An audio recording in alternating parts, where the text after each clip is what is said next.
1987, at Cape Kennedy, NASA launched the last of America's deep space probes.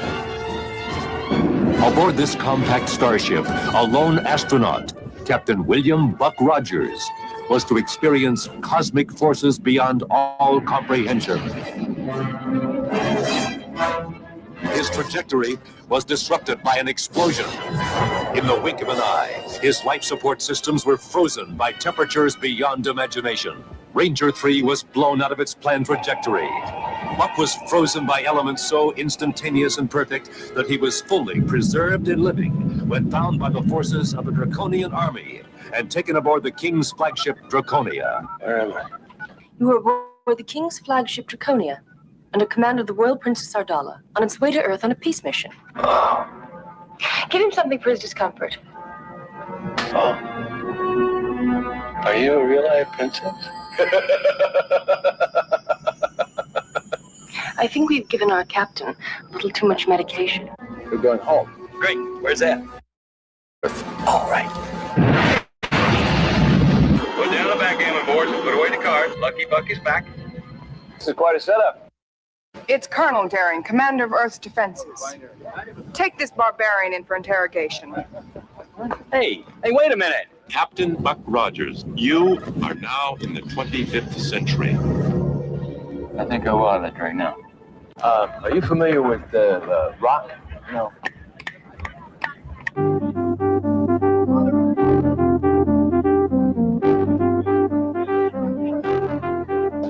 What are you doing? It's called getting down. It's a little before your time, if it frightens you. What is it? What's going on? Ships. They simply explode. That's impossible.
You stay out of this. Try and stop me.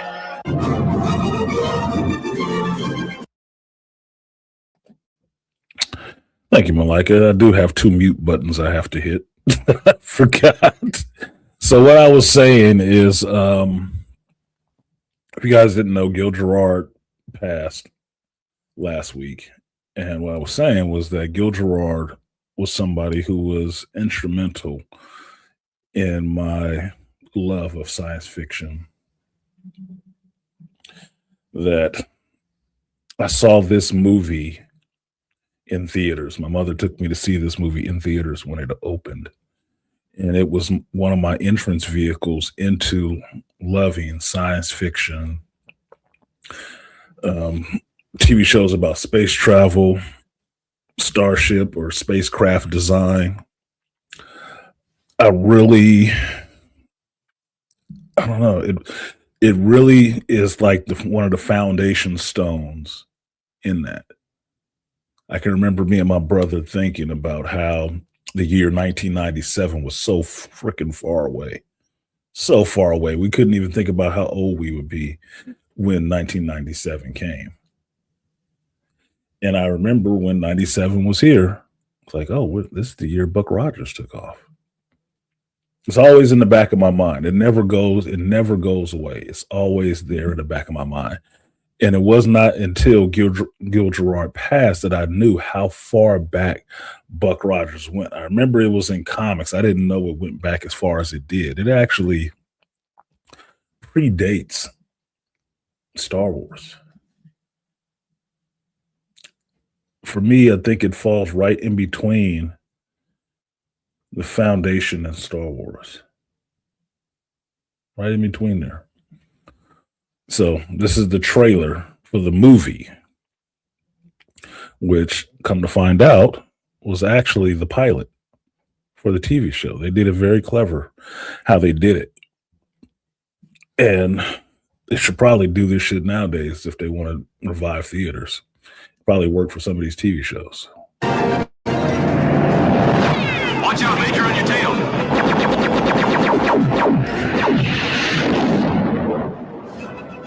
Captain Rogers, I ordered you to stay out of this. Girl, you need all the help you can get.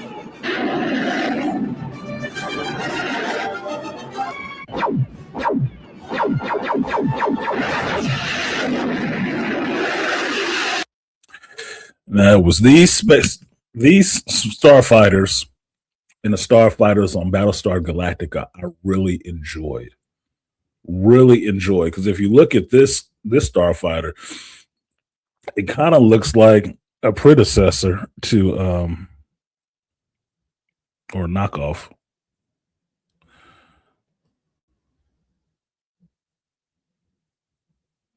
They had a very distinct look. I always wondered how they found it.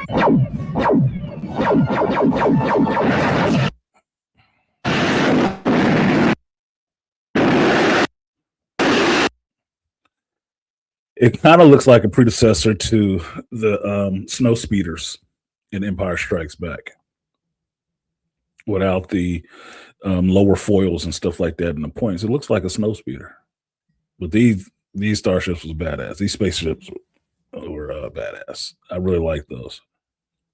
So if these and the Vipers from Battlestar Galactica, I really like the way they were designed. Didn't get to have those toys because they're a little bit expensive for the 70s and 80s, but I enjoyed the show.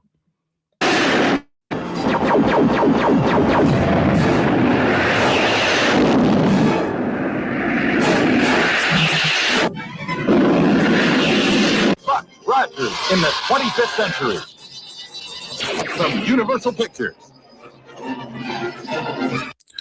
Look at that copyright. 79? How old were you in 79? I was 6. I was relatively speaking, I'm an old motherfucker for this stuff.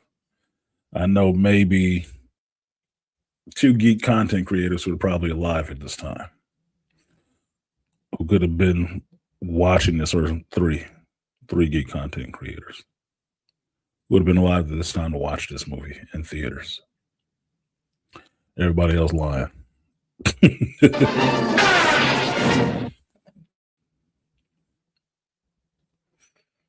Yes. Everyone else, it's full of shit.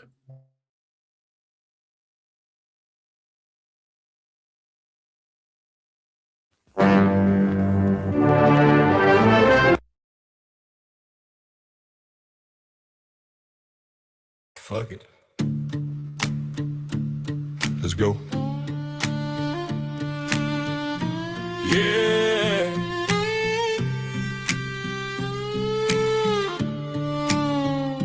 I ain't your savior. I ain't your saint. If you're looking for clean, better walk away. Got a rap sheet long as a preacher lie. Blood on my boot, smoke in my eye. Took my first shot before I turned 10. Ain't looked back since. Won't pretend they tried to fix me. Fuck that. I ain't broke, I'm just a bill like that. I ain't your hero, I'm a damn warning label. Little like a fuse on a moonshine table. Ride or die, fuck what they say. I was born to burn, not to be held. Don't preach to me, I walk alone. tattooed skin, hard like stone. I ain't your hero. I'm the damn warning label.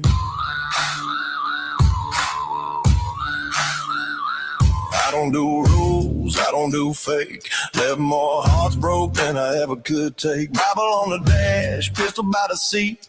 And I know who rides with me. Yeah, I know. I need saving, I need gas and a match. You can keep your clean, I'm good with my scratch. Fuck it right. Light it.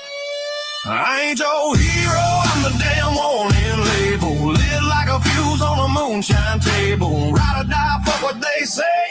I was born to burn, not to be hate. Don't tell me right, know my wrong. Done made peace with it all along. I ain't your hero, I'm the damn warning label. Yeah. Fuck this, I light this fucking place up. Don't play if you can't handle the smoke.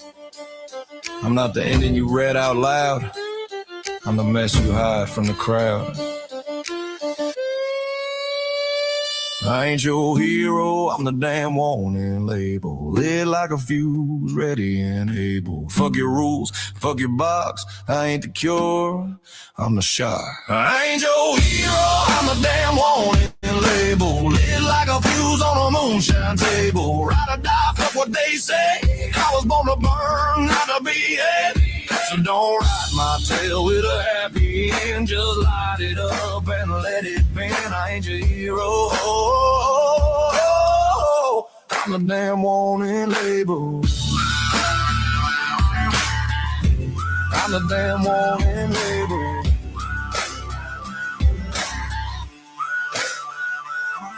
Last call, last breath, last damn ride. You don't walk in my boots, you survive inside. I ain't no legend, I'm a loaded gun. A bar fight soul with a fucked up song.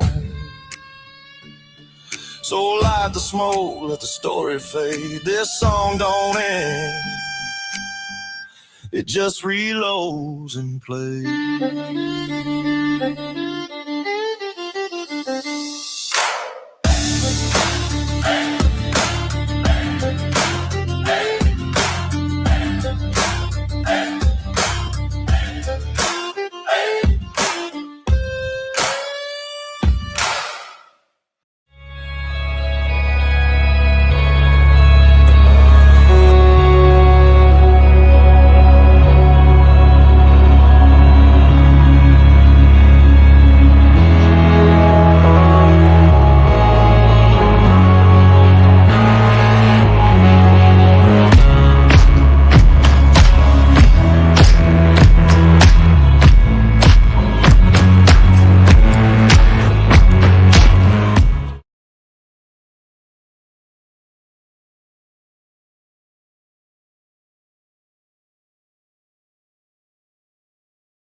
All right, what's up, everybody?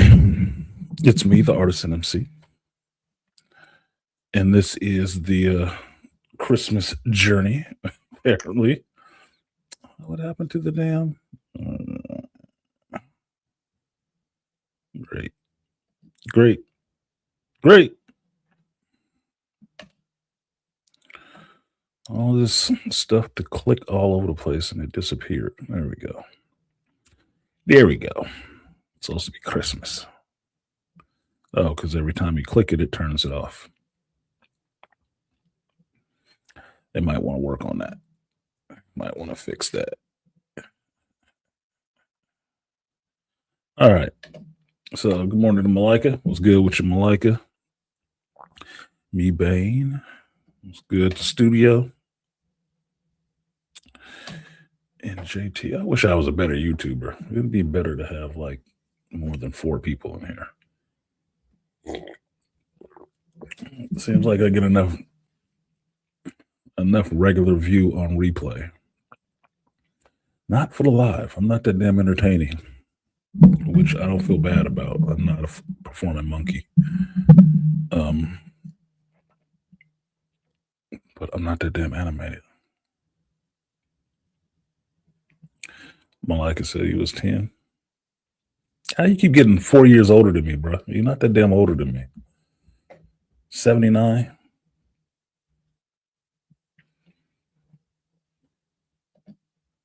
You're not 4 years older than me. My son had to correct me that I'm not 53 this year. I'm 52. I'm pretty sure he knows how old he is. We're exactly 20 years apart. So I'm 52 this year. I don't think you are 56.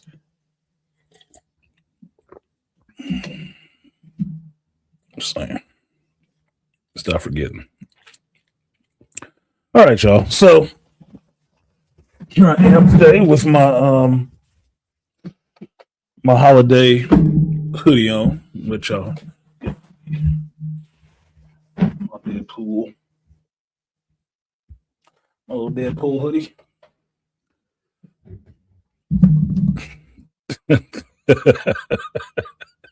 Studio said he was -9. Yeah. -9 in county. That's pretty funny, Studio. Yeah, you're -9 in county. You blame it on your dad. He's having more fun. Until they say, yeah, maybe I'll get you pregnant one day. I feel up to it. That's funny. I was -9. There we go. Let's turn down the green on that a little bit. Not that one. Something happened to reset all my little values. There we go. I'll do that one. There we go. So I had to check all this stuff again. Excuse me. And it is still giving me this error message for Facebook. All right. So anyway, thank you guys for coming through today.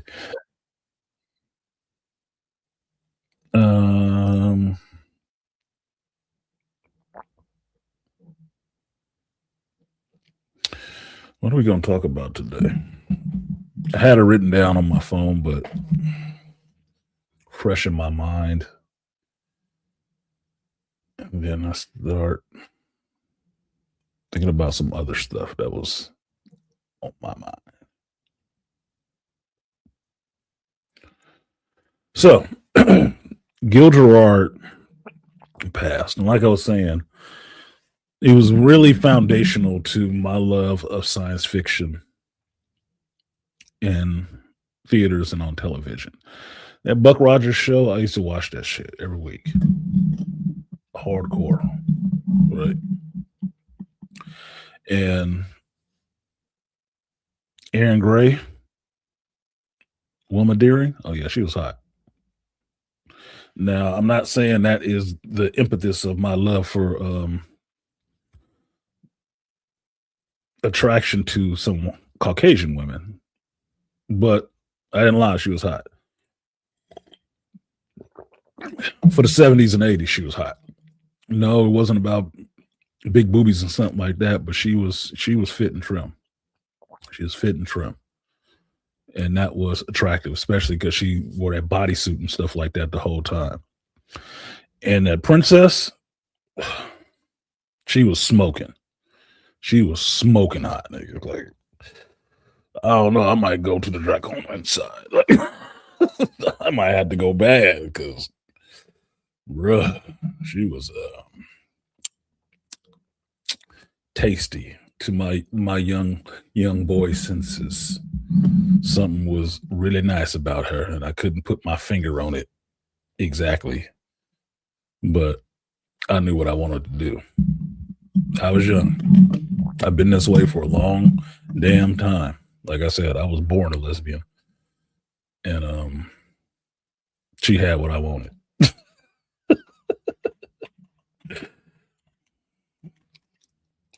Let's see who that actress was. I'm forgetting her name.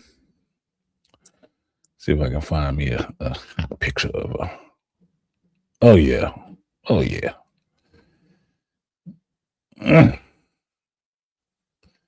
Give y'all some 80s hot. Let's give you some 80s hot. All right. Pamela Hensley. 80s hot. She's 75 right now. So she might be outside of strike zone. She might be outside of striking distance. Right? But oh, she's 5'7". Hmm? Yeah, she's from LA, so that means she's probably still around in LA. She is probably still in LA. Where's the rest of her pictures?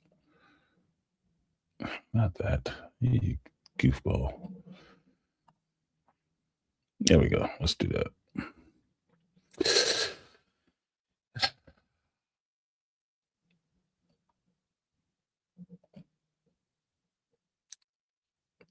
That better not be AI. But that's some cheesecake for the 80s. That's 80s cheesecake right there. See, she got some little B cups. Told y'all, it's not always about the boobs that make a woman attractive. It's everything together. Everything working together is what makes them hot as shit. You got them eyes, a little feminine frame. Look, you could say this was 79. This was after Princess Leia. Before she ever jumped into Jabba's palace, but same kind of design language. Like she a hottie with a swimsuit on. Look at that face. Them smoky eyes, them some alluring eyeballs, bro. Them some alluring eyeballs. Nice lips, little cheekbones and shit. Stop. That shit looked like it should have been on an old 80s porn cover or something like that. That was a nice looking woman. Oh. Yeah, that was a. Now, I don't know what she looks like right now. I don't think I want to ruin the fantasy either. But she was pretty. That was the 80s hot. This is the stuff we grew up on. And when you look at that, when you hear people talk about how these women used to look back in the day, understand none of them was overweight. Even when you still had Nell Carter and some of these other chicks that was out there, none of them was overweight. So to the adults of that time, they were hot too. So, moving on.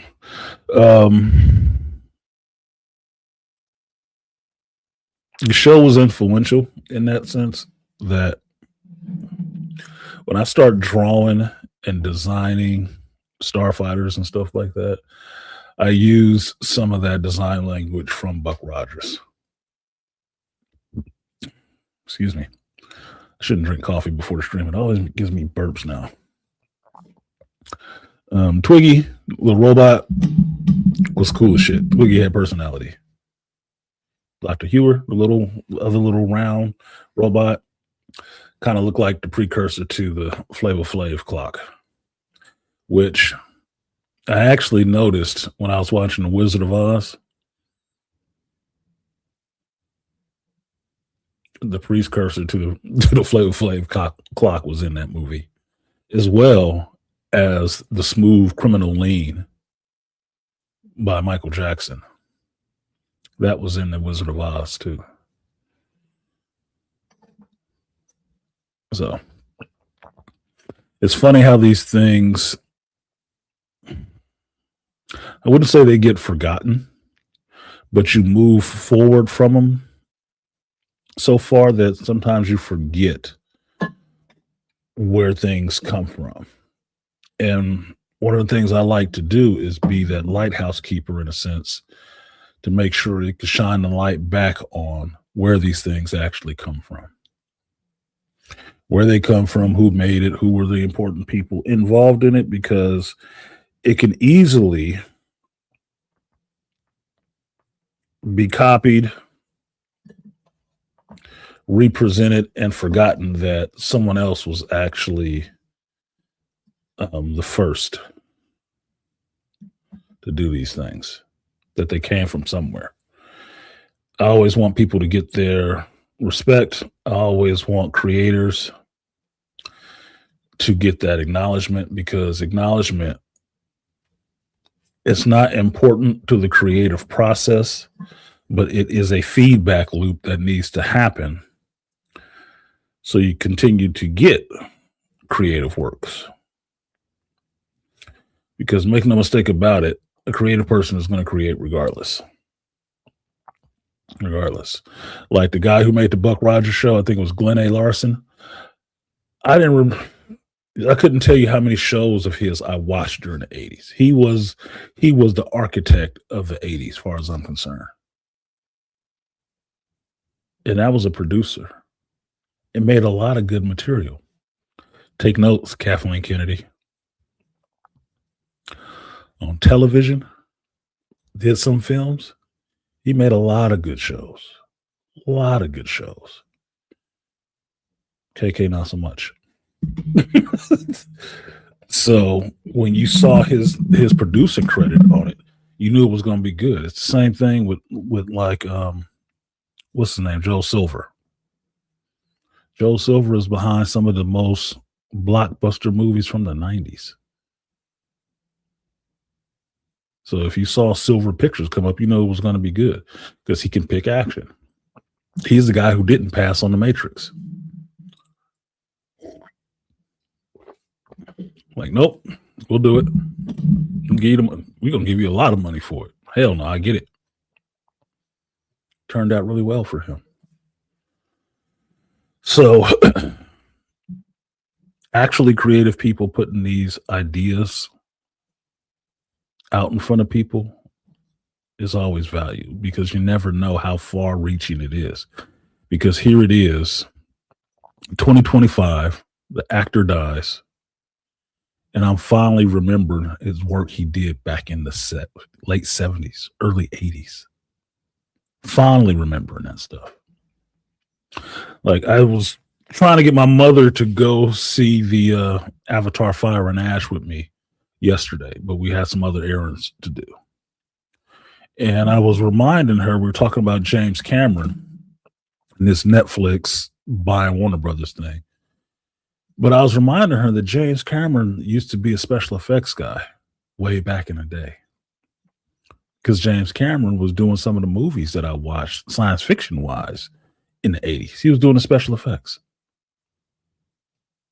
So whereas going to see the new Avatar movie, I have no doubt in my mind would be a visual treat, the story may be lacking. And I know that right off the bat. Because what? Where else he's going to pull it from?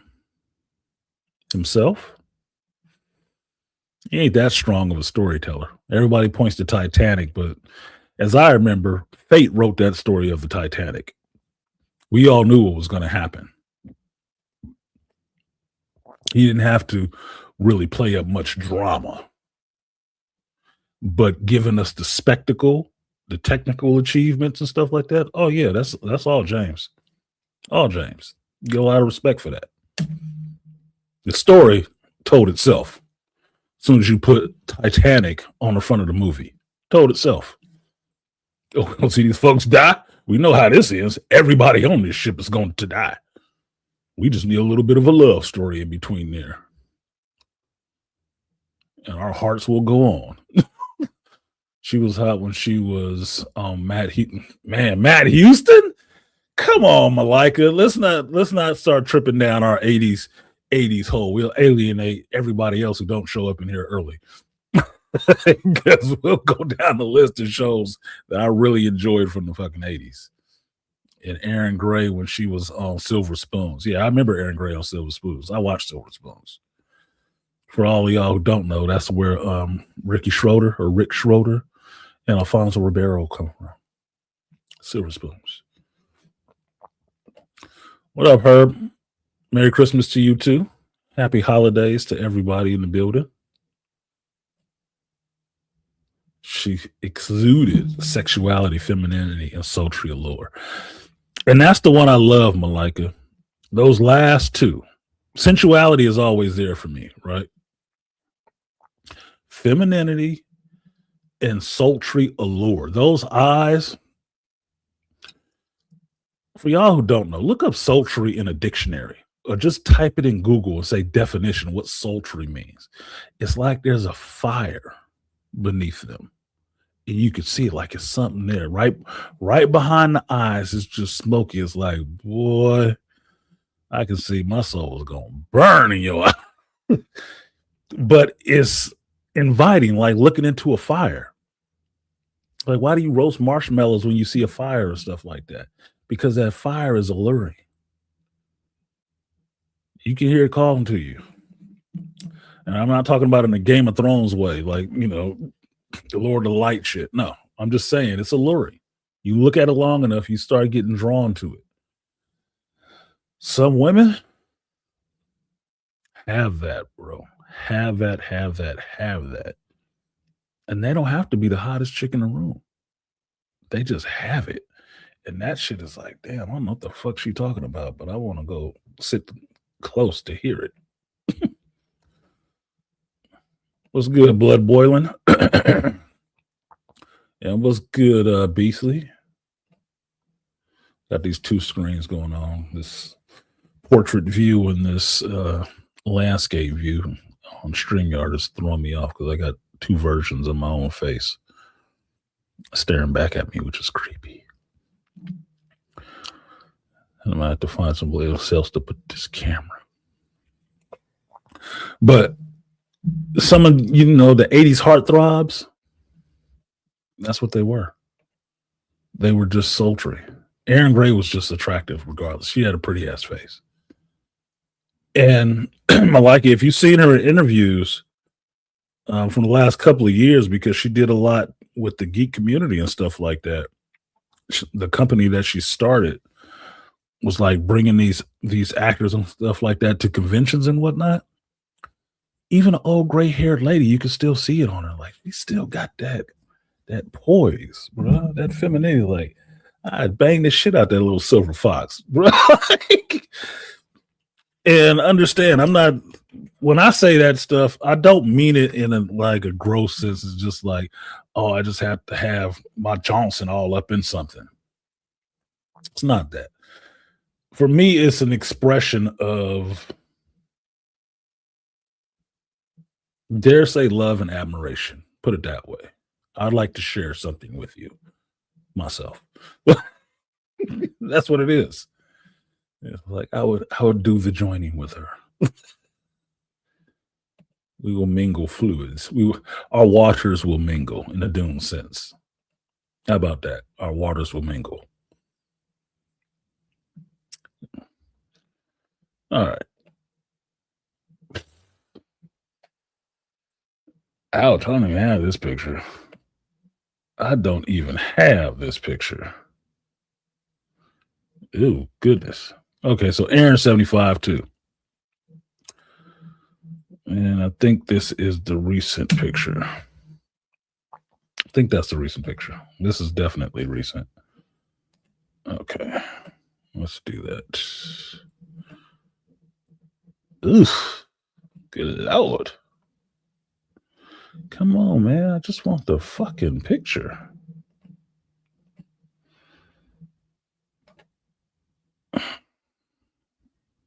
Just the image. Thank you. Thank you very much. Stop the share on that one and share on this one. Okay, that's Aaron about now, I believe. Usually there's a really attractive woman used to be there. She still got all her fucking hair. Still got all her hair. No weave, no dye jobs. Still got all her hair. Okay. Well, brace yourself, fellas. And assorted ladies, this is what's possible when you take care of yourself.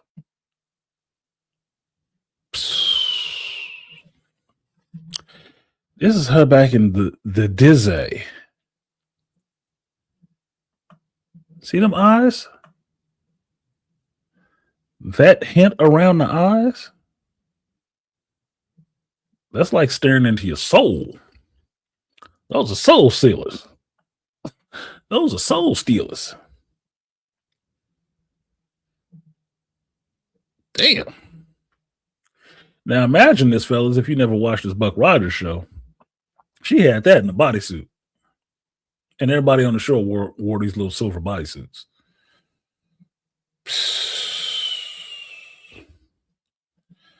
Bro.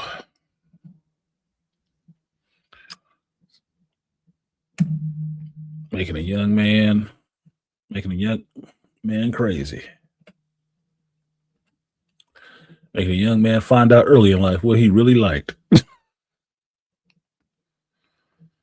Cutie patootie. There you go. Cutie patootie.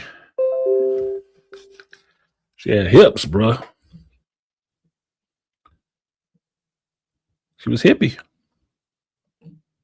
Anyway. Enough of the male gaze.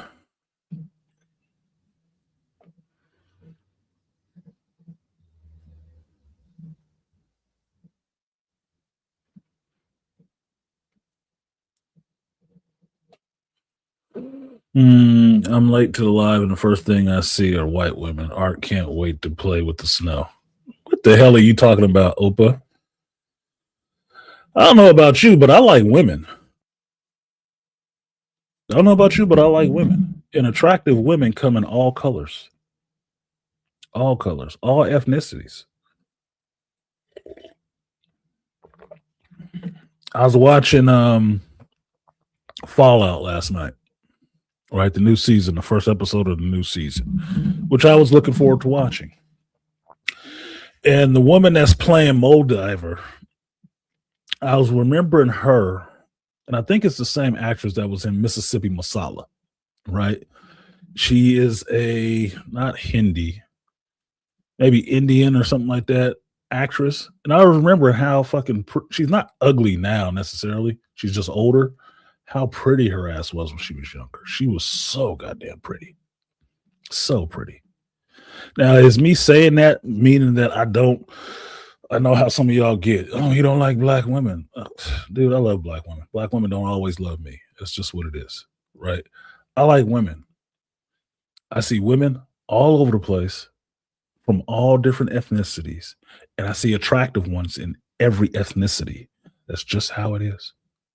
Now, you're talking about I got white women up on the screen. I don't know why that's a problem. I'm talking about Buck Rogers. That was one of the actresses on Buck Rogers. How she looked in the 80s and how she looks now. She was attractive. I don't see the problem saying that shit. Play in the snow. Nigga, I've built a whole snowmen and castles, ice castles. That's not new for me. No, I don't discriminate. My dick damn sure don't discriminate. If you wanted to know my connoisseur, I like Italian women. Italian women are fun. I haven't had a redheaded one yet or Irish one yet, which I think would be fun for me. I got some Irish lineage. It's just what it is. We all people down here. If y'all ain't been watching the comet, not a comet that's been passing 3-Eye Atlas, you understand that we are all a speck of dust on this little ball. All that infighting we do about colors and shit like that is childish to me and really insignificant. If it's just us and all this vastness. Yep. Red wine lasagna is on the menu for artisan. Yeah. Like Italians, dude. I like Italian cars. I like the way it sounds. Excuse me. I like the food, obviously. Only thing I haven't done is been to Italy yet. That's it.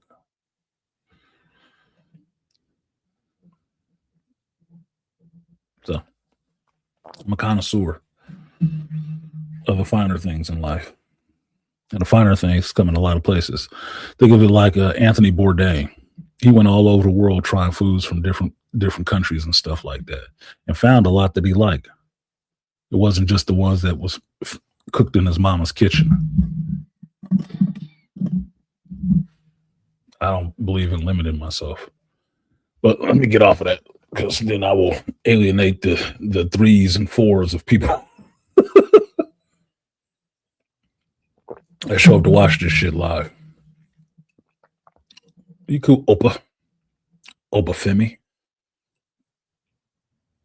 She looks good. Who looks good? Who don't matter?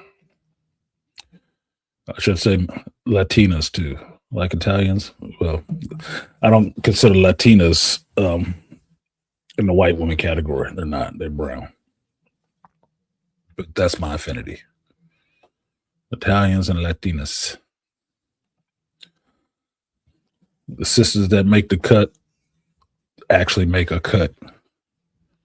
They actually that top 10% for me, because I get super picky on people that look like me from my group. I don't accept a lot of bullshit. I don't. So I told y'all when I was in Georgia, the big girl that was dancing up on me, making that joke about, oh, you gotta be strong to roofie a big bitch. I would never roofie you. I don't do roofies. And if I did, I wouldn't do your big ass. You tripping. You got me real fucked up. No, there's a cut, and she would not have made it on the ship at all. She aged gracefully. He did. I still don't know who the hell he's talking about, but yeah. I must be behind on the string.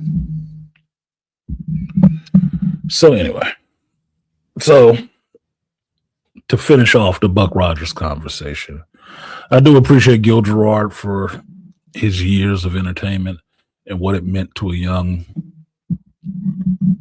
not starstruck, but a stargazing young man like me with a vivid imagination.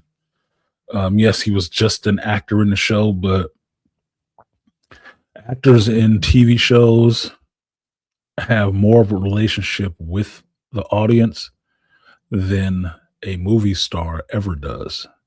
And the only reason is TV shows come on more regular. A movie will happen one time in the theater. At this day and age, maybe 3 times. Right? You'll develop a relationship. If their actor is still playing the same character, you'll develop a relationship with that actor playing that character. Stretched out, truncated over a couple of years. Right? Depending on how long it takes to get those 3 movies out. A television actor, which always was a difference, is in your face weekly.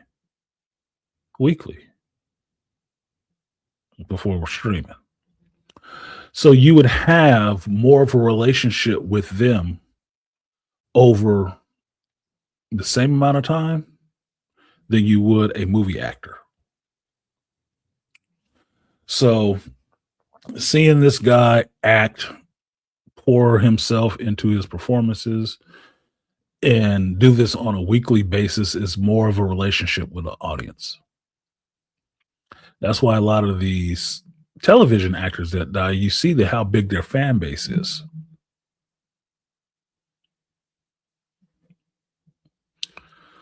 Yeah, young Dennis Hazelbrook. Google fingers. So it's usually more influential or more of a reaction when you see one of them pass. Movie actors, everybody see you at one time. right? Maybe over the years, people have gone back and watched your movies. That's something different. But seeing a television actor, it hits me differently in the feels. Because, put it this way, I watched all the seasons of Smallville, right? I know each one of those actors by name, right? If I heard, God forbid, tomorrow, now I'm going to forget his goddamn name. God. If I heard tomorrow Tom Welling passed, I'd be calling my kids to tell them. They'd probably be heartbroken. I'd be heartbroken. Why? Because that motherfucker was in our house every night, every Thursday, then Friday, every week for about 7 years, 11 years, how long that show was running? Every week. You got to see the young actor grow into a man, grow into producing some episodes, grow into directing some episodes, to where he came in the show, to where he got to go off and, at least in that Smallville universe, become Superman finally. He went through that whole journey with the actor in this character. It's a lot of years invested in watching one person. That's why they can do something on the CW like I'm forgetting the title. My brain is not working today for this. The Crisis, right? Or they went back to Smallville and Tom Welling was there, and it fills you with such, oh, it's him. I was pissed off when I saw Superman Returns and he wasn't Superman. Because for me, at that time in the 2000s, that was Superman. That should have been Superman. I don't know what the hell y'all was doing. Yeah, he Clark Kent, but you was waiting for him to be Superman. I was waiting for Michael Rosenbaum to take on the role as Lex Luthor in the live action universe on the screen. He didn't get it. Didn't get it. But he's still Lex Luthor. Television actors have more of a rapport, even though they don't speak directly with the audience. They have more of a rapport with the audience. That's why I think they're a little bit more beloved than movie actors. Movie actors have the glitz and the glamour. They're always, 30 feet tall when you see them on a screen. So when you see them in person, they still seem like so huge to you, like gods. But the television actor is always right there. He's always right there, always right in your face. And you get to notice things. So the love you have for them still comes from that nostalgia for the character that they played so well or so badly in your mind. Like the dude that played Joffrey, I don't think he's still come back to acting yet. Because in a lot of people's mind, he's an asshole in real life too, and he's not. But he played that role way too well. I don't know about Dennis Hazelbrook. I do.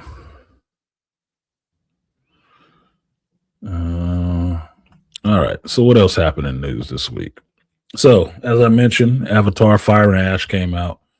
I tried to go see it. I wanted to go see it Friday, but it was raining out here and people were out here driving way too goddamn crazy. And I was tired of shit. I had my errands to run. I didn't get done running my errands until damn near 8 o'clock. So I didn't go to the theaters that night. Yesterday, I was running errands with my mother, taking care of some stuff. Little windfall. So I did not go to the theater yesterday. I will perhaps go to the theater after the stream to go see Fire and Ash, and then I'll throw up my review of it. I do want to go see it in IMAX 3D, which I will go and see. But when I looked at it Friday, it wasn't really sold out. That looked like half a theater. It was a clear swath in the theater that everybody was sitting in, but it looked It didn't even look full. I'm like, wow, that sucks. Now, I've seen thumbnails for other content creators putting it up that the movie was kind of meh. Story was weak. It looked beautiful. I'm like, well, yeah, it's a James Cameron movie. It's going to look beautiful. That is a low bar for James Cameron, right? We already know that. That is a known quantity going into the movie. That's what gets us to the theater. It will look awesome. Should look awesome, given the person that's doing it. I would also say when you know that, you should already know the story is going to be a bit lacking. It is. Because I was laughing about it with my mother yesterday. She was talking about seeing The Way of Water. She couldn't even remember how many of them it was. Wasn't it 3 or 4? I'm like, no, this is just the third one now. Yeah, that last one I fell asleep in. Yeah, I could see why. It was his, Fern Gully 2 mixed with Free Willy movie. Yeah. Looked beautiful, but them fucking kids was annoying.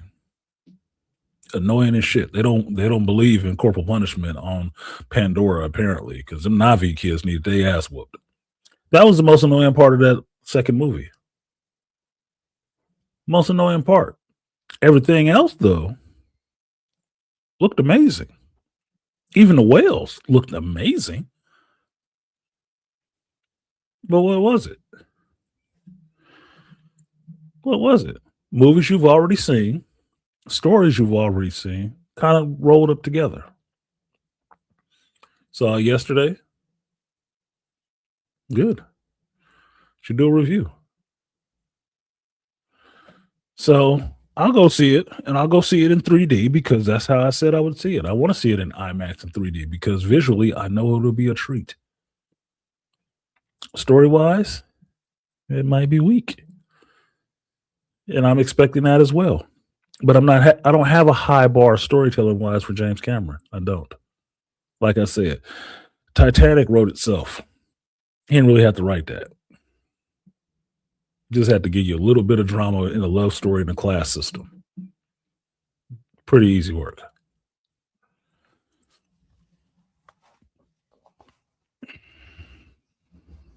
Terminator, he didn't write that story. We already know. Thanks, Sophia Stewart. So the hard work on that one was done. You just had to visually bring it to life.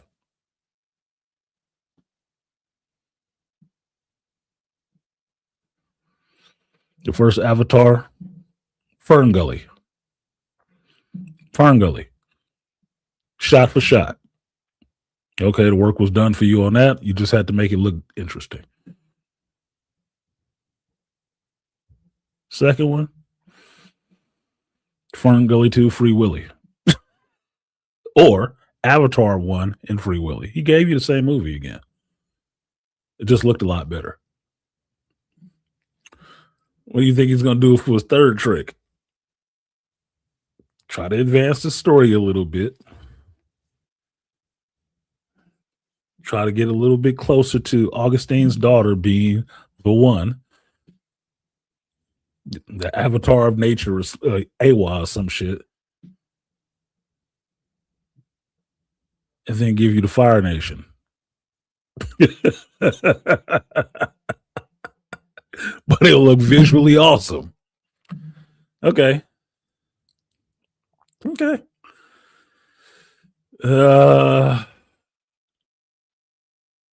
Dances with Wolves, yes. Most people go to Dances with Wolves because nobody saw Fern Gully. It is a shot-for-shot copy of Fern Gully, the old animated cartoon movie. It is shot-for-shot that. They try to age it up a little bit by saying Dances with Wolves. Whatever. Last Samurai? Maybe a little. You could see it in there. But I wouldn't put it on that movie. It is Fern Gully, because that's exactly what happened in Fern Gully.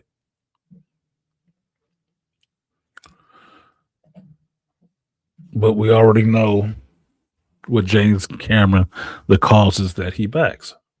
You know, the oceans, saving our planet, the evils of industrialization, even though he makes all this equipment and technology and shit like that. even in his movies. Yeah. And we still need that unobtainium, and then we moved on from the unobtainium to the juice out of the whale's amygdala, whatever the fuck it was. Like, okay. So we found something more rare than that. We just got to kill all these little whale-looking things, huh? Okay. Make us live forever. Not how much humans don't want to age. So I look forward to seeing the movie. I think it'll look great. I want to see this Fire Nation of Pandora. I do. I want to see how they get down. I want to see some of my ideas about Quaritch and how he got down with the Fire Nation actually plays out. I want to find out why Spider is walking around without a mask on Pandora. They finally decide to get rid of that shit because it was only good for the first movie to create some drama, and now he doesn't need it anymore. All of a sudden, he's adapted to breathe in thin air on Pandora, or poisonous air on Pandora. I don't know. Another thing is something I was pointing out to my mother, which I thought was kind of funny. I want to see in this third movie, if they ever get to why this thing is actually called Avatar, because nothing in here actually works through an avatar.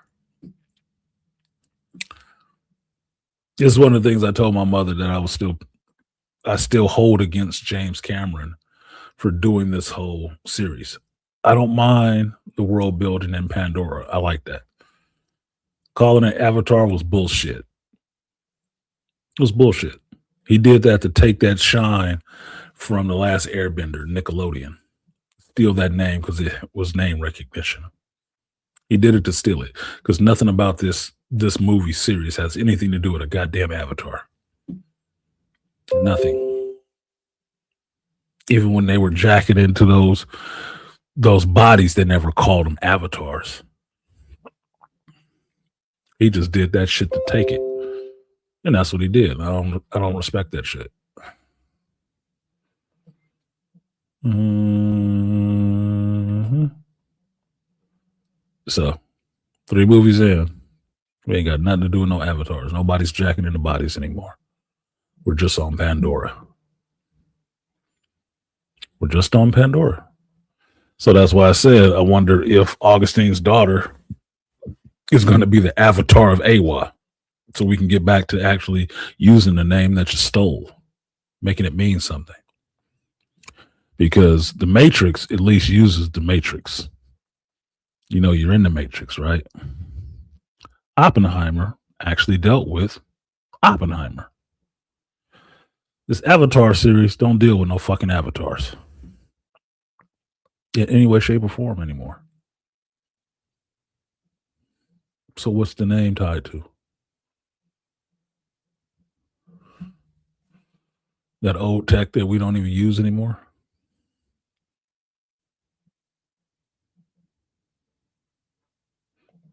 No, they didn't. Because they were grown.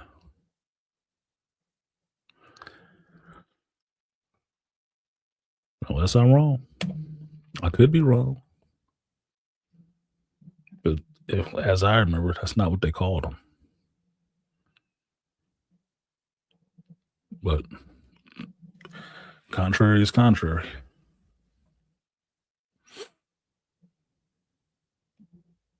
Regardless, I don't like him stealing the name from the last 8.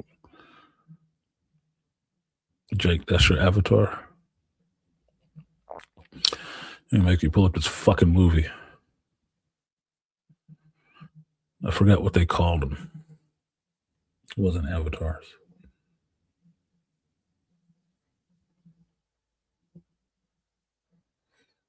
Anyway. Remember so much. Still ain't got shit to do with avatars. Anyway, like, share, subscribe, support the stream if you feel so inclined. Beastly says I still have to go back and rewatch it because I watched the version with Spanish subtitles. Oh, you're pulling that shit we used to do in the shop. Turn on the language and the subtitles in a different language. Turn on the movie, play the movie in a different language with subtitles in another language just to fuck with people. Like, is this? Yeah, it is. Why do you got the language on this? So you pay attention. Just fucking with people. Just having fun fucking with people. It's always what it's about. So I do plan on going to see Avatar. I will see it in 3D. I will see it in IMAX. And I will happily hand over my $25 or something like that for a movie ticket. And another $25 on concessions to support theaters. Isn't that lovely? Because I like theaters being open. You know, all that bullshit everybody was talking the last couple of weeks about Netflix killing theaters. And the point I was making, that theaters are dying because you don't go to the movie theaters. I will go to a movie theater again, pay for a premium ticket and premium amount of concessions in a theater to watch this fucking movie. I will not sit by and wait a couple months until it comes on the streaming service to watch it then. Because I know out of all that money that I will spend, probably about $50 to go to the theater to watch Avatar, a good chunk of that money for the movie ticket goes to Disney. The rest of the money that I spend on the concessions and shit like that goes to the theater and keeping them open. And everybody standing in there, you know, getting paid off of it. And the theater I'm going to, there's some regulars that work in there. I know there's a little pretty Latina girl with the fat ass in there that's probably going to be taking my ticket. Yeah, that's paying her salary too. I like seeing her.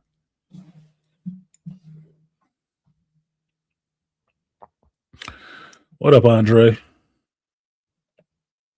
Oh, good. Somebody interacting. What do I think about Fallout Season 2 so far? Episode 1 was all right so far. It was a little slow in some parts, but I could have just been tired already anyway. I fell asleep playing Rivals, beastly nerd. I was playing that zombie shit, Nightmare Level 4. I fell asleep in the middle of the fight. So I was obviously pretty fucking tired. But I watched it yesterday. Fine. I just didn't see Maximus in it yet. But the deeper level of screw up that they're going into with the Vault Tech and then Robco is interesting. I'm just really wondering. I don't know how closely it is to the game, so I'm only going off the show, right? So when I review this stuff, it'll only be on the show because I haven't played the game. I got 2 Fallout games sitting in the living room. I've never even played them. So I'm getting this world through the show, same way I did with The Last of Us. I was kind of conflicted in watching the show because I wasn't sure if I should record it for Patreon or just watch it for myself because I didn't record last season. I didn't record the first season on Patreon, but it's a new series. Something needs to go on Patreon. That might be it. So it's still interesting. But for where I think they're going with this, it's just going to be the evil white man. It is, even though the black woman there. It's just going to be about the evil white man. And I'm like, oh, come on, man. Can we move on from this narrative a little bit? Oh, and Opa. The lead character chick, she's kind of cute too. Fucking with you. So far, one episode, I'm fine. I have to remember what day does it actually come on, Andre? I forget what day the new episode comes out. Is it today or is it Friday? Because I saw it in the run of things last week that, Fallout started again. It's like, damn, did they advertise that at all? Jesus. There's not Avatar, Fallout came out. I'm like, how did I miss? Nerdrotic Daily, Avatar, Fire and Ash, nothing to spoil. It's kind of what I just said. That's pretty funny, Gary. Nothing to spoil. There's nothing to spoil. I like things circulating and actually taking root. It's like knowing you're being a good gardener. You throw some seeds out there and they grow in different places that you weren't expecting. So far from one episode, it was entertaining. A little bit, getting back in with the characters and seeing where they're going on the rest of this journey. The Robco guy might as well be the cancer man, the cigarette smoking dude. I'm sure he's going to be the big bad in this shit in Las Vegas. Fine. I just want to see how the rest of the story pulls together. Her brother waking up all of those people that were frozen, all those executives and shit. That was a part of the story that had me falling asleep because we were wasting time sitting there with him and that little robot. And I'm not sure that's even part of the game. That was what I'm feeling like. This shit is too wordy, so it may not be part of the game. Not sure. But I still want to see Maximus in front of the preview of what's going to happen in this season. It's going to be a lot of warfare and a lot of kind of like Civil War shit going on, which Hollywood cannot resist trying to hype up and pump a civil war in this country because they keep putting that imagery in our face, titled that same way. I don't know who flicking their bean to wanting to see a civil war in real life in this country, but Hollywood is the proponent and the lead advertiser for that shit.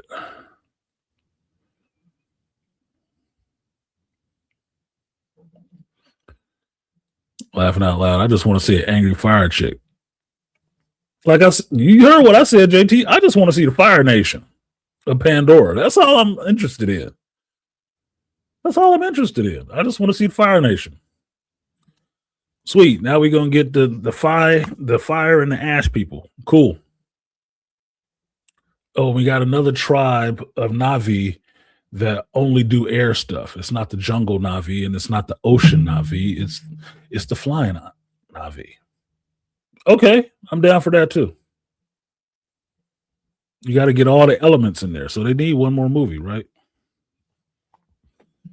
Fine. Bring it together. Let's bring it together, James. You still got one more of these in you that I might be interested in. And the fourth one should round this whole thing out.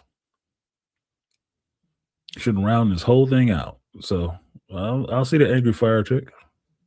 Like I said, I have some questions I want answered that I'll watch the movie for.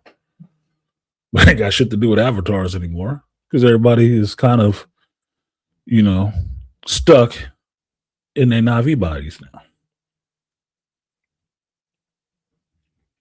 So I'm waiting for the name change. I would really like, and what I told my mother yesterday, if they had made this into a show,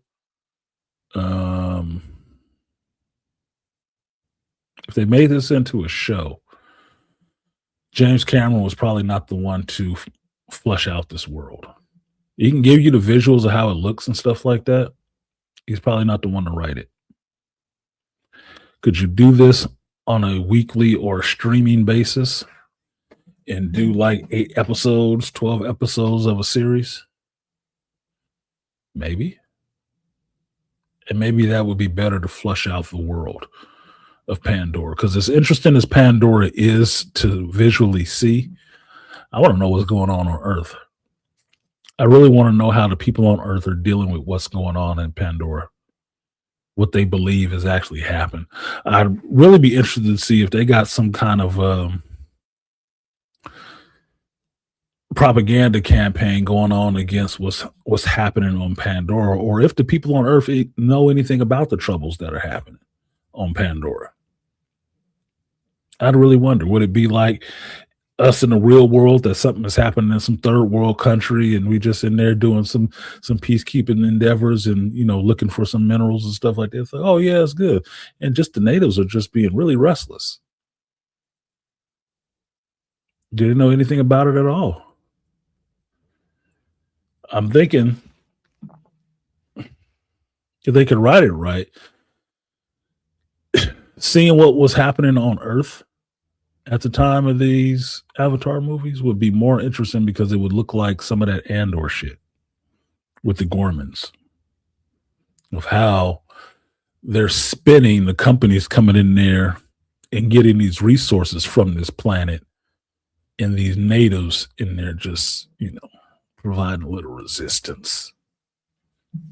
We trained them, we gave them schools and books and clothing and taught them English and all this, and they just decided to rise up and fight against us. So we had to, you know, gentrify the place. Some imminent universal eminent domain shit. Like, it has to be something, dude. I don't know how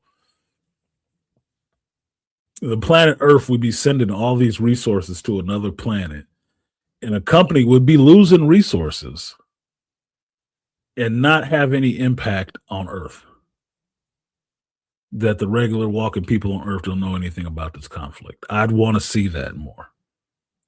That would be something worth seeing to me. Because then you also there have to be some people on Earth that's not for it. We're just ruining their natural environment, you know? I'd want to see some of that chaos. Yeah, losing resources and people. It got to be an impact. Even if it's small, the company would have to tell its stockholders why it's sending more resources to this goddamn planet and why it keeps losing so many. Or are we supposed to believe that everybody on Earth in the Pandora world is just like, fuck them people, fuck them Navi, I want to live forever, I want that good skincare, fuck them? Is that what it is? No, I want to see that more. I want to see more of that. That's where the story would actually, you know, get rolling a little bit more. You get both sides of it. You get what's happening on Pandora, you get what's happening on Earth. It may be at some point the two resistance sides actually end up coming together to meet up to actually take on, like Andre is saying, the man, the corporation. Wednesday. I don't know what you're talking about. Oh, it comes out on Wednesdays. Okay, thank you. You a little late. You are behind. Okay, so it comes out. Fallout comes out every Wednesday. Cool. Thank you. It's in my head now. Yeah, same. I've also owned Fallout games and never played it. Everything looks like a first-person shooter. I'm not that interested in third-person shooters. I'm not. As being the dominant form of video game, I'm not that damn interested in it. I just bought, in video game news, I just bought WWE 2K25 because it was $25. And the load time was ridiculous. And when I finally got into playing it, I remembered this is Activision. I hate wrestling games with Activision's controls. I fucking hate it. It's stupid as fuck. The best control scheme for wrestling came from THQ. where it's just long or hard button presses. That's the best for wrestling games. Let's hold this, and this sucks. It fucking sucks. I hate the way that people move. It's not fluid at all. But it was a $25 game. PS, 5 game? Whatever. That's about as much as I think it should have costed, because I wasn't paying that $100 or something they wanted when they first launched. Like, fuck out of here. I heard Tyrone Magnus talking about, he was reading an article about console prices crashing because people aren't buying them. It's like, yeah. Another industry that's going to go the way to dinosaur because you overpricing this shit. They're talking about the PS6 and it's going to be like $600, $700. Not for me, it won't. I'll wait. That's a good way to sit on that motherfucker. $500 was a stretch for that PS5. I got it. Only reason I got it is because I had the money and they sold it to me directly at a little bit of a discount. Sony sold it to me directly with a little bit of a discount. That's the only way I bought that shit. Otherwise, I still wouldn't have one. I don't believe systems, video game systems, console should cost that goddamn much. Shouldn't cost that much. 3, maybe 4 was your limit. 6 and 7, you're out of your fucking mind. That's a car payment. A brand new 2026 car payment. No. You're out of your fucking mind.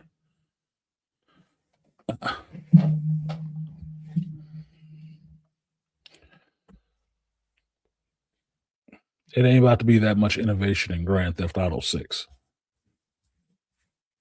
You forget that shit. Yeah, consoles are trying to rival PC prices, then they're not supposed to. You understand that a console is supposed to be the middle ground between having a handheld system and a full PC. You're supposed to sit in that niche, price-wise.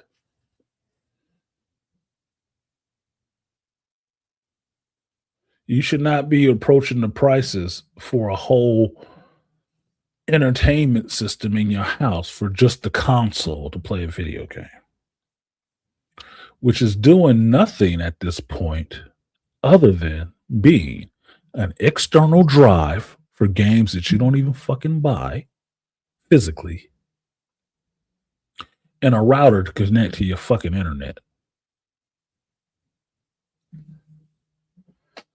You're not giving me anything more. Nothing. It's just storage. Just storage. With a fucking controller hanging off of it.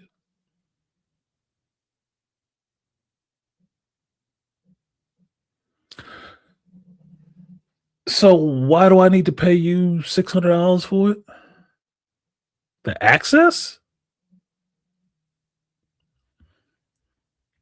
No. You're going to charge me another $20 a year for that too. For every game. Depending on what company they're from. Nah. I don't think a hard drive costs that much. I don't think an external drive with 2 terabytes costs that much. And I know for a fact you are not going to be pushing the graphics capabilities of PS6 or PS5 to any extent to make these next games. I've heard tell the PS5s ain't even pushed to the extent. With the games that you've made for it are not even pushing it to its limits. So what was the $500 for? R&D?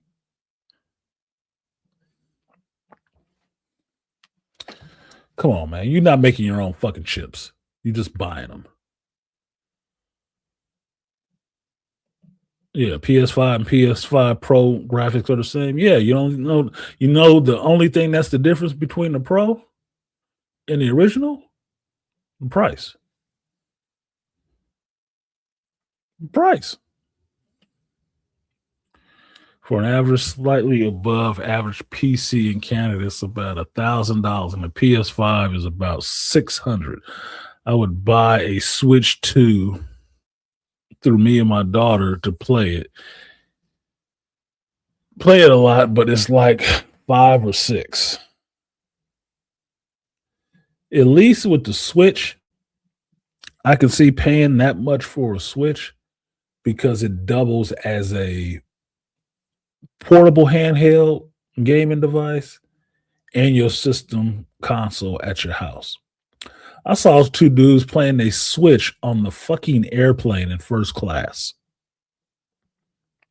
They had their screen sitting up between them. They both had their little joysticks, and they was playing the Switch in first class on an airplane. That might be worth $500 or $600 because your games are going with you.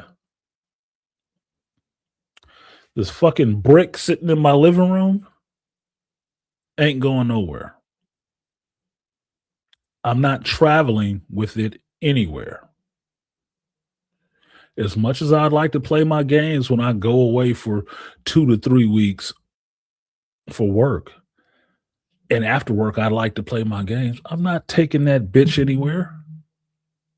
It's too expensive. Too much of a risk. It's not even shipping friendly. No, that means it's going to sit and be unused for 3 fucking weeks. And when I come back, I'm going to have to spend an hour updating all this bullshit, which I fucking hate. Yeah, I play a PlayStation. I'm not for a bunch of updates and downloads that take. I was trying to play a game the other day, and it took about an hour to get this shit done.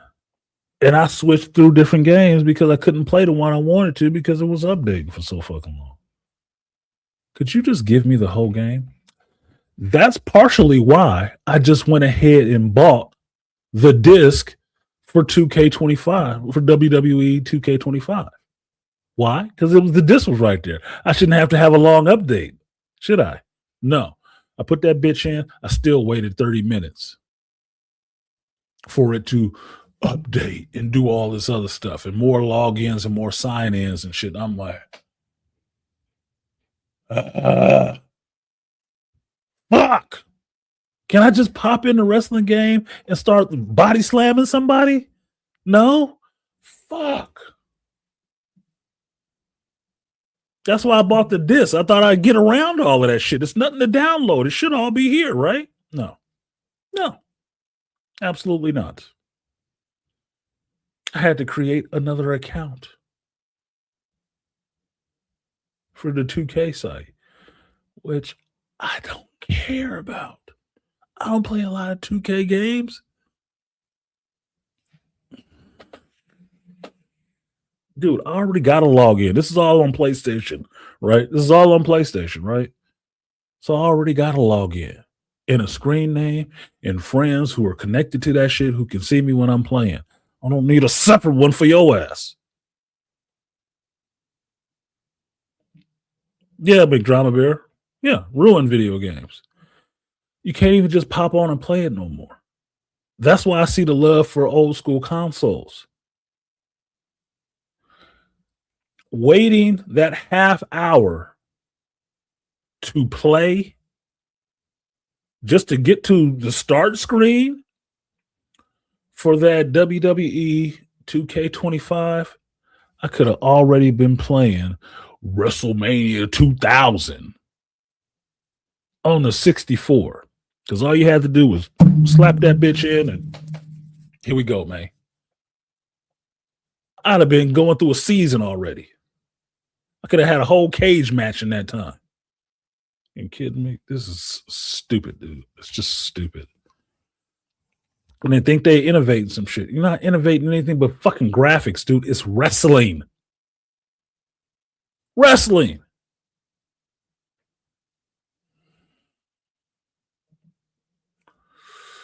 People are crazy for buying those PS5s that don't use discs. I think it's a waste when you can't trade in the games. They ruin the market on trading in the games anyway. You know why? Because they were flooding the market with all those goddamn shitty ass sports games. That's what ruined that fucking market. There's too many of them bitches sitting around. Like I told you guys before, the only games that should have been streaming download only was sports games, because it doesn't actually change. They sell you a new one every year, and the only thing that changed is the cover art and the roster. That should have been a download only game. They should have never needed to sell you. Once it got to a streaming model, they should have stopped selling you physical copies of those games altogether. It only should have been a download. And the only download you needed is the updated roster. That's it. Baseball, hockey, FIFA, badminton, I don't give a fuck. All of that shit should have been a downloaded roster every year. And charge you your $50 for the new roster. The uniforms don't necessarily change. The game mechanics don't usually change. Madden, they just good for adding something new. Or maybe I can stiff arm with a power move or some shit. That's it. Otherwise, it's the same fucking car every year with a new paint job on it. Make it download only. Make it download only. And save yourself the trouble of having to produce all these goddamn discs. Because when you went to GameStop, what did you see there most of the time? Fucking sports games. And some of these other half-ass shitty games sitting in there that people made.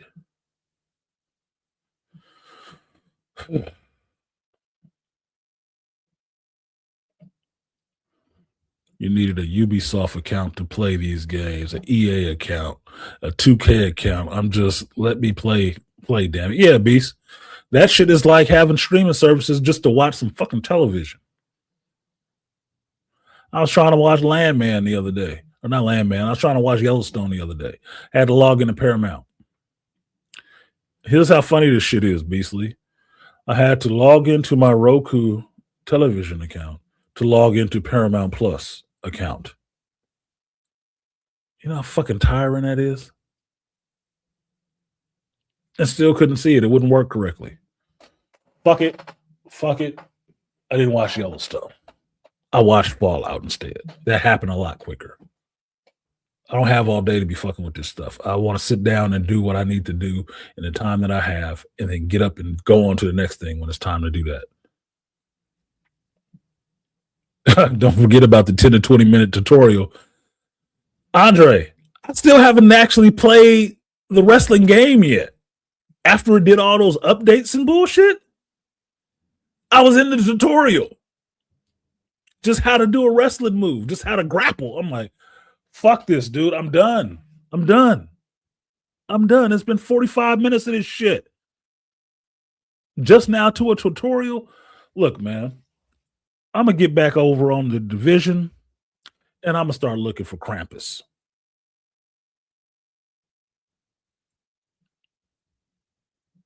So in the time that shit took, irritated me, I went on to do other things. I watched Red 1. I watched Fallout, and then auto-played to Red 1. And that was because I couldn't get on Paramount Plus. And I watched Red 1 and thought, oh, this wasn't actually that bad. It's just a Christmas movie. They're not supposed to be blockbusters. It's not a blockbuster. It's a Christmas movie with Black Adam and Captain America. Get the fuck out of here. You even had Lucy Liu ass in there with electric escrima sticks.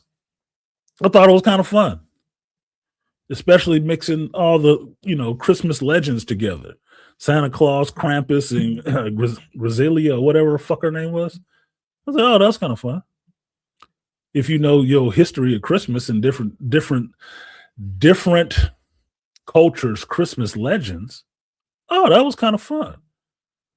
If Guillermo del Toro had did that shit, it would be more interesting. I didn't think it was bad. I thought it was kind of fun. It's a Christmas movie. I mean, shit. Watching that, the only thing I wanted to do was watch the Santa Claus movie with not Dustin Hoffman, with God damn it, now I'm gonna forget his name. Dude that did Author, the original Author. Dudley Moore. I want to watch the Christmas movie, the Santa movie with Dustin Moore. God damn. Dudley Moore with Dudley Moore. Krampus was not based in that movie, but Krampus was in that movie. Krampus is European. I believe it's Russian.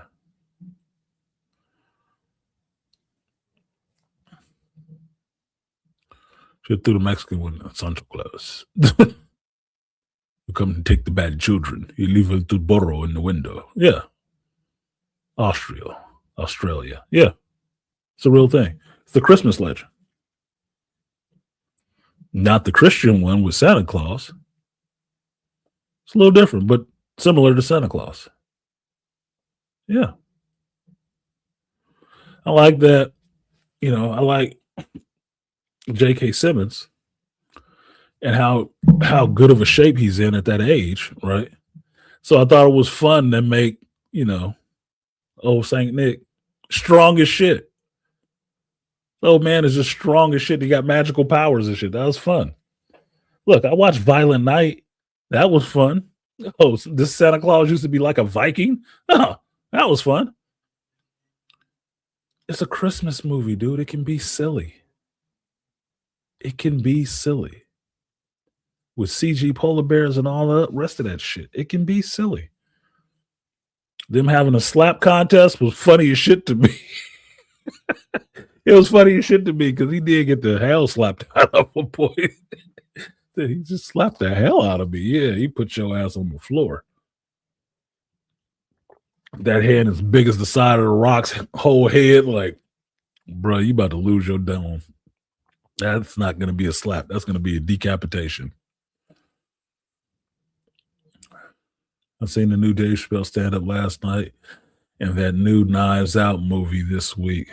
Are you going to watch or have you watched either? I did not see the new Dave Chappelle, which I was looking for while I was driving to my mother's house because I was listening to this video about Dave Chappelle this guy did about him attacking the woke mob and stuff like that. So I was looking for a good Dave Chappelle stand-up to watch while I was driving since I had an hour. And not watch, listen to mostly. The new Knives Out, I know it's out. I haven't watched it yet. That's like a Sunday or Monday night watch where I can just sit down and watch it and don't have to be bothered with anything. Probably Monday night, but I will watch it because I like the Knives Out universe and I like Rian Johnson doing the Knives Out universe. I don't like him doing Star Wars, but I like him doing his Knives Out shit. I know they're both on Netflix. Why do people always want to tell me shit I already fucking know? That gets irritating, like you're talking to fucking children or doing your own advertisements. That other Christmas horror movie from a few years ago was decent too. I forgot the name. Didn't think it could work, but I like the genre. Christmas horror. I don't watch a lot of horror movies nowadays. I don't care for them. I think I've gotten grown past them. Horror movies, that is. It's going to have to be something interesting going on there other than just horror. The best two horror movies I've seen this year have been Sinners and Weapons, and neither of them were horror. Undersold. Under fucking sold. There were more dramas than anything else.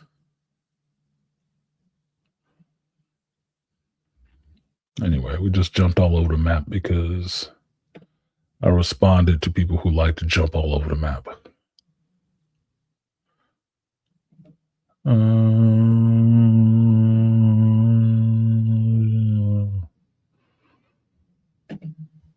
The back rooms, I haven't heard about that one.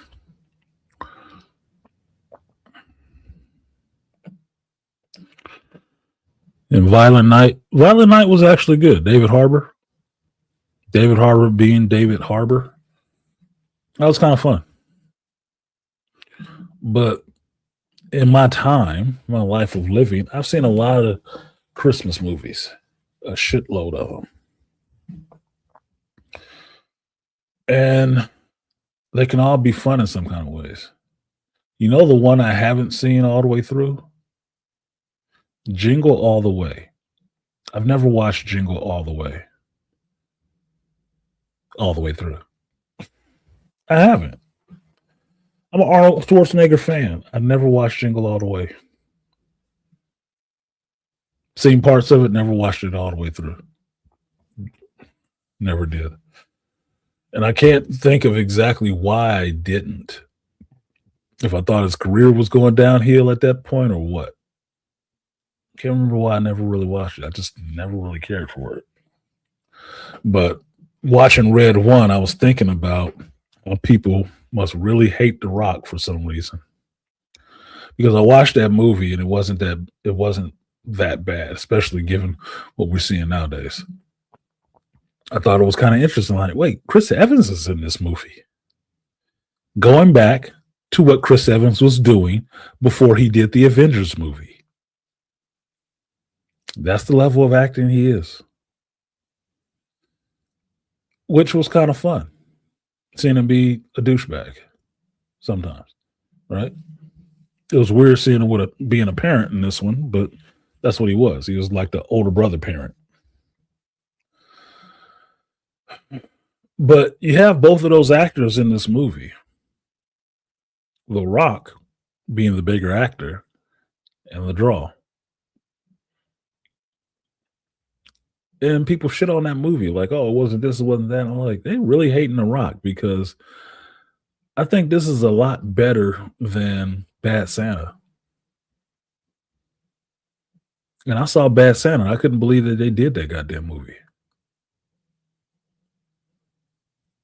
Thought it was better than that. It was at least more heartfelt because it was giving you some history of different versions of Christmas in different countries. Mixed all together into this world. So, oh, you can see a sequel to this. I don't know where the story would go, but you can see a sequel to this.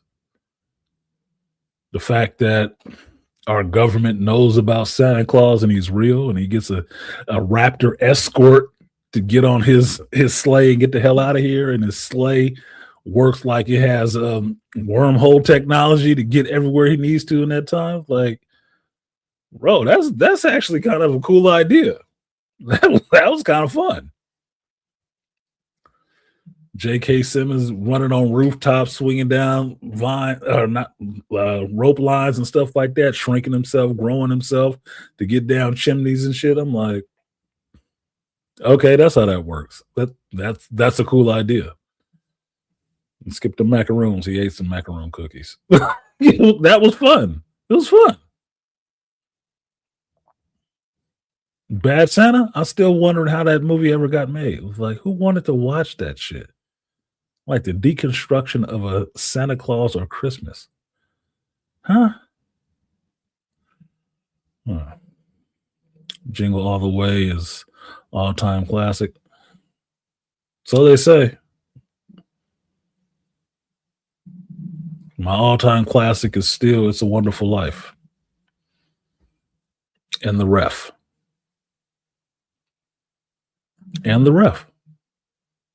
Christmas Vacation, National Lampoon's Christmas Vacation, Scrooged, The Ref, It's a Wonderful Life, Die Hard, Lethal Weapon, Die Hard 2.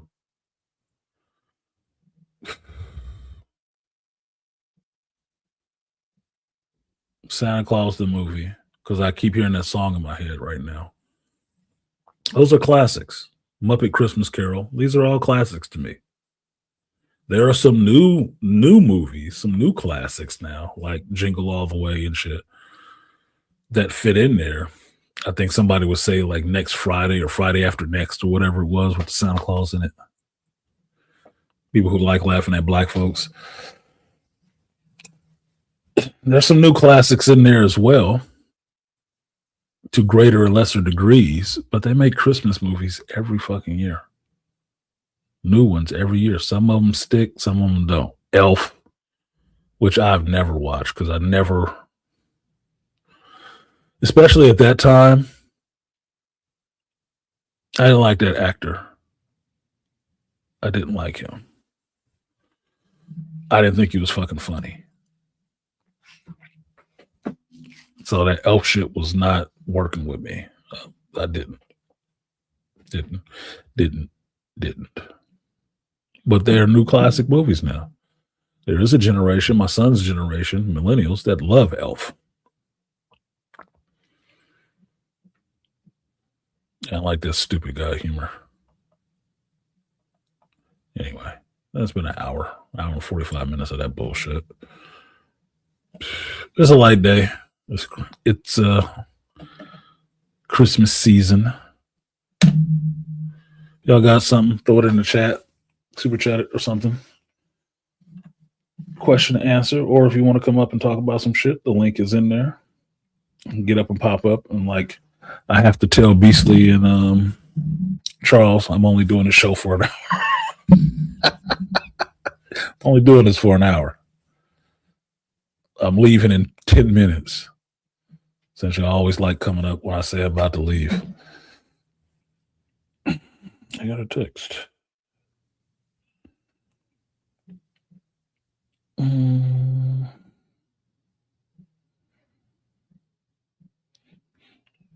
Hey. Oh, it's Max's birthday today. Today is actually Max's birthday. Gotta call my non-black friend Max, who's hot, and tell her happy birthday.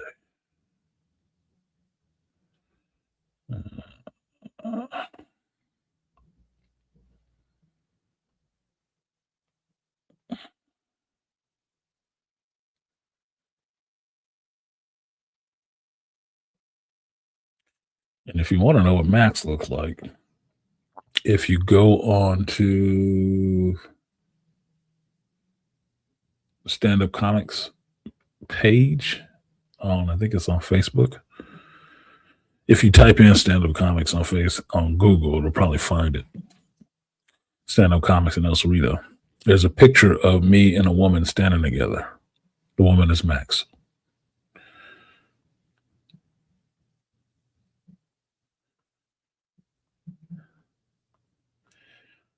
She's Vietnamese, Caucasian, and something else mixed together.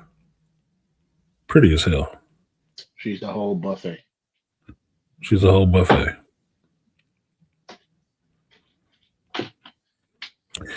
And friend-wise, that was the one that got mad at me because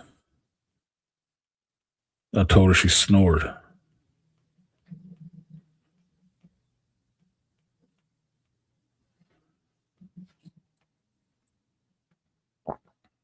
We were in the same bed. We weren't having sex. But she said, you snored. And I said, shit, I don't snore. You snore. She got upset about that shit. So, because somebody corrected you? Get over it. Get all the fuck over it.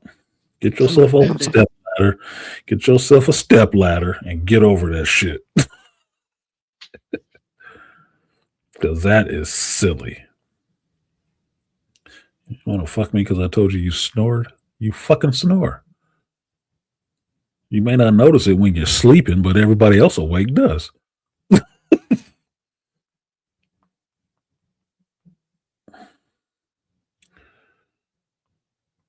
So another one that got away. So I tell my ex-wife, man, if I had have fucked everybody she thought I did, I'd have never been married. There'd been no way I would have been married. Never.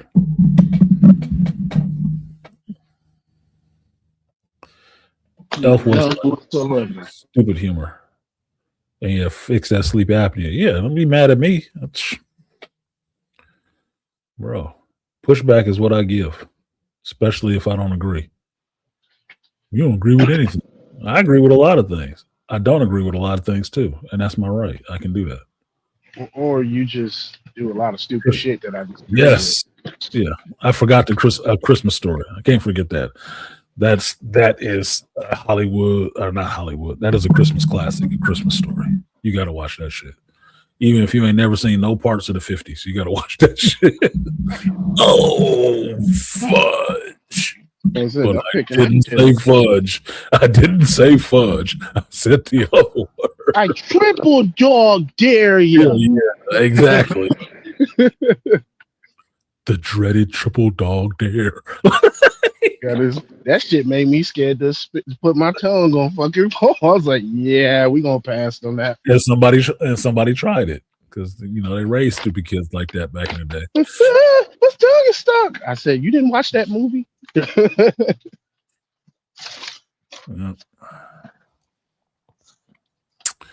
Yeah, fuck that sleep apnea. All right, happy birthday to Max. She don't watch this show, but it doesn't matter. It matters not.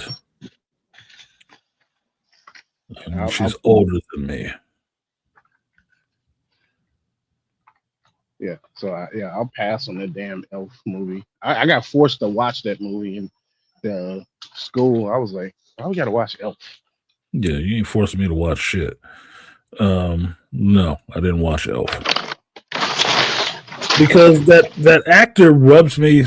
I'm forgetting his name now. Will Ferrell. Thank you, Will Ferrell. He rubs me the wrong way sometimes. I don't like his humor. He's too big of a dude to be acting that goddamn childish.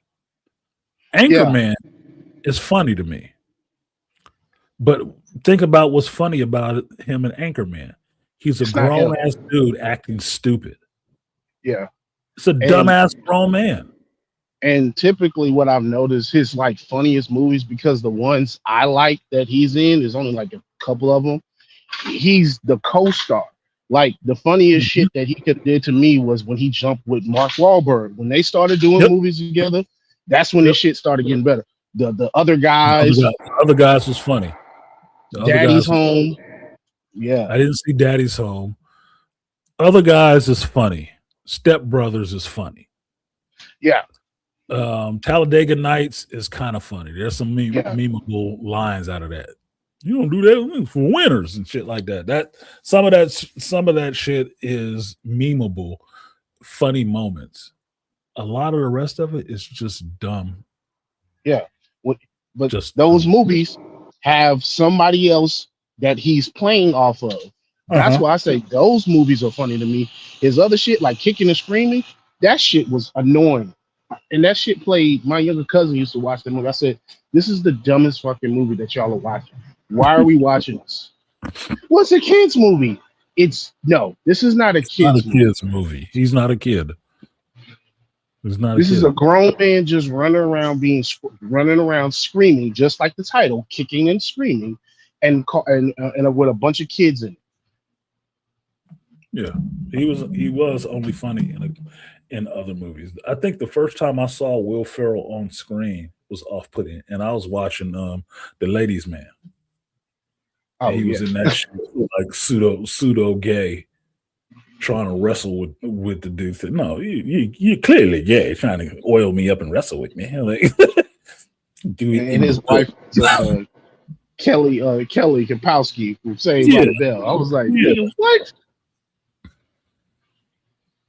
I wanted me some of the Tiffany Amber. I was like, are you kidding me? Like, yeah, that was yours. Yeah, he's barely funny on some shit to me, barely. But this when I told you guys before about not watching Saturday Night Live, I was like, have they been funny in like 2 decades? No. Most of these motherfuckers that they've pushed out of Saturday Night Live have not been fucking funny. They got whole shows and stuff. Late night hosts and everything. These dudes have not been funny. They're not. Only a handful of people that are super funny came out Saturday Night Live. Old School. Yeah, Old School was kind of funny. But you have to. This is the thing with comedy. These white boys that's supposed to be funny, what are they doing that's funny? What are they actually doing?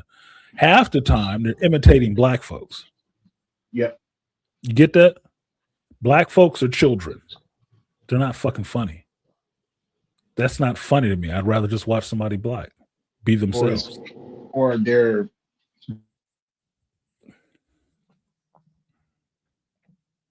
be like themselves. getting kicked in the nuts like multiple times. Yeah, pratfalls. Yeah. That's what physical comedy. Yeah, pratfalls and physical comedy. I like a good physical comedian, but that's understanding what type of comedy that actually is. It's like rap, understanding what's a gangster rapper and what's a party rapper. You know, it's for different purposes. But if all your humor is just a grown man acting like a child most of the time, that's stupid comedy to me. It can be funny in certain circles, not all the time. Like, say, Dumb and Dumber. Dumb and Dumber is stupid comedy. It's two grown men acting like Spectrum kids, basically. Just being annoying. It's kind of funny. It's kind of annoying, too. Especially when you take the actor that's in it. One, a really great physical comedian, which is Jim Carrey. Mm-hmm. And not Jeff Bridges. Jeff Daniels. Jeff Daniels, thank you. Who is actually a pretty good serious actor. He could just do comedy. That's why. So that's it. So what you got, Beastly? You was entertained by me falling asleep on Nightmare Level 4.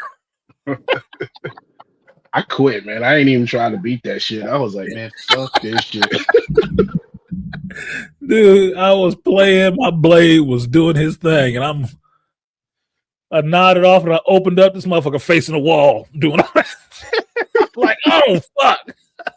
These people relying on me to help them out. I'm attacking the wall. I'm in a corner. Attacking the corner.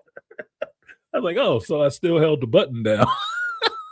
Well, because that you can also do it solo, and see, I got my magic maxed out, and so I got her with like where you can do like the Aerodrit spin. You can do it like multiple times, and so I'm just circling around, teleporting around the map, drawing the zombies until like a kill zone. And just the radius of the sword is increased everything. So I'm just killing them in that circle, just circling around the map, killing, let them come into the kill circle, and I'm just on the killing range, and I'm just cut you in half. But I was trying to do that shit by myself, and I said this shit because I hate doing it with teammates now because they just dumb as shit. I'm like, oh god, I'm gonna do this shit by myself. Yeah, that solo. Did you solo? You have to solo with each character up the levels. I'm like, I stopped last night on extreme. I stopped at extreme. I was like, this is stupid. This is boring this way. It's boring this way. Blade was the only one to do it. Yeah, why would I want to solo anybody else? Solo 3, 4. I got to fight 2 bosses and all these goddamn zombies. And technically, what I found, because I maxed out the thing, so it's 4. I'm at max 40, right? Yeah. You can't load up everything on your character. You can't. You can do one thing maxed out completely. One skill maxed out completely because you only get 40 points. Mm-hmm. So what's the point then? If I can't totally max this motherfucker out, I'm always going to be at a disadvantage.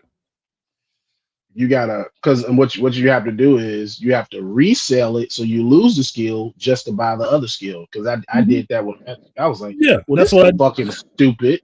That's why I maxed it out, because I reset from other skills to put all on one skill to get up to Blaze, increasing his life steal. Right. But then I have to take it completely away from his Daywalker dash shit. So it's just all on one skill. Well, that's stupid. Who would build like that? You don't have enough available credits to balance it out between the two anyway. Because think of it this way. If you went 10-10 on the first two, it's only 3 levels, right? On your skill. You couldn't even open the last one. You couldn't. You would never be able to open the third tier on those. Right?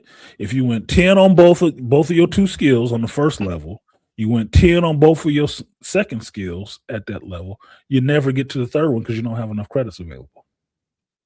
You never touch that. So what? You get to make a trade-off. You get to take 5 off of the second tier of one skill and throw it 5 on the other skill. Well, then you can't even max out that skill. And then you can't max out that third one. So what's the fucking point?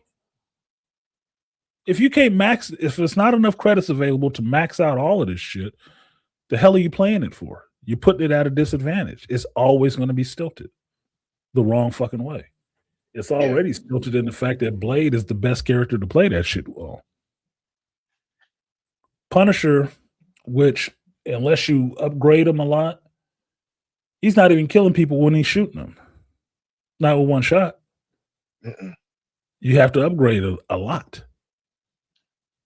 Jeff, so you just got to swallow up people all the time or run into them. You getting other people more kills than yourself. I don't even know how you play that shit with magic. Yeah, she got a sword, but you've already said that you do the Eldritch Whirl. Oh, all right, fine. And with magic, it's either or. You can either boost up her regular form, or you can boost up her Dark Child form, and you stay. Depending on which one you have, I have the one where you stay in Dark Child form, and that's what it is. I have all of the Dark Childs, but you don't boost any of her regular shit, her regular form. So you have to stay in Dark Child form the entire fight in order to get all your stuff. I'm like, yeah, this is kind of bullshit. I don't maybe not want to stay in Dark Child form. I might want to. I ran mine where I didn't switch into Dark Child form at all. I just stayed in the regular form and just picked the boost during the game to go to that form. Still was like a little lopsided. Like, he's not doing enough goddamn damage, dude. These motherfuckers getting extra kills off of me because I'm half killing motherfuckers and they coming right behind me and completely getting them. If you want to play for numbers, whatever. Mr. Z is in the building. Yeah, now her, like I said, with her in her Eldritch Whirlwind, in her Dark Child form, you can increase the range. So that swing will cover like half of the damn battlefield. Because I was hitting the Wanda from the other side of the battlefield. I wasn't even getting close. I said, nah, I'm not even gonna get close. I'm gonna just teleport around your ass and just cut you that way. Yeah. That's how I was playing with Blade. I was in there hitting, and then dashing out of there, and doing his little ultimate and just leave that shit there. So I can get in there. They all masked where I was. They all came into that kill box where I was. I'm out of there. Ultimate out. And then I'll dash back to hit all of y'all while you sitting there screwing around. But anyway, so you saw Avatar. Yes. Did you like it? Or were you disappointed because you thought it was going to be, something overly artistic? It's a movie. I'm gonna say. Really? You saw it in the theater? It's a movie. Low bar, buddy. It's not. Low bar. I would say it is. It is not that good, but it's not that bad. It's. This is what I said in the chat. He needs somebody else to. He needs somebody else to write the fucking story. Because there are pieces of a fucking story that he can go with it in the movie, but he does not go with it. That's what I told my mother yesterday. Yeah. Well, I told her that he probably wasn't the best one to fill out the world. He's the best. He's the best. James Cameron is the best one to show you what this world looks like and design the tech of this world and all the rest of that shit to bring it to you visually. He's probably not the best person to write it. He's not. Somebody else could write this world and have it be actually fleshed out and more interesting than it is. especially not storytelling. And he's not who I think of as a storyteller. George Lucas could probably write the Pandora universe and you'd watch the hell out of that shit and be involved in these characters' lives more. Yeah, that's what I was thinking. I was like, man, he needs somebody like a George Lucas to come write the damn to build the world, because you have what's crazy to me, you have something here and you're not doing enough with it. Like you really have something that could be like a next generational thing, but you're not doing enough with it. And so to me, like I said, I still gotta go back rewatch it because I was watching the Spanish subtitles, so pieces of the dialogue in Navi speak was in Spanish. So I'm missing pieces of like a small piece of the dialogue. Most of it was in English. I don't even know how that happened for you. It's just funny to hear though.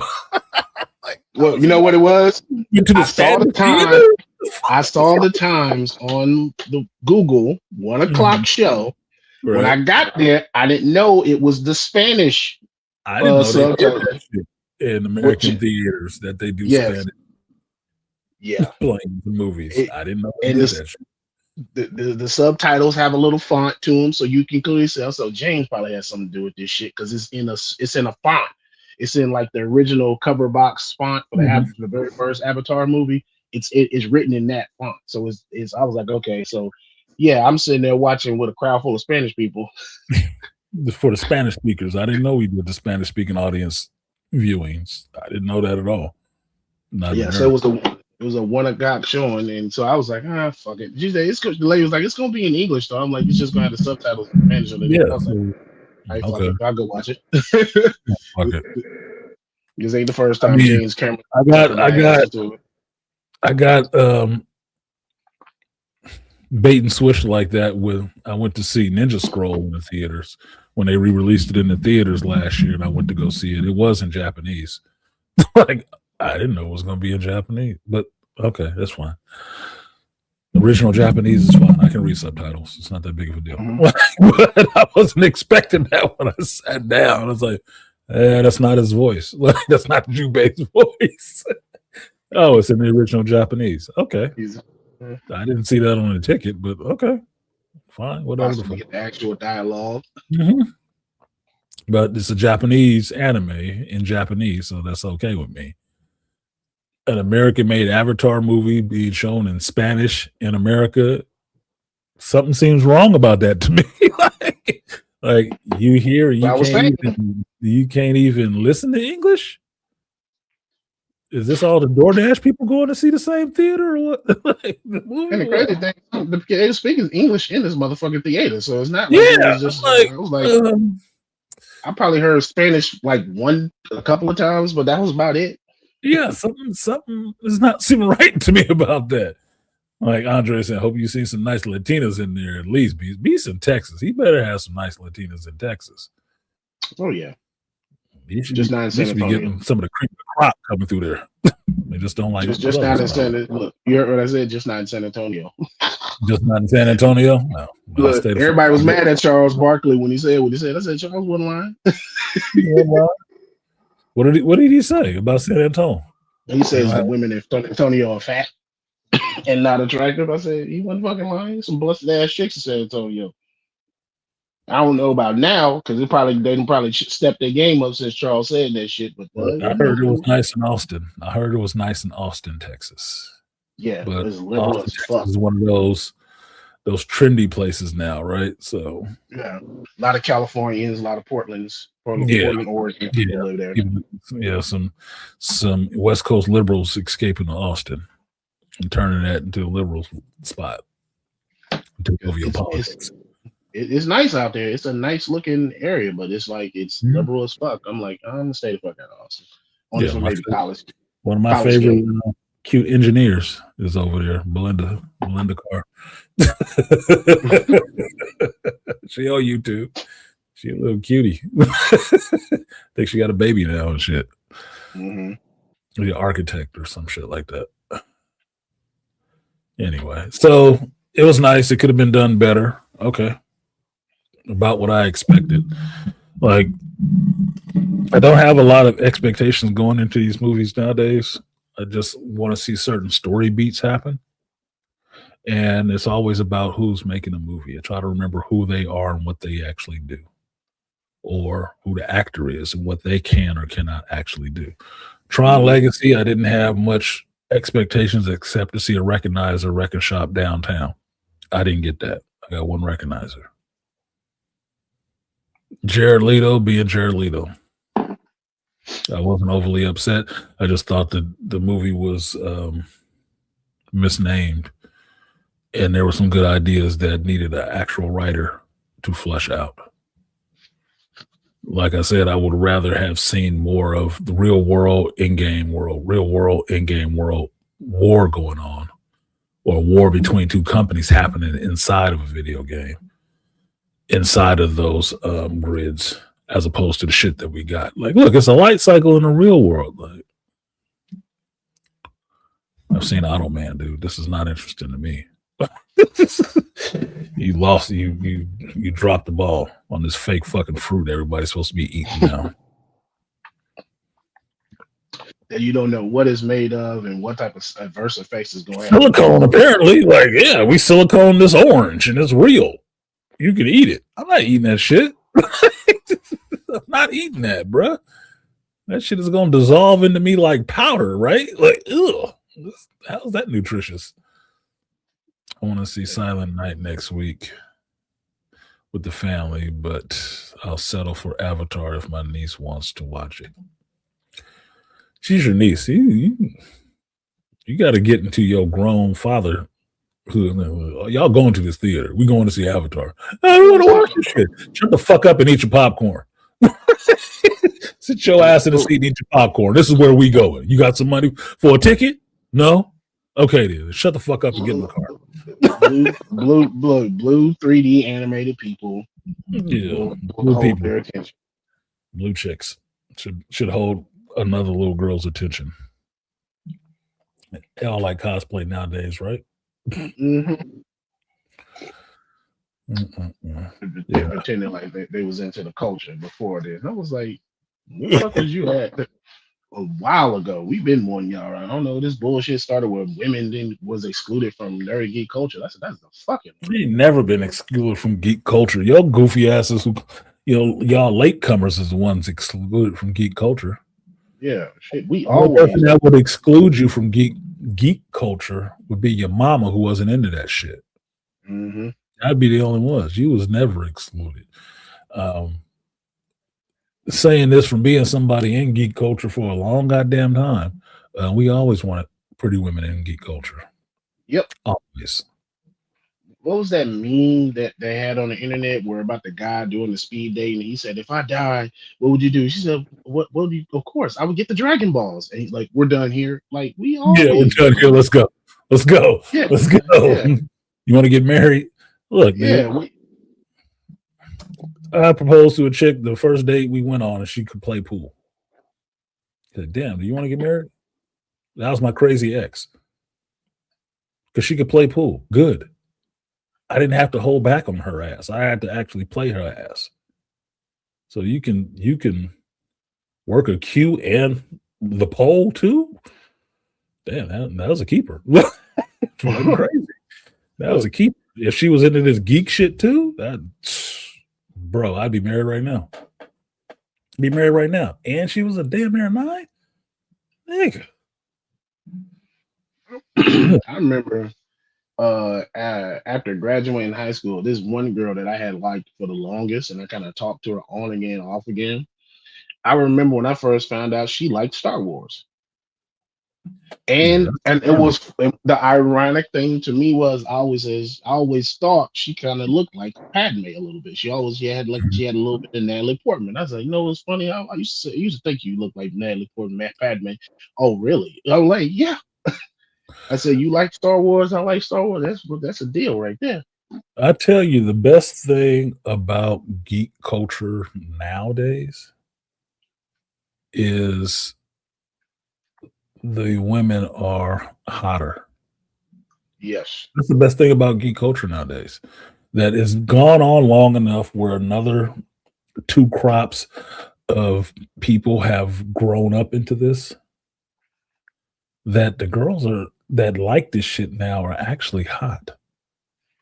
Very attractive. My buddy who I shoot I loosely call him my buddy, but because he's on another team. But one of the guys I shoot pool with, his wife, he like a tatted up dude. He always talk about Jesus to me, right? Which is funny in some ways. His wife is kind of hot, right? And she's just a regular chick. Used to be a bartender or some shit like that. She's just a regular chick, but she's a white girl with a nice big ass. He white, whatever, right? She's cool. Turns out he is a huge fucking geek in the Star Wars. Huge Star Wars geek. Has stormtrooper armor and everything. So that makes him a real geek, right? Yeah, I was gonna say he the real one. He a real one, right? She's so down with him. When we went to Vegas for that tournament, they were there. She paid for him to go see the Empire Strips Back and went with him. I looked on his little Facebook page. They dressed up in stormtrooper armor together. I'm like, that's a good wife. That is a good fucking wife. That is the one you should have married, bro. It is so rare, at least for me in my generation, or how I see it from my perspective, to be able to have a man enjoy everything he likes in life with the same woman. You can have your geeky side and have a hot chick that's down with you for that shit too. Y'all living in one of the greatest generations of geekdom, motherfucker, right now. Yeah. Right now. You can find chicks that are actually attractive, not just, she kind of frumpy or she attractive in the right light or in a tomboy kind of way. No. Feminine. Fit. Ass golf chicks. Now you can find some attractive golf looking chicks that are into this shit. That's into this shit. Probably as much as you. It might actually know it, not just into it for the dress up aspect that all little expositionists, little slutty chicks like to do. Mm-hmm. No, they actually into it because they actually like it, not just the culture of showing off your body, but the culture of actually reading comics and playing video games. Yeah, she can break down Lord of the Rings to your ass in great detail. I'm like, damn, you actually read this shit. Yeah, I read all of them. Yeah, this is the stuff that I like seeing. That's why I say I like geek couples. I love seeing geek couples. I like seeing geek families. When I had to shop, I enjoyed fostering that and helping try to perpetuate that shit, because that's what I enjoy seeing. Because geeks are good people. Not all of them are, sit in the basement, type on a computer, assholes who hate everything. That's not it. That's the popular, vision of it. Somebody sitting on a goddamn camera, talking shit about movies and stuff.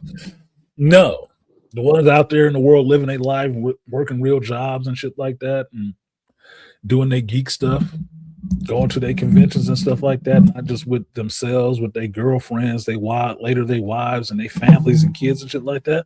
I love seeing that shit. There's people enjoying life. Only difference now between, my younger years and now, it's a lot more hotter chicks, which makes me feel like the old lech, looking like, back in the day, I would knock that down, buddy. Because they all younger than me. I was like, fuck. My goddamn daughter's age. Still look nice though, but I couldn't do that. All the ones up here don't like this shit. They think I'm childish. Oh, you're gonna sit back and read comic books today? Yeah. Oh, okay. You're gonna watch another episode of Dragon Ball Z? You're gonna watch this again? I don't want to. You watch that show? Yeah, I watched the show. You want to talk about Fallout? I didn't watch that. Yeah, it came from a video game. I didn't play the video game. Yeah, neither did I. But it's a show. So this is what I do. You lucky motherfuckers.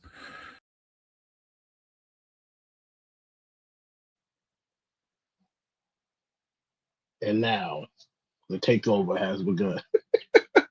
Uh-oh. Artisan dropped off. Hold on. No, they didn't come get me. They didn't come get me. They didn't come get me.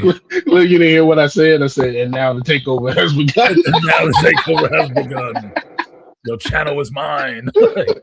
No, I moved my hand and hit the button on my mouse. Execute order 66. 66. Take his ass off. Nobody was really watching him anyway. Execute. No, I was gonna hit him with the power of one. The fuck out of here. We're the real geeks now. No, nothing's over till we decide it is. No, that was just me. My hand hit the mouse. Excellent, Mr. Burns. Mr. Burns' voice. Try to do my Palpatine. Now, the one thing that did take me off going to the fucking movies now is I don't like 30 minutes of trailers. I'm like, give me time to get to my seat. I'm usually there early, but give me time to get to my seat. I don't mind. Usually, you can tell how long the movie is by how long the trailers are. 30 minutes of trailer means it's probably about an hour and a half worth of movie. I'm like, Jesus Christ. I'm like, all right. I mean, I got to see the Odyssey trailer finally, but I was like, shit. Yeah, but it's a James Cameron movie, so you know people is really knowing people are going to. Companies understand that people will show up to watch a James Cameron movie. It's an Avatar movie. So it's like the Super Bowl. Everybody's trying to get their commercial because we're going to have the most eyes on it that we can get. Let's put it in front of Avatar so we can see all this shit. But that's usually the studio peddling his goods. They just get it. And then y'all get on out there. We got a ball in the house. Get out there. Show your ass. and then the trailer that they have been lackluster in the promotion of is this damn Anaconda movie with Jack Black and Paul Rudd. I'm like, y'all have been lacking on this promotion. I saw the trailer for this months ago, and the movie's supposed to be coming out Christmas. I'm not that damn interested to see an Anaconda movie unless it got J-Lo in it. Well, they spoiled it already. We know Ice Cube is going to be in it. I was like, well, damn, that was a hell of a spoiler. Yeah. Well, if he wasn't in it, you'd be looking at it strange, right? Mm-hmm. My only thing is, what is this? Is this a sequel or is this a reimagining or what the fuck is happening? It's another movie with the same name as another one, Anaconda. Okay. And we go from having a hot chick to these two goofy motherfuckers? Do I want to watch this? Is it gonna go? Is the Anaconda gonna be wrapping around their ass or something? I don't know. Jack Black is another dude that's not that damn funny to me anymore. Anaconda, yeah, I haven't even seen it. Just the idea of it is like, oh, Anaconda. I said the old movie. Yeah, no, it's a new one. Yeah, it's a new one. Who's in it? Paul Rudd and Jack Black. I was like, for what? So it's gonna be goofy? Mm-hmm. With a real killer snake in it. Why don't you do a Lake Placid remake with the two of them in it? Then it could be goofy. Anaconda? Oh, no, whatever, man. I'm probably not gonna see that shit. Trust me, I won't be seeing that. I will watch that one on streaming. They are influenced by the original Anaconda to go down to the Amazon and make their own Anaconda movie, an idea they had when they was kids. And so they basically told you the story in the trailer. The prop stake got destroyed, and so they decided to go out into the Amazon and capture a real snake for the fucking movie, and shit goes haywire. I was like, well, thanks for telling me the movie. And shit goes wrong because that plan sounds like some shit would go wrong. That sounds like some dumb grown man shit. I'm not watching that movie. I'm not watching that fucking movie. It sounds stupid as fuck in the premise. Who thought that'd be fun? Like I said, known quantities. What do I know I'm going to get from Jack Black? A serious portrayal of anything? Absolutely fucking not. Paul Rudd, who can be funny. What do I think I'm going to get from him? We ain't playing Scott Lang, so it's still going to be fucking goofy. Mm-hmm.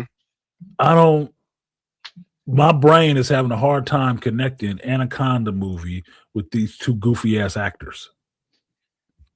In any way, taking this movie seriously. No. To me, this would seem like something. If I was watching a serious movie and the people in that movie were watching a movie about these two goofy motherfuckers going to find a real anaconda snake because they prop broke. That's what it would seem like. A movie within a movie. Like, we watching these two goofy bastards do this shit. I'm not watching that shit. If you don't lose money on that motherfucker, it will be a miracle. And really make me question, why the hell did you put them in the movie together doing this? That's stupid. It's not even funny. It's just stupid. Whose idea was it? Jack Black's? Maybe Will Ferrell was the secret producer.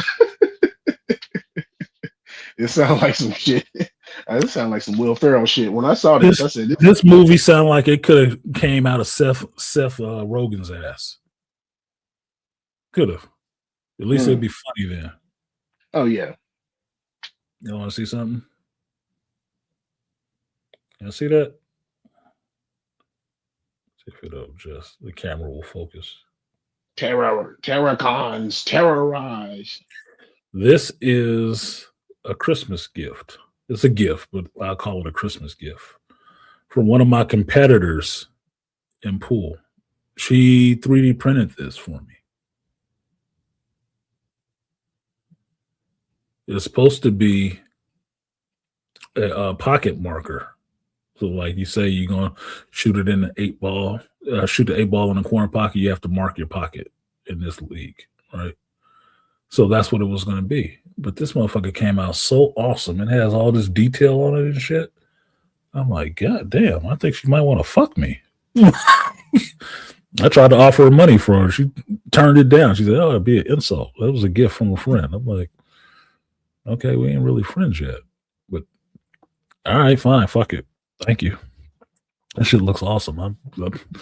And I could probably never use it for what it was intended because it looks too good. It'll get broken. But I'm sitting here looking at it. That's why I hit my mouse, because I was trying to avoid hitting the scorpion sitting on my desk.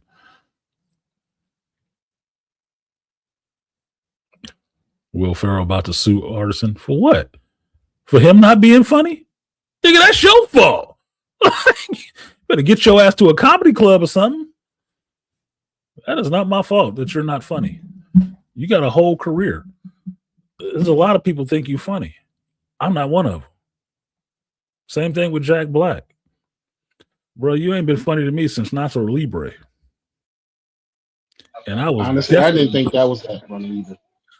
It wasn't that funny, but he ain't been funny since then for me. Only Kung Fu Panda. That's really his funniest shit. I never watched Kung Fu Panda either. I never cared for any of them. My kids didn't watch it. I wasn't watching that shit. I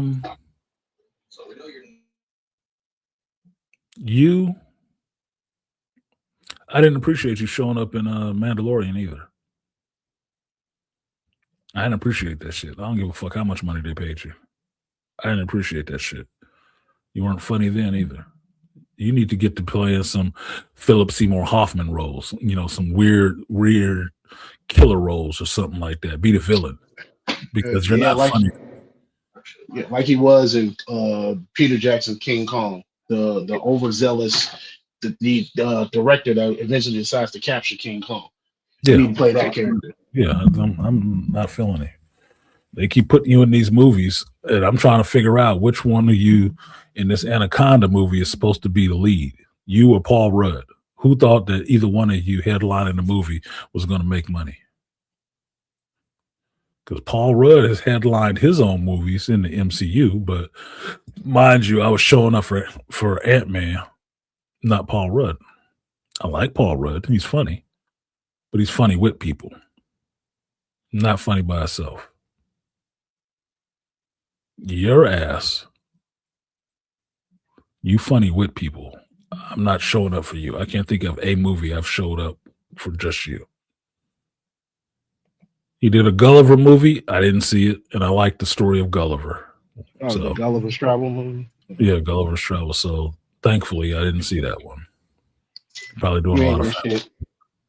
shit. You ain't miss shit in that damn movie. He could play a creepy ass killer. This is the thing about comedic actors or stand-up comedians. You get so used to seeing them be funny.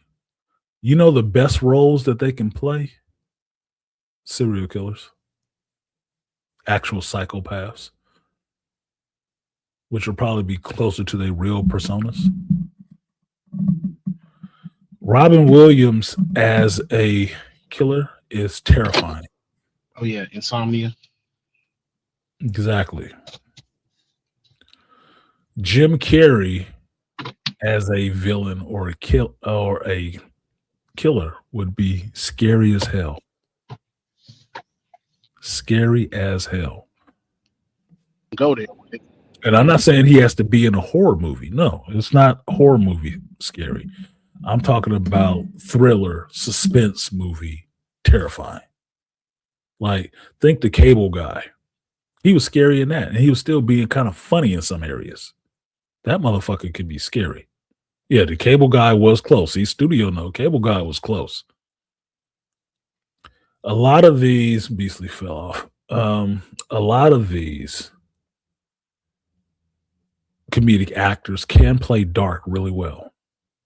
Really well. You'd be surprised. Like,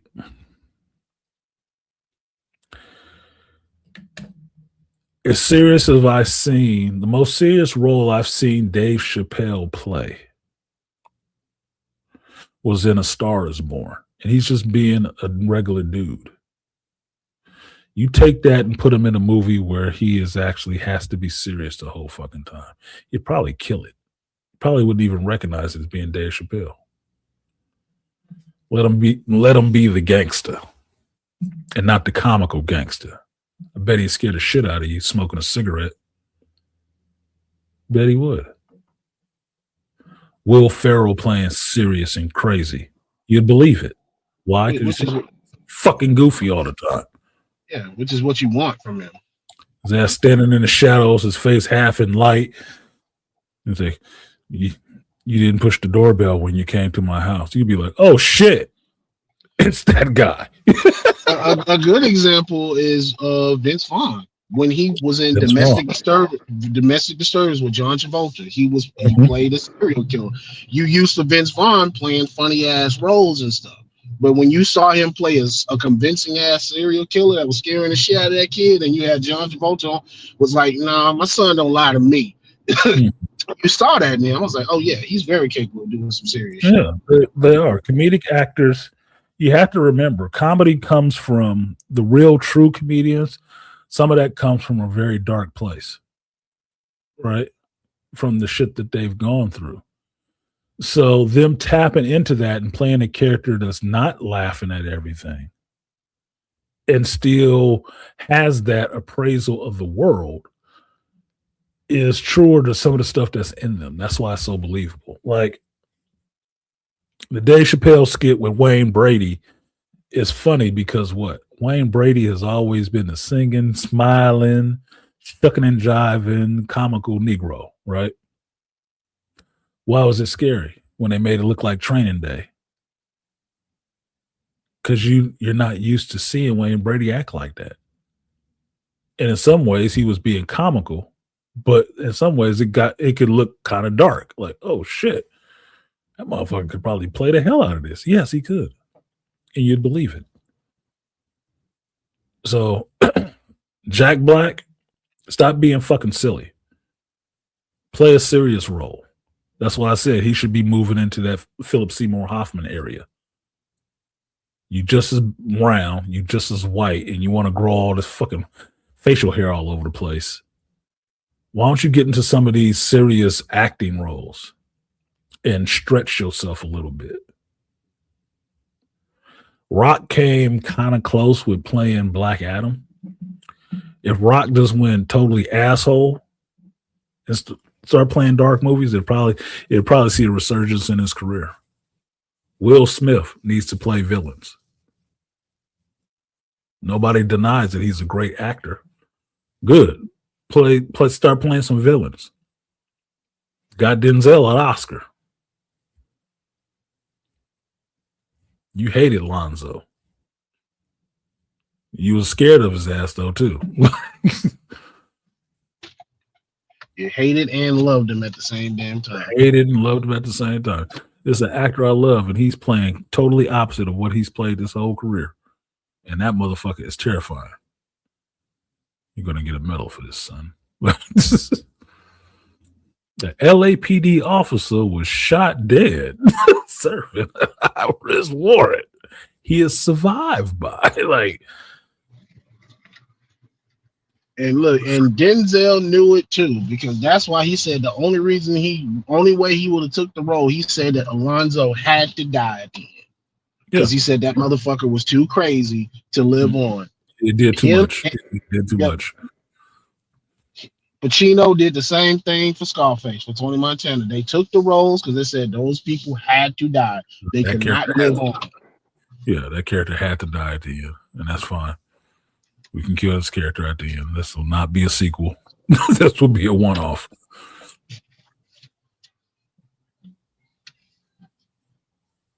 Speaking of Will Smith got a new series coming to Disney Plus and Hulu where he's traveling the fucking world doing crazy shit. And you've been doing that. You've been had this series on Disney Plus. When Disney Plus launched, he was out there. Welcome to Earth was the show, and he was out there going around the planet and shit. So unless they brought that back, I think it's another one. Yeah. Like he's doing 100 days to go and travel in the world, something like that. Okay. There's a trailer for it. They just put a trailer out for it. That's why I'm saying it must be a new one or a new season. Because I remember Welcome to Earth. Yeah, I know that one was there when Disney Plus launched. So if he has another one, he has another one. It's no big deal. I said, damn, you ain't went home yet? I said, she must got you running. He's going everywhere but home. Everywhere but home. With the money he got left, he's going everywhere but home. You might as well should have divorced her, bitch. But live your life, man. It's your wife. Do what you want to. Your marriage can work any way you want it to. It's your marriage. It's not mine. So you don't have to conform to my ideas. I'm just saying from male and business point of view, you should have got rid of that bitch. The dick sucking can't be that good. Even a young boy walked away from it. Even the young boy walked away from it. Will Smith been making trash movies for a while, and he's a decent actor. Yeah, maybe he should play a villain for a while. He hasn't been making trash movies. It's just his movies have been getting shit on. Because, mind you, the year he slapped Chris Rock was the year he won an award for King Richard, which was a good movie. He's been making good movies. It's just Hollywood and that establishment is tired of Will Smith. I wouldn't say necessarily the audience is finished with him as much as The Rock. It's just those are two black men in Hollywood who've amassed a lot of power, who can make their own features and call their own shots and shit like that. In Hollywood, Hollywood doesn't like that from black dudes. They don't. You don't see the same outrage coming from Seth Rogen and Evan Goldberg, even though they have the same kind of power. You don't see the same hatred. But The Rock and Will Smith, both at the same time, apparently ain't no good in Hollywood no more, even though they are proven box office blockbuster moneymakers. They're just not any good anymore. All of a sudden. And no movie works. Now, I don't know if that's the audience that's just turned on them or went a different direction, or it is actually collusion in Hollywood to constantly put this negative vibe out there about these dudes. I don't know. Can't say. But I know I hear more negative about them now than good. and not because they've done anything really negative. They're still doing what they've been doing, which is giving the fans. Hollywood don't like giving the fans anymore. They only like preaching to fans about politics. Yeah, I think the fans are more forgiving of Will Smith due to his current situation than they are to The Rock, because it's The Rock who I hear them talk the most shit about. Yeah. Will, they just understand, damn, Will is in a fucked up relationship with a woman that don't love him, and he need to get the fuck out of that. But they can't respect him for that shit. Yeah, they can't respect. That slap to Chris Rock's face kind of did it for some people, because you won't deal with this disrespect at home, but you're gonna try to check another man on camera and embarrass everybody like that. I'm sure he wish he could take that shit back. I'm sure he does. I'm still of the mind to thinking at first it was probably staged, because who would ever think of doing something like that on live camera? Even a trained film and television actor, who would ever think of doing something like that on camera? Mm-hmm. That was just stupid. You must have been high, dude. Just say you was on drugs that night, and everybody would probably forgive you. I was high. I was high and out my fucking mind that night. I'm sorry. I barely remember that shit. Because I think Bad Boys 4 still made money. It didn't. I don't think it lost money. I think people still went out and saw. I think he still gets support. I think because I'm a Will Smith fan. I would imagine, especially millennials, because we grew up with Will a lot. Like, I remember when Vince Staples was on the Breakfast Club and he was talking about, and they was clowning him because he liked the Will Smith song. I said, because that wasn't made for y'all. That was made for us. He said, get jiggy with it and fucking Miami. I said, yeah, that was our shit. I like them fucking songs. I don't care what nobody said. I would play fucking Welcome to Miami anytime I'm going to Florida. That shit is blasting. I'll play Summertime every summer. That too. I can play Parents Just Don't Understand. I'll play Nightmare on My Street during Halloween. But me and Will Smith have grown up fucking together, dude. Yeah. From when he was rapping, went broke rapping, to start acting, made something out of himself acting, to his first forays into acting. I've been there with Will Smith the whole time. I don't have a problem with Will Smith. The thing I disagree with Will Smith on is how he handling that situation with his fucking wife. But that doesn't mean my disagreement with him on how he handles his personal life does not affect me enjoying him as an actor, because he became a hell of a fucking actor. I think he's a better actor than he was a rapper. Like, get the fuck out of here. But he can still rap too. So it is what it is, dude. Some people can transition in their career because they have that much talent that they can move and do different things. I'm not mad at them for that shit. I just don't. I might have liked Jada. Jada is still pretty, but Jada is fucked up for Will right now. She is doing way too much to try to ruin that man. I don't appreciate that shit that she's doing. No, man, that's an embarrassment. You were Hollywood royalty. You were the icon of what black couples should be, and you came out and did this shit. What up, J. Cole? That Jada and that Will Love. Yeah. Yeah, that was... This motherfucker ain't did nothing but elevate your career. It don't matter if you never want to marry her. Her ass and Michelle Obama need to both get slapped in the face. You throw Aisha Curry in that list too? That bitch too. Because they are not doing anything good for their fucking husbands. You are basically diminishing your husband every chance you get. That sounds like some bitter bitch shit.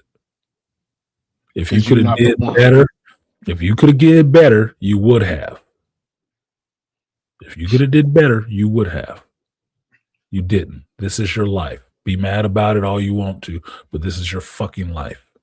I don't even like this dude. Who gives a fuck? Who said he liked you? Hold on. At least Aisha and Jada, you got two dudes that was on their way up and making it, that was in love with your stinking draws. And all you can fucking do is talk shit about how you didn't like them at first. Gave you the better heights of celebrity and riches that you couldn't have even got on your own. I like Only Jada. reason we She know your wasn't hitting that name. level. She wasn't hitting Yeah. that level. Not by Yeah. herself. You Fuck. can be all sad and miserable in your fucking $1 million house with your luxury stuff. I'm like, what the? Cry Well, on I your didn't money. like. Yeah, I didn't like him that much. The only reason we know who you are is because of them dudes. They the superstars. They the rock stars. They the And that's one the just how people. it works. Yeah. Just how it works. Look, what's her name? Julia Roberts' husband is probably somebody you barely know. I forgot she is his husband. She's a superstar. That's just what it is. There are female actors that are bigger than their husbands ever would be. Selma Hayek's husband, who I'm jealous of, mind you, because he get to bang that shit out whenever he want to. He got some kids out of her. He get to see her naked ass laying in a bed next to him. With that accent and everything. With that accent, talking shit like, you give me some coffee. Oh, I want to have another dog. I don't want you to have another fucking dog. No, why, honey? He get to see all this shit. He get to smell her stinking shit while she's sitting on the toilet. And come in the bathroom at her, like, God damn, what the fuck did you eat? Yeah, he rich. But she's the star. She ain't leaving his little ass. And he a regular looking ass dude. She's rich. He's a billionaire. There's a lot of actors that's just how it works with that acting shit, dude. Some people are stars and some people are not. And some people that are actors, yeah, you can both be actors, but one of you is bigger than the other one. That's just how the fucking shit works. You don't need to be mad about that shit. Yeah, even Mendez and Ryan Gosling. Even Mendez and Ryan Gosling. Who's the bigger star? Ryan Gosling. You think Eva upset? Nope. She retired. Right. Ryan Reynolds and Blake Lively. Who's the bigger star? Ryan? But Blake is still cute. But Ryan's the bigger star. Got her to billionaire status. You think she upset about that shit? Who appeared in whose movie? Play your fucking role. Yeah, exactly. Play your fucking role, dude. It's your career is your career. Their career is their career. If their career end up being bigger than yours, you can be competitive all you fucking want to. But that's just the way it worked out. Because best believe, if Will's career suffers like it is and drops below Jada, she's not going to elevate him. She ain't going to be praising him on no red carpets. She ain't doing that shit now. Fuck you. No, you got the level that you should have been at. Same thing with Aisha Curry. If your ass could dribble balls, Steph wouldn't fuck around on you. Shit, I'm just saying. You would have been out there on the court in the WNBA, and you still wouldn't have been as big as him. So shut up. I don't care about what you have to say. You're not a celebrity. You're somebody's wife. Be that. You're Steph's wife. I don't need to hear about how you didn't love him. Tell that shit in your memoirs. I don't give a fuck. And if you don't love him, leave. Let some other bitch love him. And don't take none of that shit with you. This is why these motherfuckers don't like signing prenuptial agreements, because this kind of motherfucker right here would leave with nothing. And you should leave with nothing because you didn't make that shit. You ain't went to near practice. You ain't shot near shot. You ain't made near game winning thing. You don't deserve shit for that.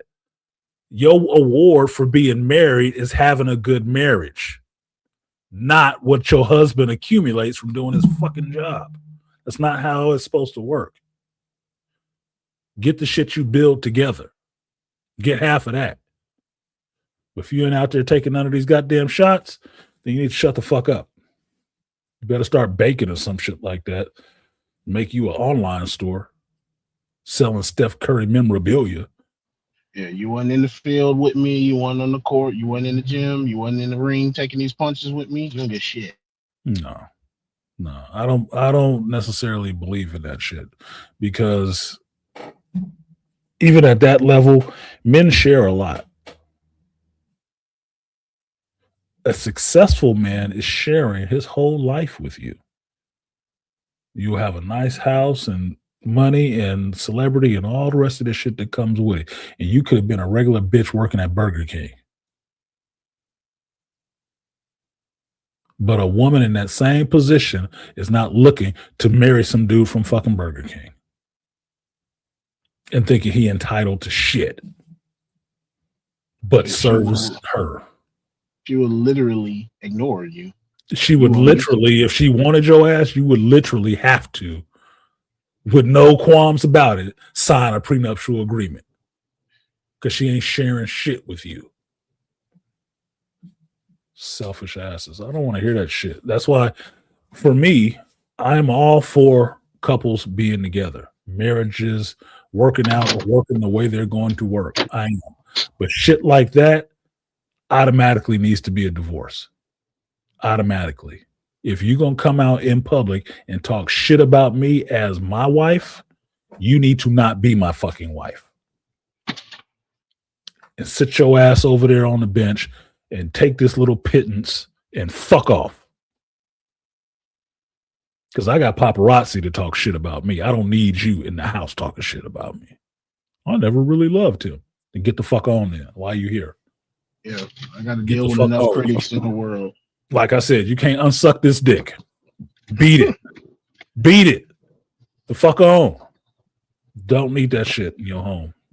Don't need that shit in your home. You don't need that shit in your career. You don't need that shit tarnishing just your image. No, fuck you. Yeah, a pittance, Andre. Look it up. Because in the grand scheme of things, it's little shit. Your piece is more pricey. Fuck them. Yeah, he got to deal with enough shit. He got to deal with the criticisms and the critiques of his gameplay. He got to deal with opposing teams on and off the court. He got to deal with coaches. He's got to worry about, damn, am I going to able to play in the league? If I get hurt, what I'm going to do? If something happens to my career, how am I going to take my? He got enough shit to worry about rather than you jumping on the fucking internet and saying I never really liked him and I wanted to be the superstar. Well, then go be the fucking superstar. Then go start dribbling the ball, bitch. Go to practice. Yeah, shit. Go be an actress. If you can make that team. No, go do some fucking work. Entitled shit. This is what I'm seeing that turned my stomach from the 2000s on till now about seeing this entitlement culture, especially with women, right? Women with male egos. I put up on Facebook, not Facebook, Instagram, these videos that I like, and the website is Karen's Doing Bad page or something like that, right? And I put it up on my Instagram, and it's people porch pirating, stealing a box off a porch, right? In full view of a Ring camera. And some of the videos flipping off the Ring camera, looking right in it, like, what you gonna do about it? They grab this box and try to run off the porch. And most of the time it's some overweight ass person, male or female, somebody overweight, which I think is interesting, psychologically interesting. Well, the package within a few feet of the door blows up and sprays their ass with paint. Now they're mad and cussing at the Ring camera. And in some instances, calling the police to try to complain about the fact that they stole somebody's package off their porch and it blew up in their face. And now they're mad that they're covered in paint. And they want the owner arrested because they got covered in paint. The fuck? You stole shit off my porch and are mad at me because it blew up in your fucking face, and you called the police and stood there and waited for them? I want them arrested for doing this. Arrested? How do you think this is going? You don't get the fuck out of here. Get off my lawn and clean up all this goddamn paint. I got you on camera stealing off my porch. Your fat ass. Well, Running to the car. You and the inside of the car covered in fucking paint. You mad at me? That sounds like instant karma. Yeah. Fuck you. The Be funniest mad. one was the dude that was making the Macaulay Culkin Home Alone porch boxes, and he was even able to get Macaulay Culkin to come in and help him make one of the boxes, and it would like spill a bowl of glitter. It would fart. It would have like his homemade skunk spray, and he said it would make a police siren noise. So as soon as they open that shit, glitter and their whole house would be stinking. That shit would be hilarious. Yeah, I mentioned that last week about the guy that's making those boxes because they had tracking devices in those boxes in the camera. Yeah, and he's selling them too in their house. Oh, you'd see them; they'd be on video. Fucked up their whole inside of their house. They're like, "Ew!" I was like, "Instant karma, fuck you." No, these people with these porch pirating. What the fuck are you gonna do about it? All up in their Ring camera, flipping them off and everything. It's like half the time, these are your fucking neighbors. These are your fucking neighbors. And I thought it was interesting because I sent it to Black Bang, right? Because I don't have a problem laughing at people doing dumb shit and getting their receipts for that dumb shit. And I pointed out to him, say, you know what's funny about these videos? Most of these videos, these people are overweight. Now, it could just be that Americans are overweight, but we see fit Americans. So I don't know. Maybe that's not it. But it's really interesting to me, the correlation between who steals packages off people's porches and who are overweight. And they're not usually going to busted ass cars. That's the other funny thing about it. This one chick looking all sporty and shit, trying to jump in a fucking Charger, stealing packages off somebody's porch, and you got a whole fucking Charger out in the driveway. Huh. And blew up in your car. Good.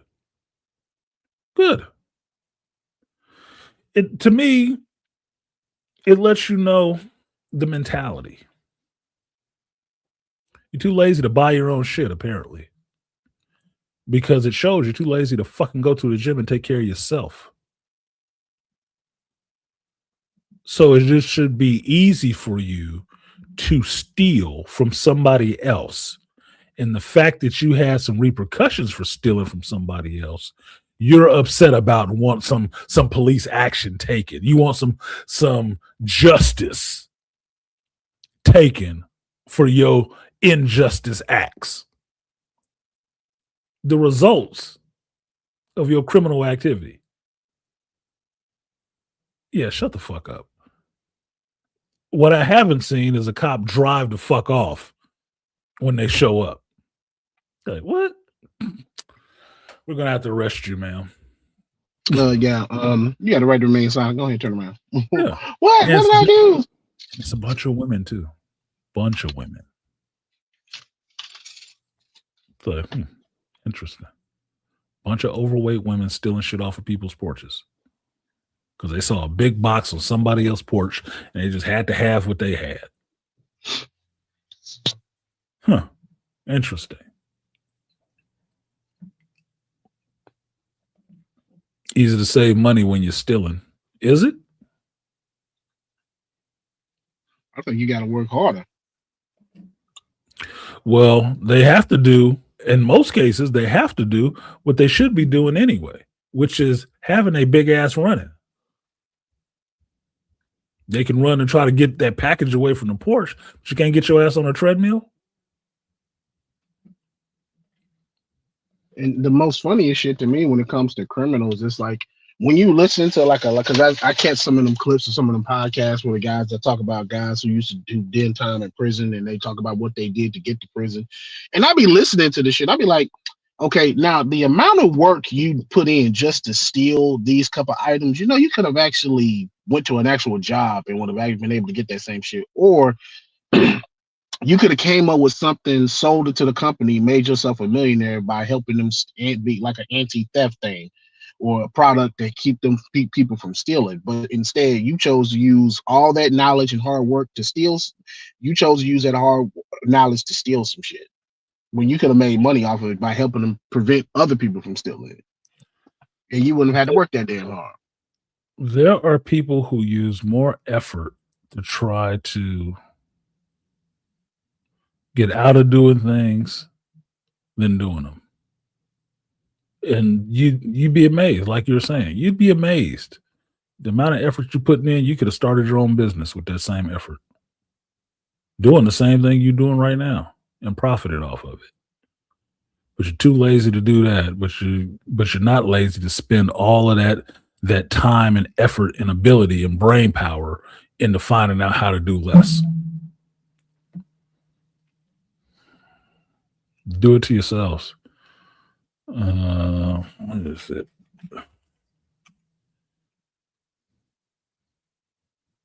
No, not that Karen. Wrong Karen. This is the Karen that owns a sword.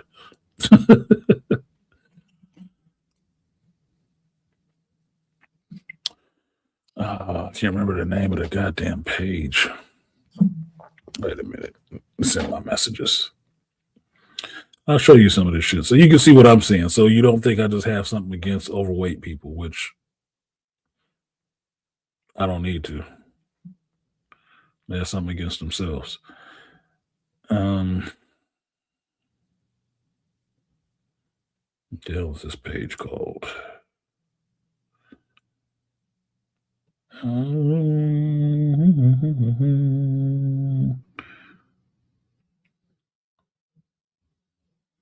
There it is.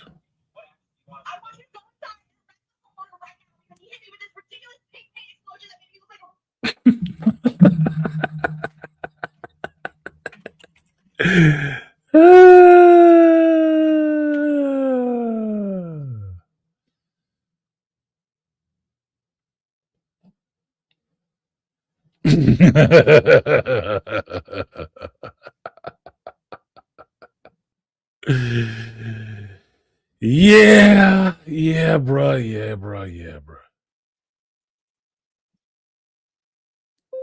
Okay. Y'all want to have some fun with me?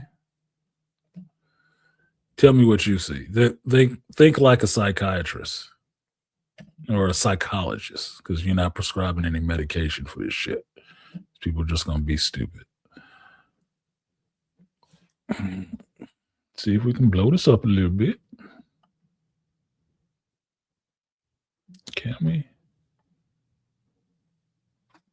No, can't blow it up any. God damn it. Pink paint explosion that made me look like a rolling. Is it a download button? Hold on a second. Maybe I can get it on another screen. Oh, I can. Fucked up now. You done fucked up now. What action do you want? I want you to go inside and arrest. Okay, the name of this page is Karen Rampage. Which is a good name for it. Stop sharing that one. What's a good ism?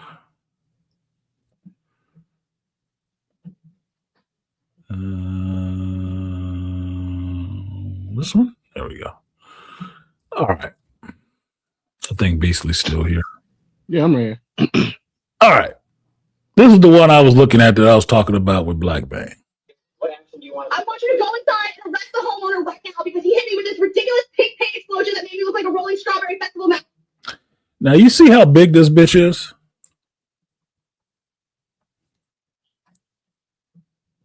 She's stealing a package off somebody's porch. God, and everyone is filming me as if it is entertainment, so arrest him immediately. When she turned to the side, she can't even see her kneecaps. See that shit? She looked like that thing out of Explorers. You know, the alien, when the father alien showed up and found out that the kids had stole the dad's car to go meet these little earthlings. That's what she looks like. She looks like the dad when he showed up. You can't even see your fucking pussy or your kneecaps, and you stealing packages off somebody's porch and then calling the police. This one specifically got to be fake. It got to be AI. It better be fake. It better be fake. Bitch, you got other problems. I want you to go inside and arrest the homeowner right now because he hit me with this ridiculous pink paint explosion that made me look like a rolling strawberry festival mascot. And everyone is filming me as if it is entertainment, so arrest him immediately. What, bitch? Fuck off my lawn. Let me verify. You were saying the package burst open by itself without any interference from... That's exactly what happened. I touched the fucking package and it exploded like a paint hurricane. I could not step away. I could not shield myself. I could not do anything except scream while the tidal wave of colors buried me alive. I could not even feel my face under all this.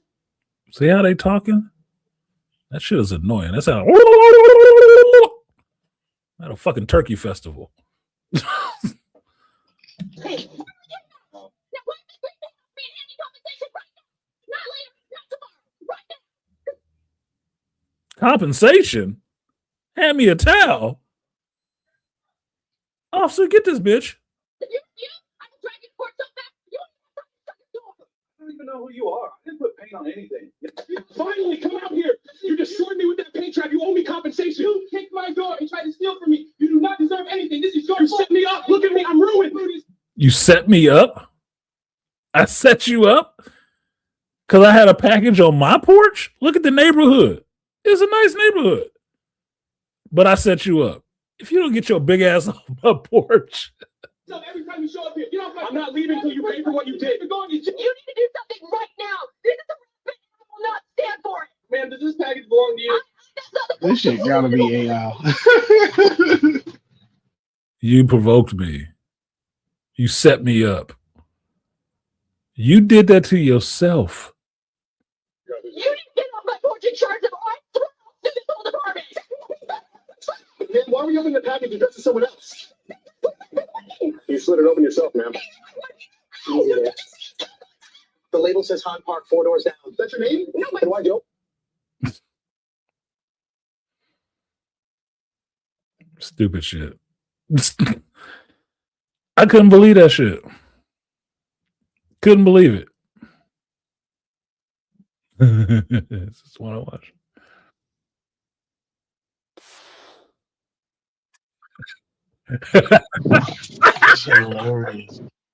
Look, man, I'm sorry. I got a dark sense of humor sometimes, and people getting their comeuppance, I don't necessarily feel bad for. I don't feel bad for people getting their comeuppance. Doing some shit you wasn't supposed to be doing and getting fucked up in the process is not my damn concern. Or you getting fucked up in the process is not my concern.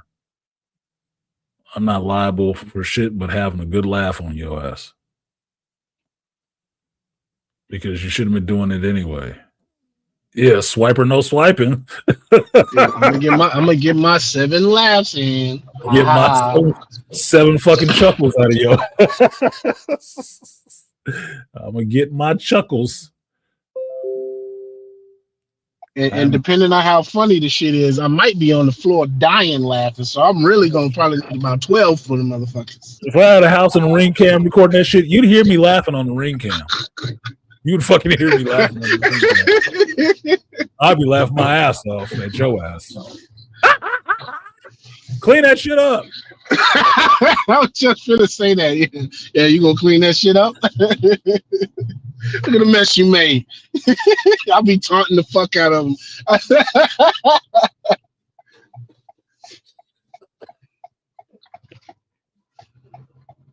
Now, I don't got no paint thinner, but Home Depot for sure got some. So won't you?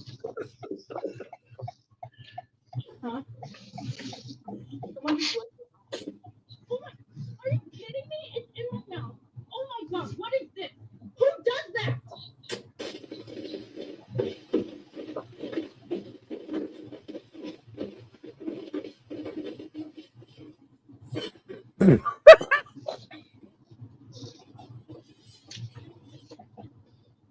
This package is mine for the taking.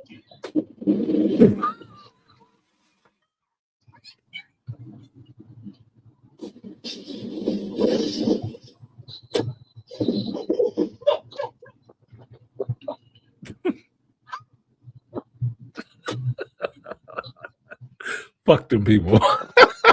No, it was the one where the brother black, the heavyset black dude tried to steal something off the other dude's porch, and he hit his ass with the burn shotgun blast to the back. He caught his ass.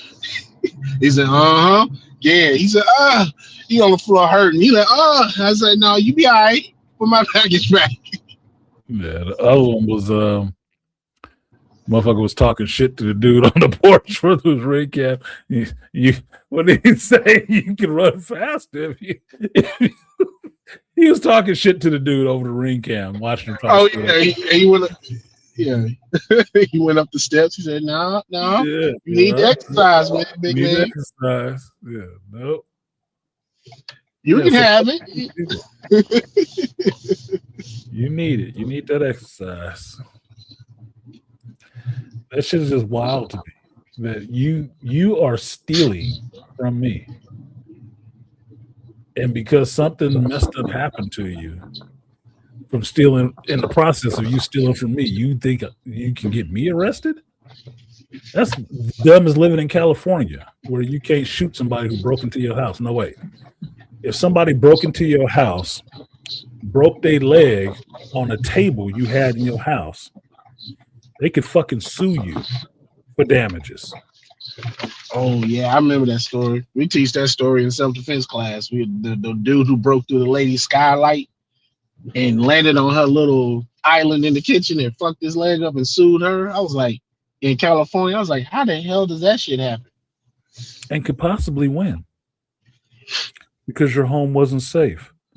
For burglars? Fuck them. Look, that's when you need some Home Alone booby traps. Yeah, he got a spike in his ass. They're breaking into my house. What time was it? 3 a.m? You ain't supposed to be in here. My house was closed. And I be thinking, Artisan, what judges in California be taking these fucking cases? Because the judge is the final say so. He just throw that shit out. I'm like, why are you entertaining this bullshit? Get the fuck out of my courtroom. You're wasting the court's time. You're wasting the taxpayers' money in this time. We might charge you for showing up here in court with this frivolous fucking bullshit. Frivolous ass lawsuit. Frivolous ass case. Get the hell out of here before I'll put you in contempt. I'd be a terrible judge because they'd never want to come in my courtroom. Courtroom 12? Yeah, you don't want to go in there. Yeah, Judge Artisan. Yeah, Judge MC ain't. Nah, bro. He will fry your ass, man. He ain't be playing. You won't judge Maccabee. At least Maccabee is liberal. Yeah. I'm not recording the show or none of that shit. I just do not have time for BS. Like, absolutely not. I didn't spend my whole career as a lawyer and becoming a judge in the law to sit here and listen to you waste the course time at this kind of shit. 30 days. Get the fuck out of here. 30 days. Bye. You're going to make me a criminal. You're already a criminal, sir. Bye. Ma'am, maybe you can lose some weight in that time. I can't believe you said that. Believe it. Roll her out of here. Roll her out of here. Yeah, it'd be funny because people that know me and the way I talk, they'd be like, dude, you should get into politics. I said, you wouldn't want me as a politician. I'm just burn this motherfucker down with all the rules I would pass. I could never be a politician. I already know that. I got too many ideas that go way against the grain. I'm not form-fitting. I'm polarizing just in my personal life. There's no fucking way I can be a politician. Look, and I'm polarizing being nice. I'm just being nice, and I can get 5 to 10 haters already. No, bro, it would not work in politics for me. Political career is not there because accountability would be the main running platform. You heard I was just talking about big people. They wouldn't like that shit either. Oh, he's fat shaming. I'm not shaming you. You shaming yourself. I didn't make you that way. I didn't put the cheeseburgers in front of you. Well, what is the word of the day, courtroom? Accountability. Accountability. This is accountability court. You were found guilty. Guilty and lacking. They wouldn't even know my name. They would call me Judge Accountability. Right. That's Judge Accountability's courtroom. Yeah, you can't go in there. Beast of accountability. Nope. Shit, look, and I will purposely put that bitch at the end of the fucking hall. I want the last courtroom because I want that last walk. I want them to know the psychological torture of walking down that fucking hallway to my courtroom. I want it. Every piece of it. They know your name on the streets. Like, who you got? Oh, I got Judge Beast. Oh, goddamn. Don't go in there, man. Don't go. Just please. Do whatever you gotta do not to go. They go in the courtroom. It's so hard to say goodbye to yesterday. Go in there, man. Because they know what's about to happen. Yeah, don't go in there. That motherfucker, nah, it's not okay.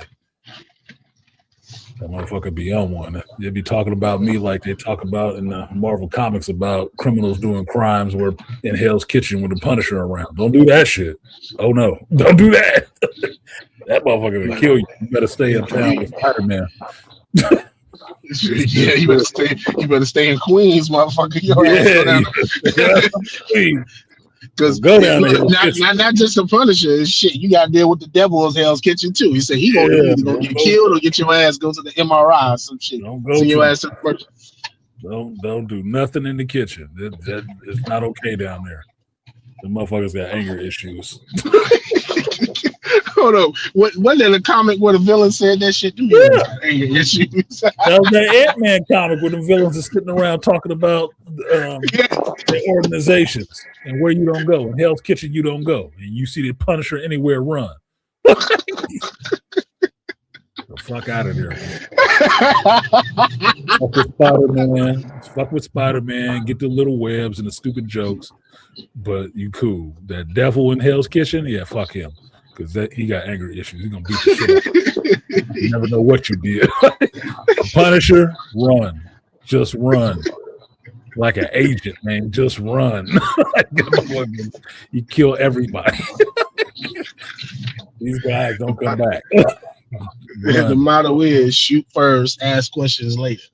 Yeah, shoot first and get the fuck on. Yeah, no, you don't even ask questions. You just leave. But yeah, that's that courtroom. Oh yeah, it'd be like that. Yeah, don't get his courtroom. You don't want to be in there. Fucking the fucking court stenographer will be telling you don't go in there. You don't want that shit in there. It's nothing good coming out of there. Yeah. Look at that court, like the Hell House. Because I was working before they let me go at that job. I was working my way up to fucking be a caseworker. And I said, oh shit, Mr. Beasley, you gonna be a caseworker? He said, you gonna fry people? I said, fuck yeah, I'm gonna fry your ass. As soon as your ass ain't doing what you're supposed to do on this paperwork, I'm telling the judge, oh, he ain't doing X, Y, Z. His ass needs to stay a couple more months. Look, your ass will be hung out to dry. I said, you do what the fuck? Look, go to bat for you on some bullshit. I'll never go to bat for you on some bullshit. I don't co-sign people bullshit. I just don't. My rules are simple. I said, look, being in this unit with me, and I'm pretty much the more simpler staff deal with. Like, yeah, my rules are simple. Just do X, Y, and Z. We won't have no problems. But the minute you fuck up, I'm on your ass. I don't give a damn about your feelings. I don't care about what the fucking therapists say or the supervisors say, because they not in this fucking unit. You in here with me, goddammit. And I got to deal with your bullshit. They don't. They deal with your shit for like 15 minutes out of the day, at the most 30. I got to deal with your ass for my whole goddamn 8-hour shift. Sometimes 10, 12 if I got to stay fucking over. So yes, you going to do what the fuck I got to say, or I'm going to just light your paperwork up. Now, see, Beast, I'll share this with you. I don't think you mind me telling you, but Black Bane is getting a job in some juvenile corrections. And through his interview process, they was telling him, yeah, somebody here might swing on you because these are the people who are like the murderers and stuff like that. Yeah, you're not supposed to touch the kids, right? Supposed to restraint.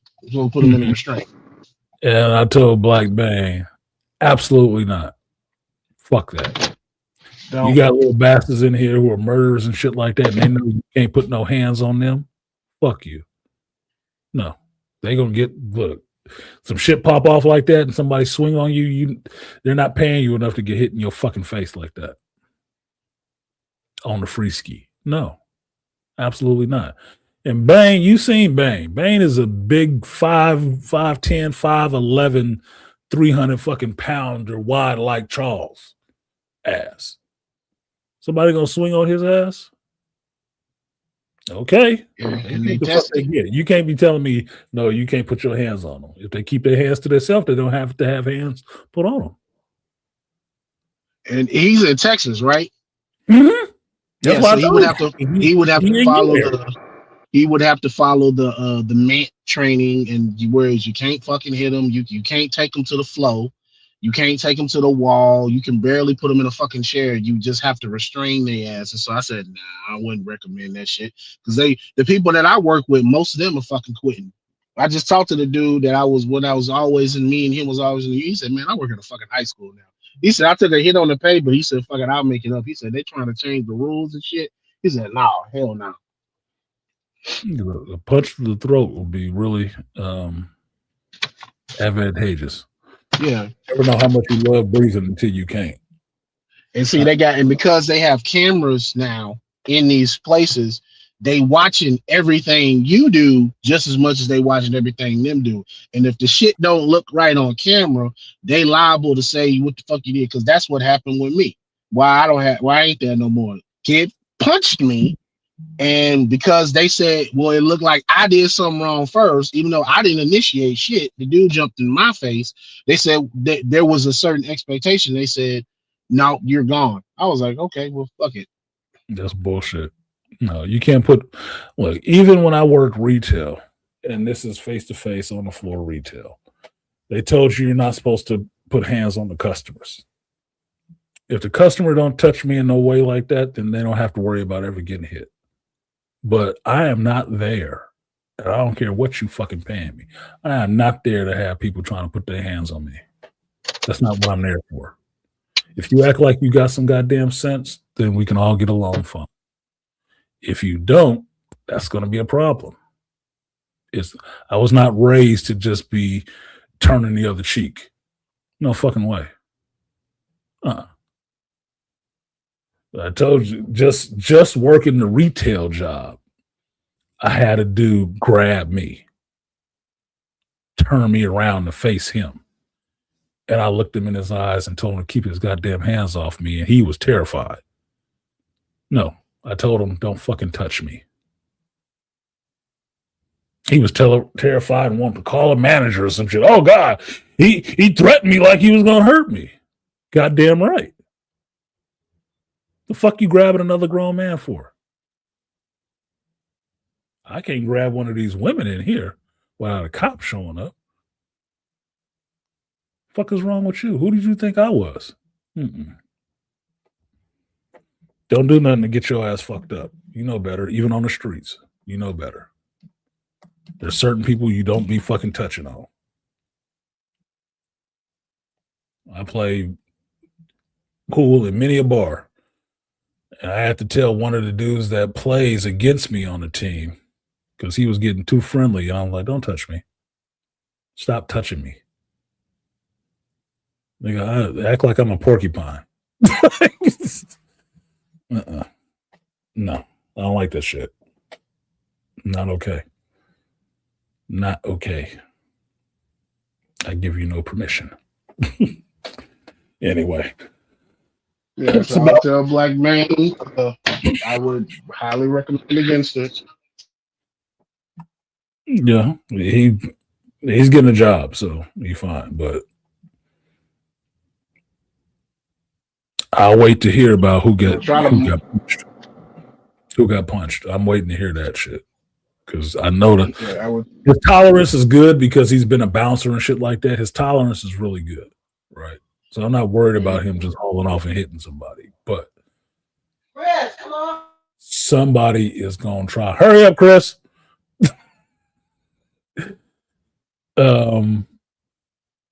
Somebody gonna get snuck. Somebody trying to sneak one on him is gonna be an issue. He's going to the corrections or the probation. I think it's corrections. Oh yeah, he really gonna be in there. Oh yeah, he gonna catch a test. I mean, when they said he was in there with juveniles who've committed murder and shit like that, I'm like, and he can't hit back. Yeah, the ones that have been certified basically by the state. Yeah, that sounds like a recipe for getting their ass kicked, or you having to fight them off of your ass. Because no, there's not too many free steals you take off of that shit. I mean, who was it?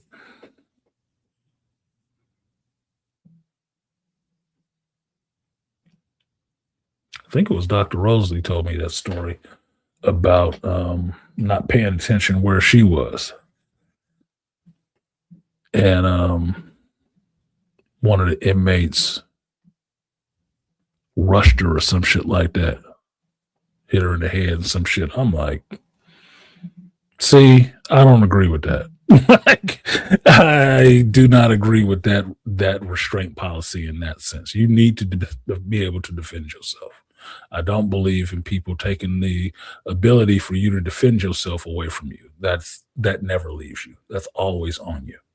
If you was naked in the woods, you would be able to figure out you need to defend yourself. That is not something you can give to me or take away. No, that's always going to be on me because that is my person. You don't own that. That's because they're worried about getting sued and public perception. I don't give a fuck what you're worried about. That would never be. Look, public perception is to be a weak ass man. Fuck you. I'm not worried about public perception. I need to go home and I need to live with myself. And I will not be able to live with myself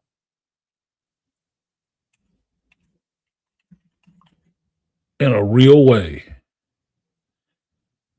if I allow somebody to be fucking swinging on me at work and not doing anything else.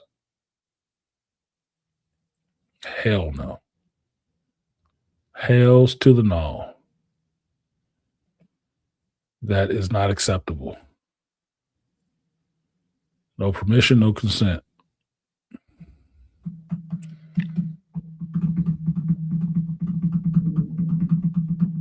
Yeah, no, fuck that.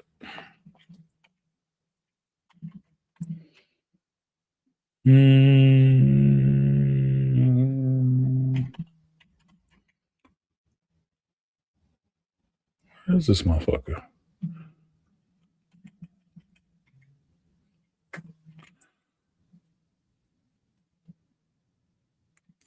It's so weird that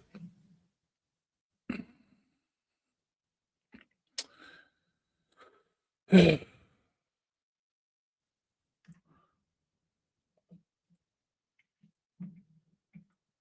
he is. When I pull up Instagram on my computer, it goes to the stand-up comics page. I don't remember the password for that one, so I don't log it out. But it doesn't have the same friends list as my personal page does. So I'm trying to find Black Bane, and I'm like, couldn't find it really. Okay, that's a good highlight. Yeah, this is a good highlight. Yeah, it's just to get the feel of some shit. All right, Andre, I'll share this with you. Not this. So that's Black Bang doing one of his elephant lifting techniques. 445 pounds. That's Bane on the bench. You don't swing on that big ass nigga. You need to get your fucking ass rocked, dude. It need to look like Krampus slapping the shit out of you in Red One. That's what it needs to look like. The fuck out of here. Oh, you can't hit nobody. Fuck you. Don't get hit. And they'll try to use that to duel to their advantage. Well, see, JT, you talking about kids, right? Under 15. What they're talking about for Bane is juveniles. I'm thinking 15 or older. Hell nah. Hell to the nah. No. Now, I know a person who worked in an actual jail with grown folks. No, you're not necessarily supposed to be beating up on the prisoner. You don't want nobody abusing prisoners. No, I'm not talking about abusing them. But when they did some dumb shit like that, you think they was not? They got handled, man. They got motherfucking handled. Those are grown-ups. Adults. 18 and up. From the supervisors that I was pretty cool with, and I learned a lot about the job because they would tell you, they was like, realistically, the kids today, you're not dealing with the same kids about 6 or 7 years ago. See, they said 6, 7 years ago, they understood consequences. He said they understood when they knew when they fucked up because they still kind of respected somewhat of the rules. So when you got on their ass, they kind of, all right, man, they'll try to chill out.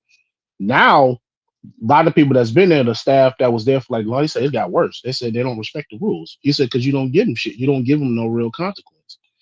You give them a little timeout section and some therapy sessions, and that's about it. That feminine shit does not work. You cannot manage men like that. You can't. That's not how that works. Men don't learn that way.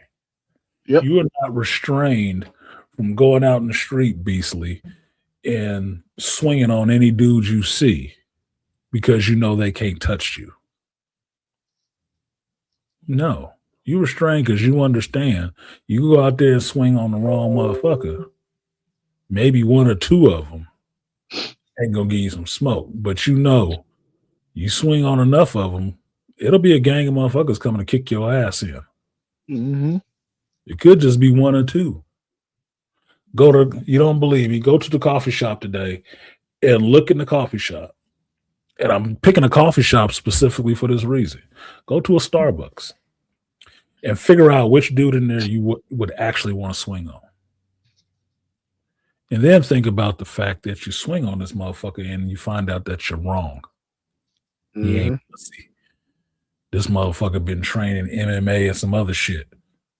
Now what you got on your hands? And I'll just give you the caveat and say nobody's calling the police. It's just you and this dude in this restaurant with all the rest of these people. What do you think is going to happen? And he wasn't the pussy you thought he was. Mm-hmm. What do you think is going to have to go down?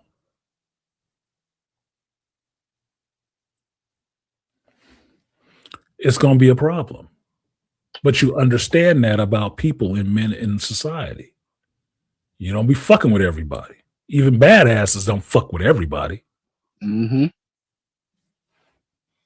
Because they ain't trying to get fucked up. So you gonna put some of these people in one place and then have people there to supervise them in this place and tell them not to defend themselves. And you're already understaffed too, because that's a big problem. You're fucking retarded. That's not going to work. No. The only check against dumb shit happening is the understanding that something worse could happen to you. That's the only check against that shit. SFUSDH. Well, JT, where were you? You in fucking Frisco. And these are younger children. They can't even maintain their own fucking children. Damn sure don't want you doing it. And you a black man? Come on, bro. You the poster boy for everything abuse nowadays. And ain't even the ones doing it. Not even the ones doing it. And the crazy thing is, the only time that they respect you is when you go off script, because a lot of my restraints kind of have to go off script. When one kid, I went straight jujitsu on the motherfucker, and they was like, "Oh shit." I was like, "Cause the message the supervisor like, you transitioned to like a side mount on the floor." I said I had to, because this motherfucker was trying to throw a punch, and had he threw a punch, and while I was on top of him, we was going straight into an arm bar after that, and I was gonna snap that bitch. I said, so I was trying not to do all that, because there was a whole lot of stuff that I could have did when we hit the floor, grappling on the floor. I said, but I said, nope, let me not do that, because I don't want to fucking hurt this fucking kid. Even though I say kid because he was fucking 17. Yeah, fuck that. He gonna have to feel some pain for him to dial that shit back a little bit. And that's the problem. Even with animals, pain maintains them. If you cannot inflict some kind of pain on anything in this world, you will be a victim of anything in this world. Now, maybe that's just a male philosophy. Maybe that's toxic. I don't give a shit. I don't use all those stupid ass words. It's common sense. It's common sense. But okay, whatever. Jamaicans have a saying, who don't learn must feel. Who don't learn must feel. Yeah, in your ass. That's where you're going to feel it. Spare the rod, spoil the child. Exactly. Meaning you're going to have to catch an ass whooping for some of this shit you're doing. So you learn either not to do it or set yourself on a path that I'm like taking these ass whoopings, doing this. What I know about people who like to shoot folks, they don't like taking ass whoopings. Mm-hmm. They're really afraid of that. That's why they shoot. Yeah, because you'll see a lot of that. They'll like to try to team up on one motherfucker. I said, most of you, I call them out. I said, most of you motherfuckers is coward shit. What you talking about? I'm talking to you. I said, because you need 5 people to jump on one person. I said, yeah. I said, you do that because you niggas is used to, because you got Glocks with switches on them. And so when somebody take that away from them and you realize you can't fight. Now, I would tell Bane is the most cooperative kids are your most thugged out kids, because they chill, because they really about that shit. But so they just trying to do their stuff and go home. So they'll the ones surprisingly use the manners and, hey, yes, sir. How you doing, sir? Yes, ma'am. For shit, sure, I will give them credit. If you disrespect the female staff, you might have to stop a fight, because if they don't disrespect the female, because they always will try to put a female in there because they associate female with mama. So if somebody did just disrespect a female staff, you might have a fucking fight that you have to break up, because they be like, hey man, don't talk to her, don't call out her name, don't do X, Y, and Z. That's a female. So they will try to do that still. But for the most part, the programming still works in jail, huh? The simp is active. That's a female. That's a mama. That ain't your mama, nigga. That ain't your mama. But that's because so many of us wasn't raised with your fathers. That's why you don't have that respect for another man like that. To say, calm down. That's a daddy. That's a father. And that's the other side of that. I say, yeah, they have mamas, but see, they don't have a man. They never had a man. I tell her straight up, I said, because you never had a man punch you in your chest. That's why you think you can go toe to toe with a grown ass man. Your mama set you up for that shit. They're like, oh man, I could take you. I said, that's because what they don't understand. I be saying, yeah, what y'all don't understand is I'm going like less than 5% of the power. If I go just 50%, you're fucked up. I said, and I don't even tell you all of the shit that I'm into when I leave this place. Because like my supervisor who was a fucking Marine, he said they don't understand. We had a life, we have a life outside of here, and you don't know all of the shit that what we do are capable of. Well, I've told people before, like my son when he studied martial arts, I told him you don't tell nobody you take that shit. You don't mention it at all. Let it be that surprise, the gift that keeps on giving. Let them find out in the worst possible fucking way. When they tried you and thought you was that soft one, let them find out. Let them find out. That's when you let them know. You don't advertise that shit. You don't tell them none of that. Let them find out the wrong fucking way. And have no mercy on them when you do. Straight up Crease style. No mercy. No mercy. No mercy. Fuck them. They asked for it. They did. What else am I supposed to do about the shit? Mm-mm. They want to be Billy Badass. Then be Billy Badass. Take it. And they the most scaredest gangsters that you ever met because you catch them sons of bitches by themselves, they will be crying. They always crying. I'm like the hardest month could be up there when you by yourself and you got to do the counseling and shit. And oh man, go home, man. I'm like, man, you talk all this gangster shit.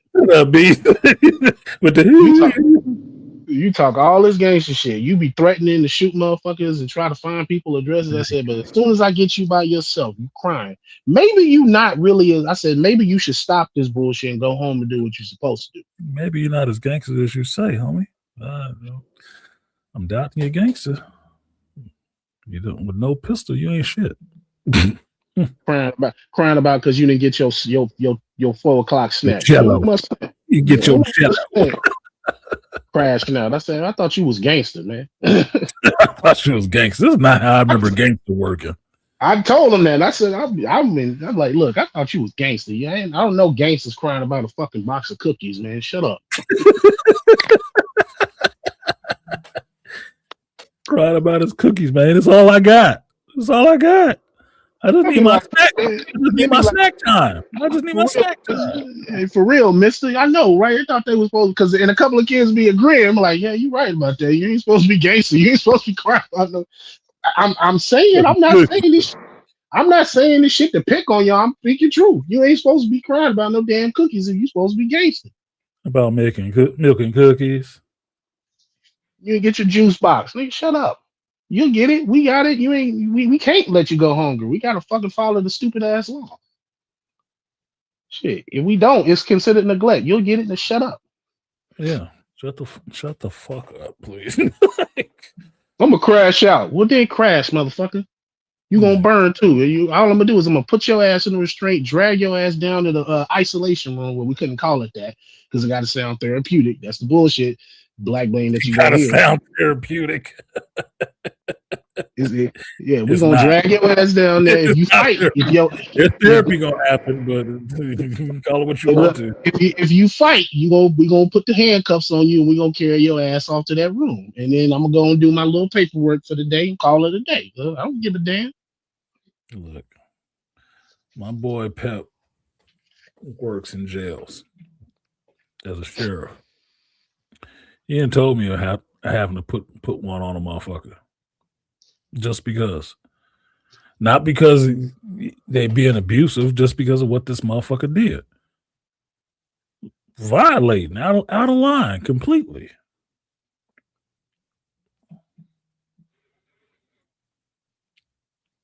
Look, everybody want to be a rebel, but there's some rules that you follow and some rules that you kind of don't. Okay. Some of this simple shit, you might want to follow these. It makes things go a lot smoother. Just saying. So you don't have to be a complete asshole about certain things. But the reason you ended up there because there was some simple shit that you couldn't follow.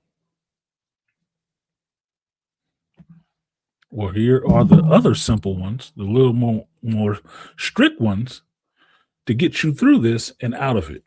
Back out to where you want to be. Hopefully. Free.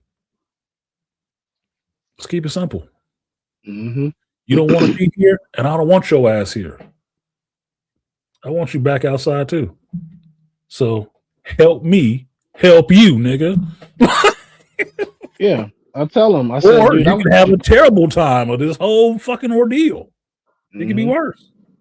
Telling a young one, I said, dude, I don't want to see you fucked up, and I don't want to see you bad. I want to see you the future. No. You supposed to be the future. You the kid. I said, I want you to do good. I want you to live your life. I want you to get the fuck away from the bullshit. Unlike the ones that I've had to read about in the news or hear about, they see their obituaries online that I've met. I was there that have been killed in the street and doing some dumb shit. Asses in, sitting in the county now. I don't want that. I told him, I said, I don't want that from you. Why the fuck would I be? If I was a hater, I told him, I said, you sound like you. I said, no, if I was a hater would just let you continue to fuck up and would never say shit to you. I give you shit to help you fuck yourself up. If I was a hater, I don't want you fucked up. It does nothing for me watching you get fucked up. It doesn't. It does nothing for me to see you do something stupid and end up with a broke arm. Mm-hmm. You could have not did that and saved yourself a lot of pain. You don't have to be afraid of pain, but you understand it's coming when you do certain things. I'm just saying. So anyway, final thoughts. I got my ticket for Avatar tonight at 6 p.m. because apparently the theater was packed at 2 p.m. So I got a couple hours to do my research because I'm still trying to buy a new car. So I need to find it and try to get that before this year is over. So I got to get on this other website for work and see about the deals they're offering and go look at a couple cars real quick before I go to the theater. And hopefully I can start the new year in something brand new. Christmas present for yourself. Yep. Because that's how it rolls now. When you're single, you got to buy your own Christmas presents. Got to buy your own shit. They need to start making those commercials for guys. You just buying shit for yourself for Christmas. Just treat yourself. Holiday season. Yeah. I told my mother yesterday, I finally admitted to her that I don't really like doing Christmas anymore. I don't. Between working retail and the stress of Christmas with family and the times of being unemployed during Christmas time and not being able to get my kids the stuff that they wanted, Christmas is stressful for me. It's really complicated and stressful, and I don't like it. I don't like commercial Christmas at all. You will not hear me running out on Black Friday to buy shit. I don't like that shit at all. It's irritating. And then I don't like the disingenuousness of people in the holiday spirit with family, in the sense being that no matter what you got them, it took your money, whatever money you had, to buy them gifts, and motherfuckers are always unappreciative and critiquing what you got. That what I told my mother, I don't like the idea of your value as a person being reduced to a gift that you got somebody.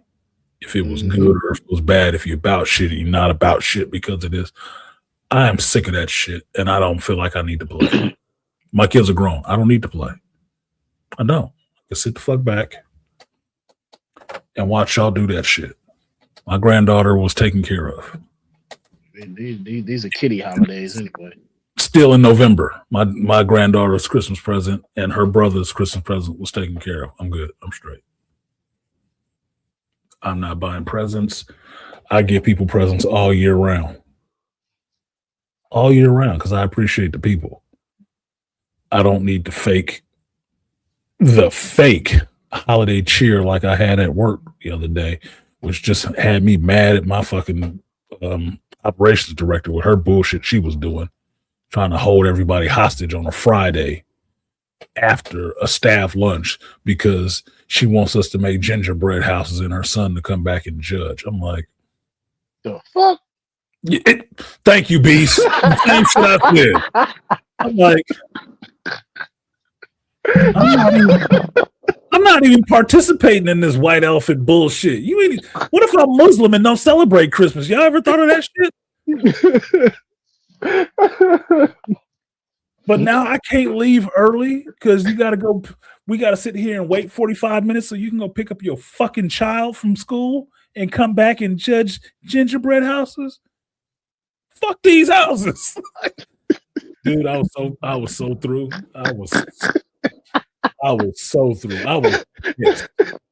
I was pissing them. Like, you're not gonna talk to me like I'm sitting in the elementary room classroom. Hey, be quiet or nobody leaves early.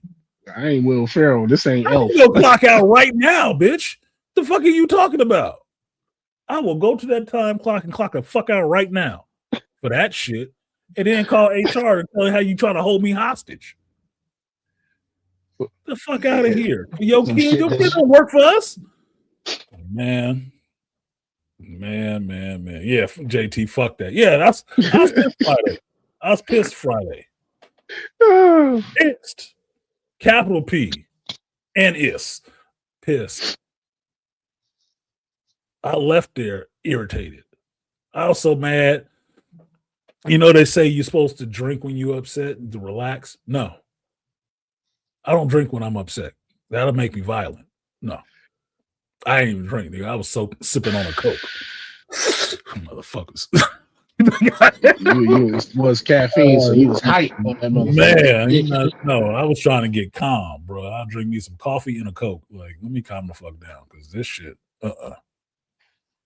What is this? Yeah, what is this damn TV show? It's called the TV show of my fucking life, man. This is the journey your hero was on. Okay? Your favorite hero was on this journey, and this is where the journey took us. Stupidville. Fucking Stupidville. Not to mention they had a white elephant party where they gave out a bunch of fucking girly gifts for technicians. Not no tools. Not no tools. Not anything we could actually use. Fucking personal massagers and neck massagers and scented candles with weird smells. I'm like, what is this shit? Thank God I didn't. Not a bottle of whiskey. This shit. Or a box of cigars. Nothing. That's no gas cards. Nothing. Just there were 3 gifts out of 24 gifts.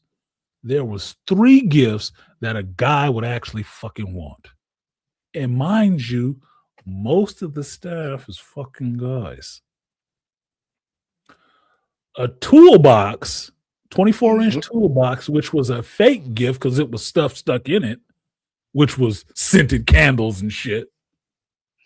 Oh, God. A deep fryer for turkey, and a portable speaker. Everything else was bullshit. Scented candles, stuffed Pikachu, $15 at Chipotle in a tortilla blanket. I'm like, was y'all even trying? Nope. Nigga, thank God I wasn't a part of this shit. This would have pissed me off. Oh, but you want to do the white elephant, so if somebody gets something good, you can steal it. Who wants this shit? I'm mad. I would be mad I got it. Fucking hell, I couldn't believe that shit. And then to cap it off, you couldn't leave early. You had to stay to make these goddamn gingerbread houses. Forced? On top of bullshit. Yeah, on top of the bullshit. Now I got to make a gingerbread house. So if you'd have gave me a box of cigars, I might have considered it or some shit. Some Jack Daniels. I would have took a box of candy canes. I would have took a box of fucking candy canes. Not even peppermint ones. I like peppermint, but it could have been multiple flavors. I didn't give a shit. It could have been grape candy canes. I would have rather had a box of candy canes than the shit we was doing forced to do. I was so goddamn finished and irritated. I'm like, man, can I just fucking leave? Can I go home? Because we went to lunch, and then we had to come back for this bullshit. For what? Oh, you can wear whatever you want. Wear whatever I want. Bitch, I'm wearing work clothes. I don't live close to here. Yeah, I'm going to go home and change clothes. I'll be back in an hour. Because it takes me 30 minutes to get home. Oh, what do you know? My car broke down on the way home. I'm not coming back. So that benefit of being able to change clothes was only for the bitches that work in the office who can't wear normal clothes anyway because they always want to be fake goth.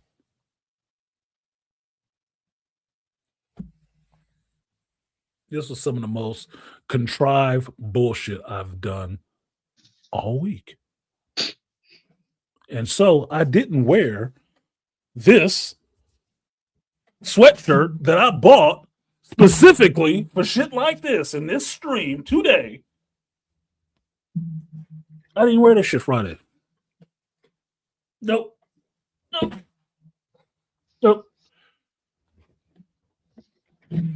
Not a performing monkey. I'm not doing this shit. I can't fake it.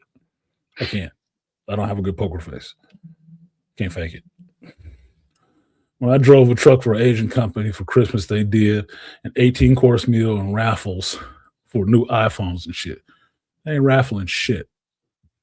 They had a $30 limit on what they were doing for this month. And one of the bags was a candle that smelled like chips and salsa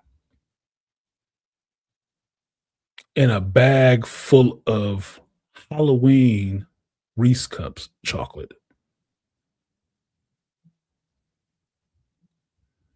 For $30. And mind you, there were 4 bags like that. Exactly the same. I'm like, what? 4 bitches went shopping at the same time to get this shit. Are you fucking kidding me? Y'all couldn't buy a cheap Leatherman or nothing? A fucking some screwdriver or something we could fucking use? Scented candles that smell like some shit you wouldn't even want to smell? Burning or otherwise? Chips and salsa? Pizza and ranch? Who's finding this? This shit was just boggling my mind, man. Boggling my motherfucking mind. See, that's why I don't like the limit on how much you can spend sometimes, because if I want to get some nice shit for somebody, let me do that. If I want to spend like $50 or $60 to get a nice ass gift for somebody, let me fucking do that. Don't put it out, because when you make it $30, you got somebody that's gonna follow shop within that $30 limit, and they're gonna buy some dumb shit. They're not gonna take the time to research and say, let me go get something nice for $30. No, I'm gonna go get some bullshit that's for $30. Well, they're not gonna be creative, is what it is. They're gonna wait till the last minute and just get anything, right? Yeah. $30 if you did a traditional gift exchange. You drew somebody's name out of a hat, somebody drew your name. They had $30 to spend. You had $30 to spend. You went and bought some shit for $30 that might work for them. If you know them or don't know them, you would get some shit that would, well, they work, they do the tech thing, so maybe some tools or something. What can I buy $30 for some tools? Well, if you take your monkey ass to Home Depot, you can find a lot of stuff for $30. Oh, yeah. That they can possibly use or whatever, right? You could do that. $30 on a white elephant means you can put some bullshit up there. Yeah. You don't have to be accountable for what it is that you brought, because nobody knows. And it doesn't have to be to the limit of $30. That goddamn candle and a bag full of fucking chocolates was not $30. The candle maybe was $15. As high as 20 for that stupid ass fucking scent. Them chocolates was cheap. And due to the fact that it's the holiday, you spent $10, maybe 20, and kept the rest to yourself. That's bullshit. It was a bullshit contrived thing. That's why they like white elephants. Because big bitches love that. Because you can steal a better gift. Porch pirating. Get it? See how all this shit wraps around? It all comes back. But this is how it comes around, man. Like I said, that's some bullshit. Yeah, and see, whole room smelling like nachos at work. Yeah, I smelled that fucking candle like I just want some chips for some reason. And see, for $30, if I knew it was some nerd geek type motherfuckers in there, I'd have probably bought one of like a Marvel Legend, one of the Hasbro Marvel Legends, or like a fucking Star Wars Black. I would have bought that shit just because I knew I had a $30 limit, and I knew, man, well, I know probably some similar geeks up in here. Let me buy something they probably wanted, and I wouldn't get no bullshit character. I would get like a decent character. $30 for me buying somebody a gift exchange would have went a long way. All I had to know was who they were, and this is just at work. If I know who they were and what job it is they did, you get $30 worth of shit.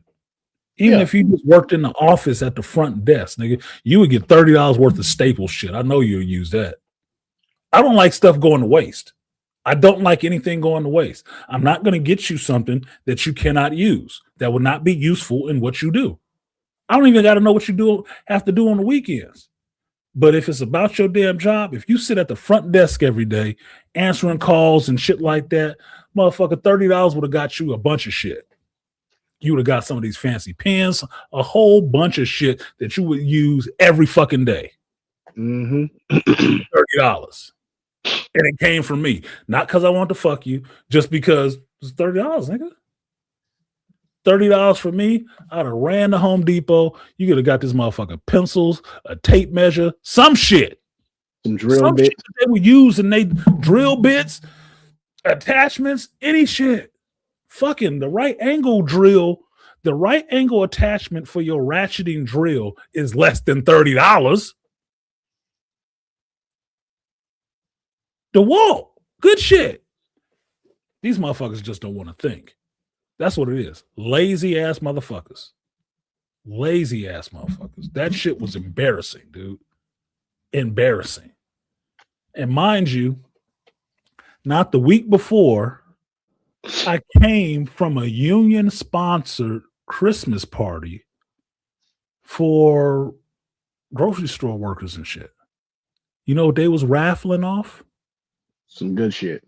Flat screen TVs. Yep. Bicycles. Bunch of good shit that you only had to spend $5 for. A raffle ticket. You mean to tell me I could have bought this one $5 raffle ticket and had a chance of walking out there with a 72-inch TV? Shit. You would have saw a couple of PlayStations, some Xboxes on the raffle table, some good shit. Yeah. It was bullshit. It was absolute bullshit. Embarrassing. They only took y'all to lunch as well, not dinner. Well, here's the thing. They only took us to lunch because the motherfuckers don't want to cook. And mind you, most of these motherfuckers is all wives. They don't want to have to cook for us. That's why when we have our staff appreciation days where they're supposed to be appreciating us as techs and staff, they always try to cater out because they don't want to have to cook for us. You know, the ones they're supposed to be appreciating. So they'll cater some shit. I've never seen so many big bitches that don't cook. Didn't that used to be a thing? But like, if you a big chick was the one that used to can cook, had a fire pot. Boy, you would have that kitchen heated. Like, damn, this motherfucker can cook up all kind of shit. I see why you big. Karen manager or the HR? Karen manager. I would say Karen manager. We went to Chili's. Why? Because we went to Chili's the last time we had a staff event. And everybody loved it. All the people who don't go out to eat regularly. You know, the housewives who go to work. If they don't take y'all to a fucking steakhouse where y'all actually can enjoy some shit. No, because they still got a budget that they never got. Like, get the fuck out of here. I just came from a base watching this motherfucker spend like $30,000 on shit in a day. Y'all got money, you just fucking it off on all this other little shit. I don't know. I seen a video of a white chick last night cooking, but complaining about cat hair in the food. Order out for me. Yeah, because you don't know how people's kitchens are. This is true. But even if you did it potluck and the people didn't cook the meals, they went and got it from somewhere else. That'd be something. It would show some appreciation in a sense. Yeah, you took time. You took time. This shit, letting Chili's cook for you, okay, fine. You know what we did? Motherfuckers ordered up multiple appetizers, baby back ribs, all kind of shit. Yeah, your bill gonna get run up. Don't even look at it. Just pay it. Don't even look at it. I just sat in here last night while I was playing Rivals in Division and ate the chocolate lava cake I got Friday. Why? Because I took that bitch to go. The fuck out of here, man. It's raining. It's dangerous out here on the road. You got us driving all this goddamn way for this shit. And you want me to go back to work. For what? To be burning my motherfucking gas in the middle of the day. Yeah, unoriginal restaurant. Yeah. My coworker, she was asking me like Chili's, what they got at Chili's. The same shit they got at fucking Applebee's is just what it's like. Like pretty much. It's special, motherfucker. It's an upgraded Denny's. I mean, what the fuck? They ain't letting us get no goddamn margaritas in this bitch, so what does it matter? Like, no alcohol. What the fuck we here for then? I clocked out. I'm supposed to be able to drink. I'm supposed to be able to drink when I clock, right? I'm not on the clock. I'm not on the clock. Exactly. I'm not on the clock. I can't have a margarita? Fuck. Then why are we here? I got to deal with your ass every day. We could have went to Chuck E. Cheese. God damn. Hell, at least go to Dave and Buster's. At least you can play some goddamn We've gone to Dave and Buster's before and still had lemonades and Cokes. And like, man, they got a whole full bar over here. They got a full fucking bar over here. What? Lemonade, huh?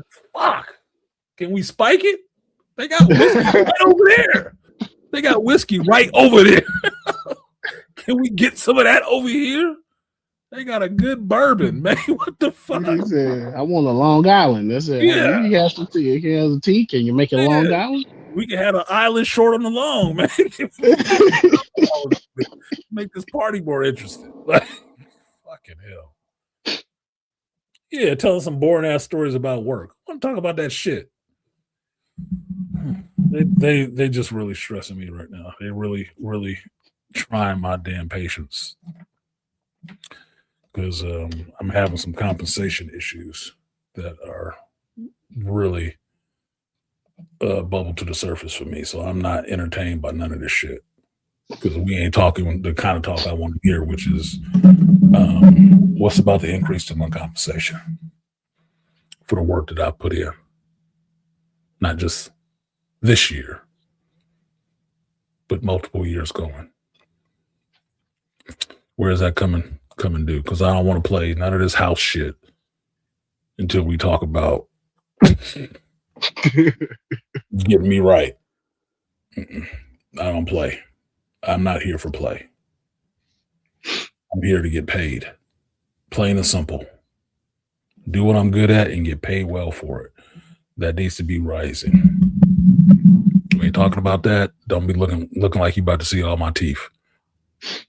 Isn't it happy? No. No.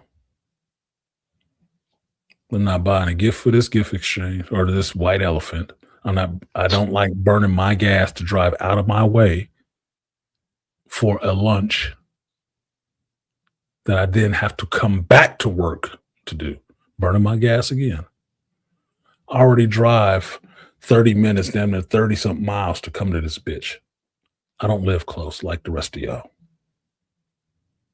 So I'm really adverse to actually burning more of my goddamn gas to go out of my way.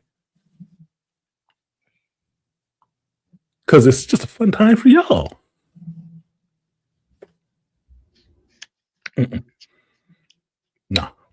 Nah, bro. Nope. What's up with the money? Let's Let's talk the real talk, and then we can have the fun. How about that? Because obviously, y'all don't know nothing about no damn having a good time because of the shit you No, maybe they do. But maybe their good time is not my good time. Mm-hmm. I might have enjoyed that shit a lot better with my compensation being right. But I can't get past that part to be enjoying myself. I'll smile a lot better with my compensation is right. I'm just saying. I might be in a festive fucking mood.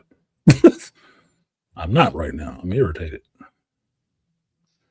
One company I worked at, the owner was an old white woman, and she gave out food, weed, and alcohol.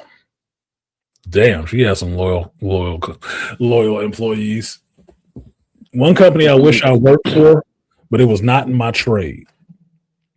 And this dude, Jesse Escavilla, Quality Erectors. It's the ironworkers company. They do buildings and stuff like that.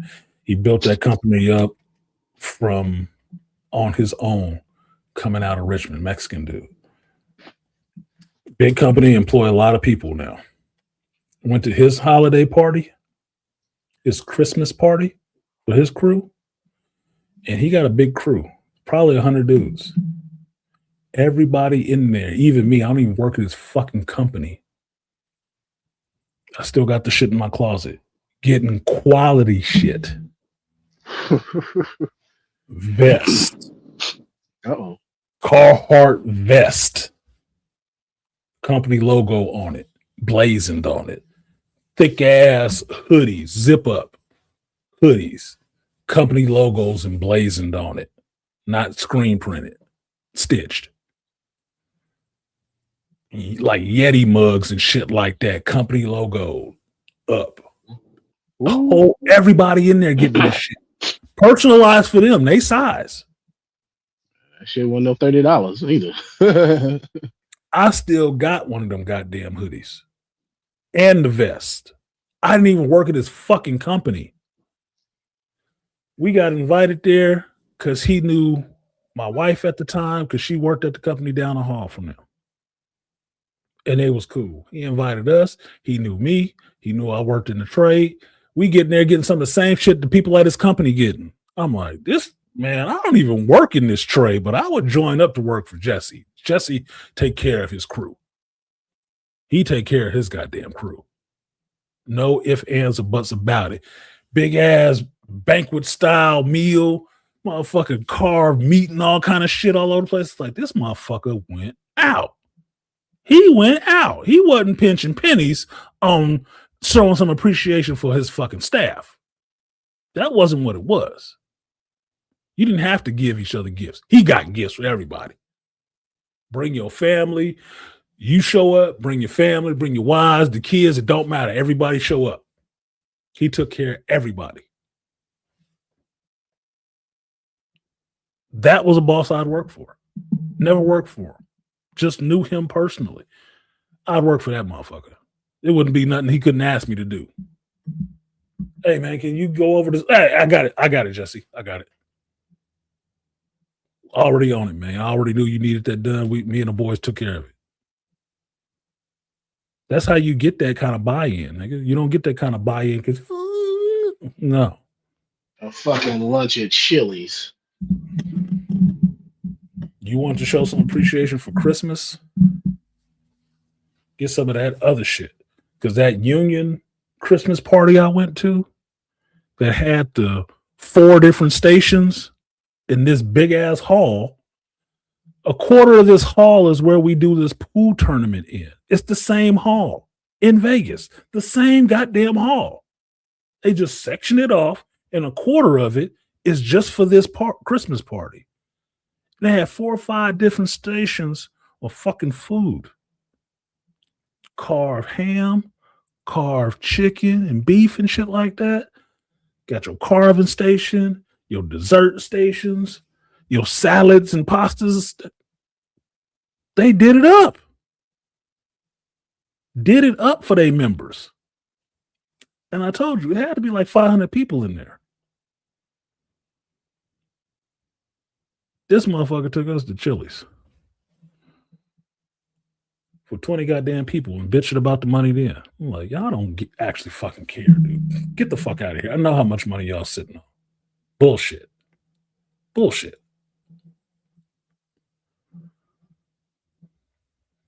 Yeah, I don't care how it looks. Who brought the containers? Nobody. A lot of people got some to-go meals. There's people getting, some of these chicks that want to go to this goddamn Chili's getting to-go meals for their fucking husband. Your husband don't work for us, and he ain't here. Yeah. So at this point, since y'all bitching about the money, you taking food out of my goddamn mouth to go feed some other motherfucker that ain't here. No. Why don't we skip that and actually do something a little bit more befitting, appreciative of the people who actually do work here? Yep, that's what I said. A steakhouse. Yeah, steakhouse is right. Could have went to Longhorns and they could have really got it popping. Oh yeah. Shit, that's expect. I mean, come on now, for the work that y'all do, man, they know damn well they shouldn't be getting y'all them type of gifts and taking y'all. Take y'all somewhere real, please.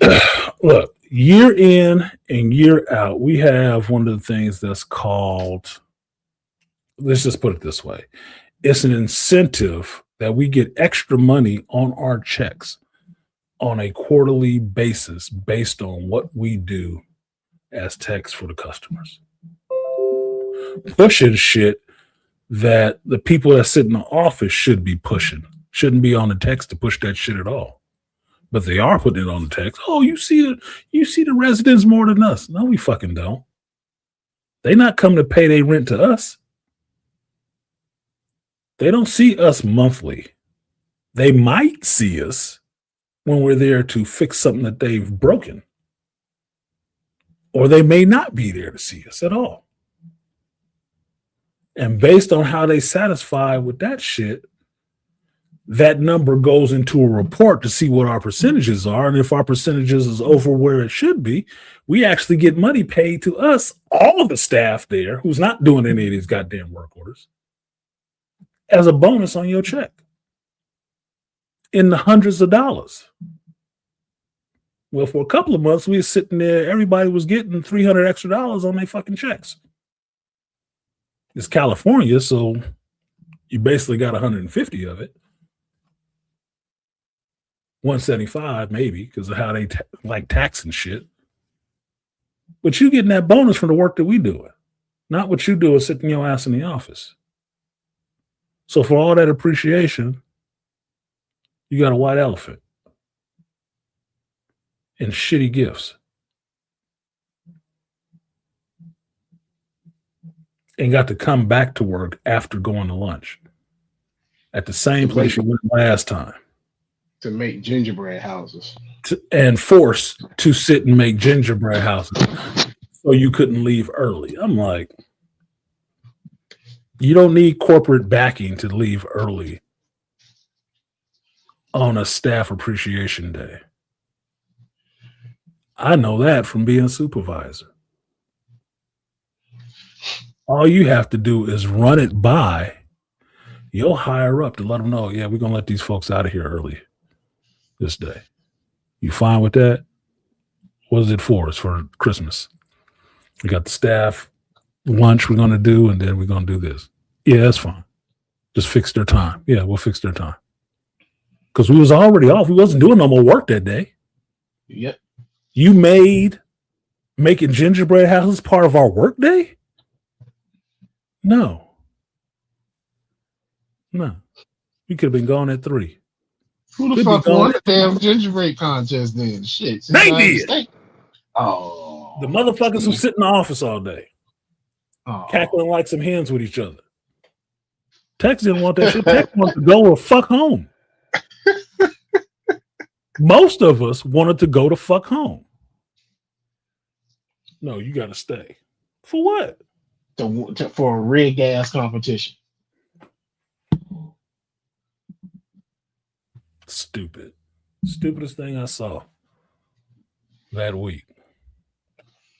The one construction company I worked for, I heard the superintendent was going to get like a $50K bonus to finish the project early. Exactly, because that's how construction works. You get bonuses for finishing early. That's why construction worker speed is not slow. It's fast. Because you're doing the same shit over and over again, which means you should be doing this shit in rapid succession. You should be doing it pretty fast once you've been doing it a couple of years. To be more efficient and quicker. Efficient as fuck. Up and down, up and down. We know how this goes. This is what we're doing. Lay it like this, structure like that. We out of here. Yeah. The earlier you get paid, the earlier you get that shit done by your timelines, the more of a bonus you actually get. The industry I'm working in now wastes fucking time. Oh, Lord. They act like they care about the time when they really don't. I just partially finished a door, putting in a new door and a door jamb on a unit Thursday.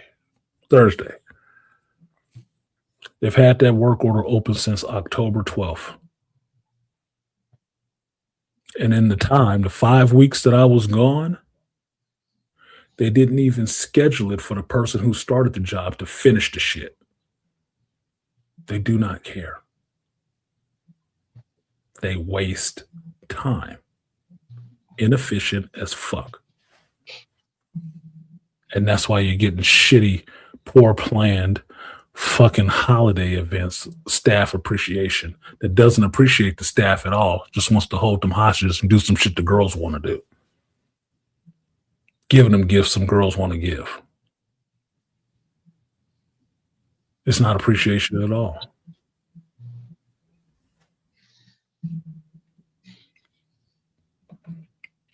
They got a lot of energy for all that paper and pencil pushing. Like Angry Man says, professional chair sitters. They got the shape to prove it. You just sit in the chair puddled up forever. Self-important.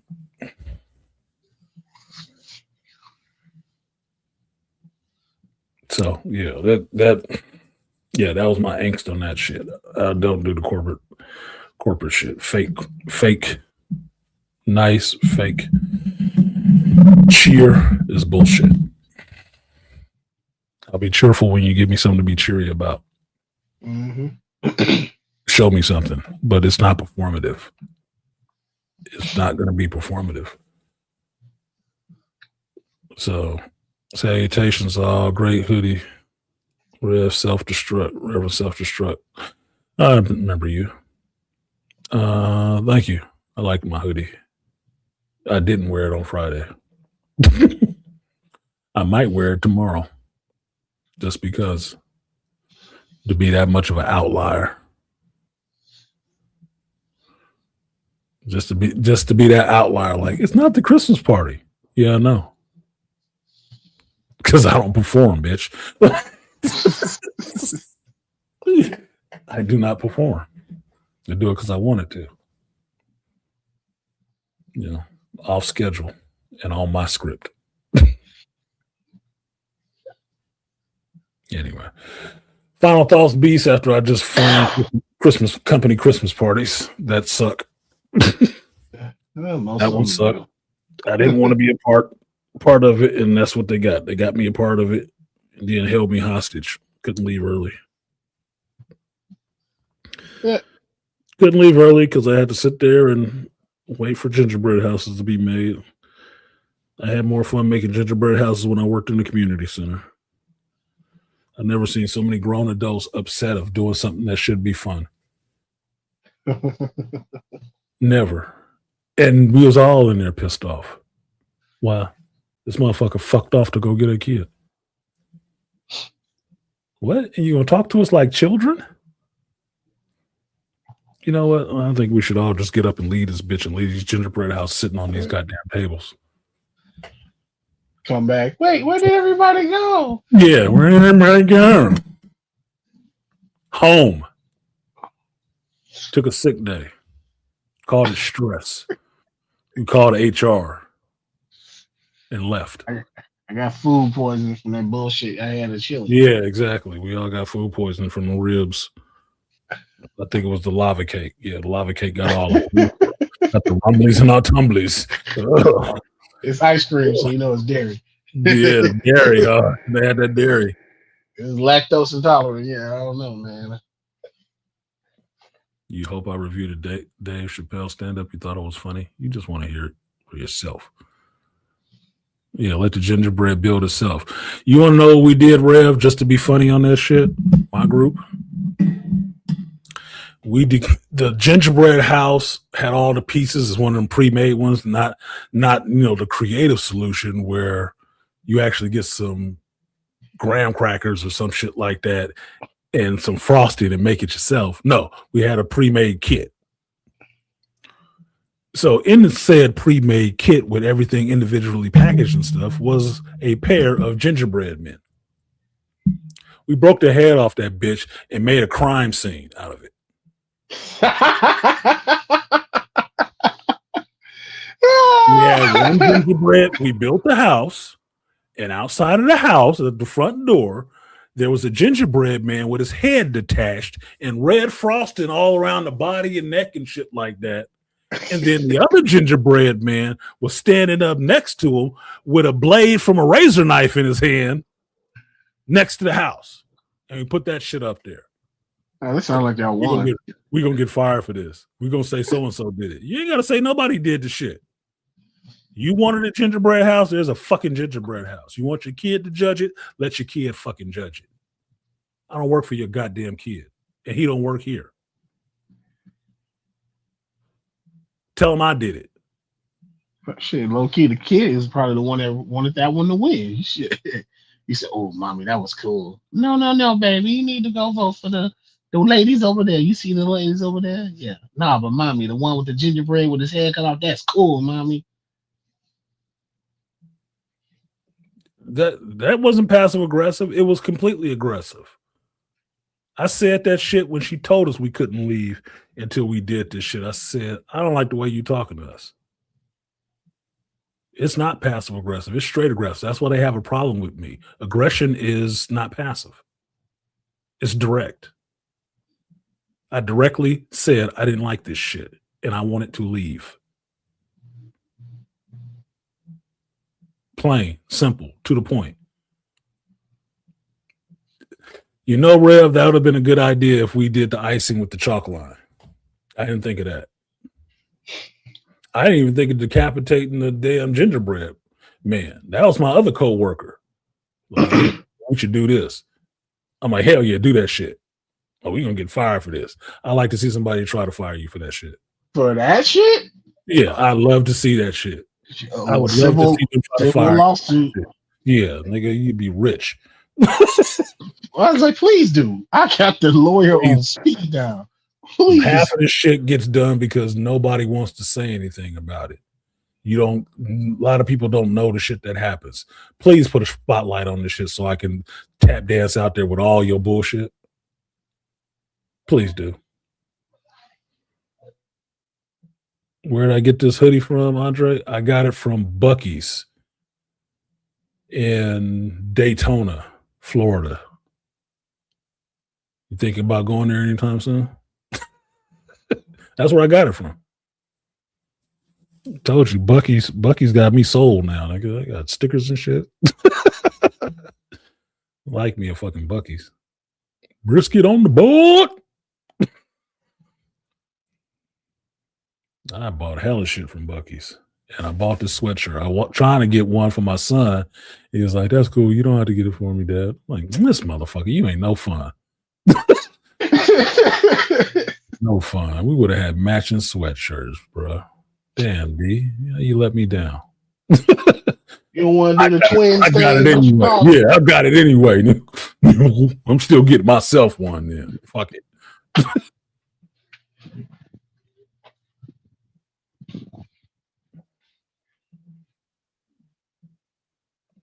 Yeah, the line was drawn when it was a cookie cutter kit. But here's the thing. They got these pre-made packages of frosted and shit like that with a little squeeze knob on it. So what did you think I did with the motherfucker? I'm a carpenter, boy. I kneaded that shit up, rolled it up like it was cake decorating. I got in there and started caulking that bitch.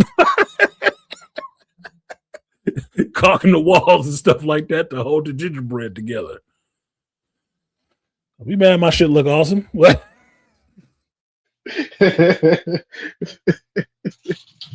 Like, Well, damn, look at these corners, dude. These corners is nice. You goddamn right.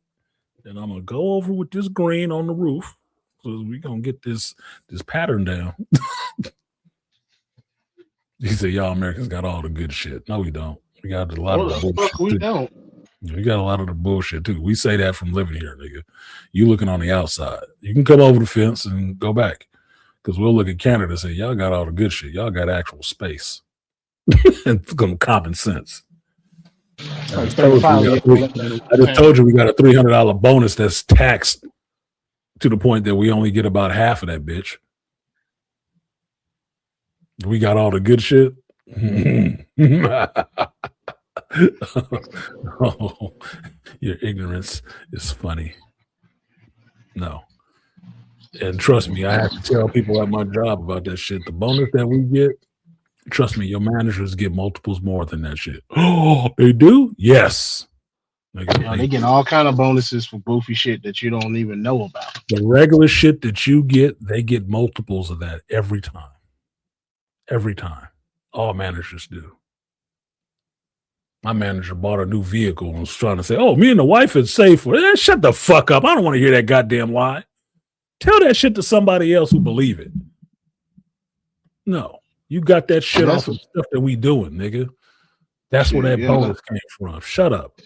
Yeah, that's why when I remember when I was working at Target, I never went home whenever they asked people. I said, because when I found out, I said they take your hours. So I said, whatever little hours you had left, they take that and they put that on their check. So I would say, nope, I'm gonna stay back. I say, I think y'all need somebody to help working in the back room. And see, that's why I was almost a fucking team lead at Target, being on my way, because I would be doing all the little extra little shit. I'm like, nah, I'm gonna stretch this 6-7 hour shit. I'm gonna get some hours out of you fuckers. I'll get my hours. And yeah, Rev, you're right. I forgot. It's ginger person.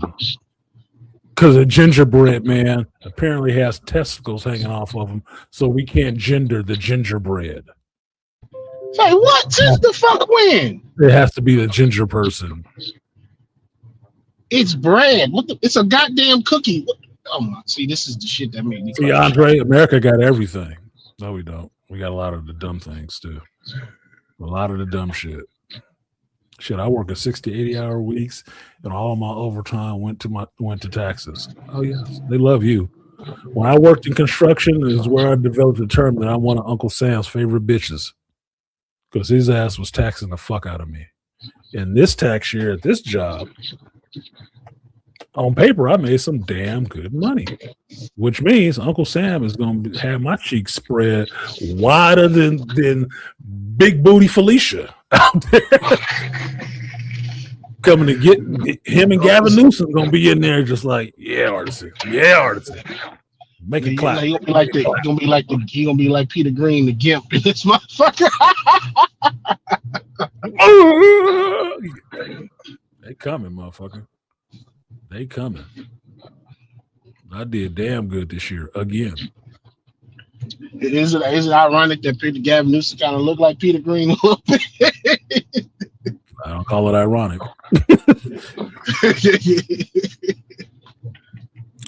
It's 44 plus here before overtime, by the way. God damn. No, they taxing us fucking ridiculous. Yeah, madness is right. Should have put a cherry down there. Whatever.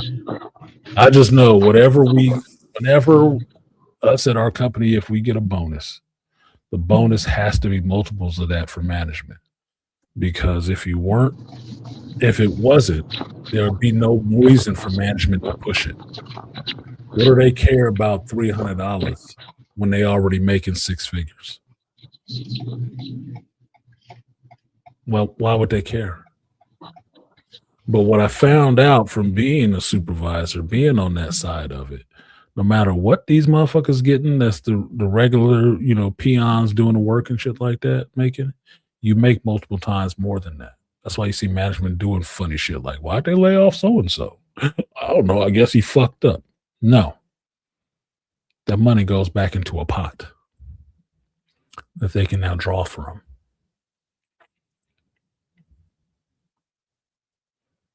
makes their bonus bigger. So if we got 300 on our checks, maybe they got 1,000. Multiples more because they're management. Otherwise, there'd be no benefit to being in management. Who wants to stress for less money or the same money that the peons is getting? No, that's one of those things you don't talk about. You just get it and don't talk about it. So whenever there's an incentive program at the job you may have or anything like that, understand the people who pushing the incentive the most are the ones who benefit the most from it. That's why they push it so hard. It's not just because they're upper management. And this is in corporate structure, mind you. It's not just because their upper management wants to see this happen and we got to hit these numbers and shit like that. There's incentives on that. If you work in construction, you understand incentives. Like Andre was just talking, finishing a job early and getting 50K is an incentive for you to do this job quick. Get it done on time or early at best. Because after that, it's just penalties. You'll pay 50 grand for being late or past deadline. You'll pay daily. So the incentive is to get this shit done under budget and early, because that's where the money comes in. You take that philosophy down to the smaller level when you're just doing a side job for somebody else. This is the part I never grasped. I could never really do. When I work with my buddy, he would charge people however much he charged them, the number that came to his head to do a job. That wasn't the amount of money it cost to do the damn job. But it was like a benefit to get it done and get it done quick. You overestimate the time, you overestimate the amount it costs. And then you finish ahead of time under cost. All the rest is profit. All the rest is profit. So maybe he charged you $10K to remodel your whole fucking kitchen. Maybe it only costs $6. And that's counting dumping and us having lunch and all the rest of that shit, hiring another person and shit. Maybe it only costs $6. You put $4 in your pocket. Yep. Business. So when your manager is out there telling you, let's work hard to get this $300, understand that motherfucker is not getting $300. That motherfucker is probably getting 1,000. Maybe 3. Who knows? But it's multiples more. That's probably the minimum. It's multiples more. He's not pushing you that hard for the same money you get. He's not. Never believe that shit. You know, his take on it is a lot bigger. He or she.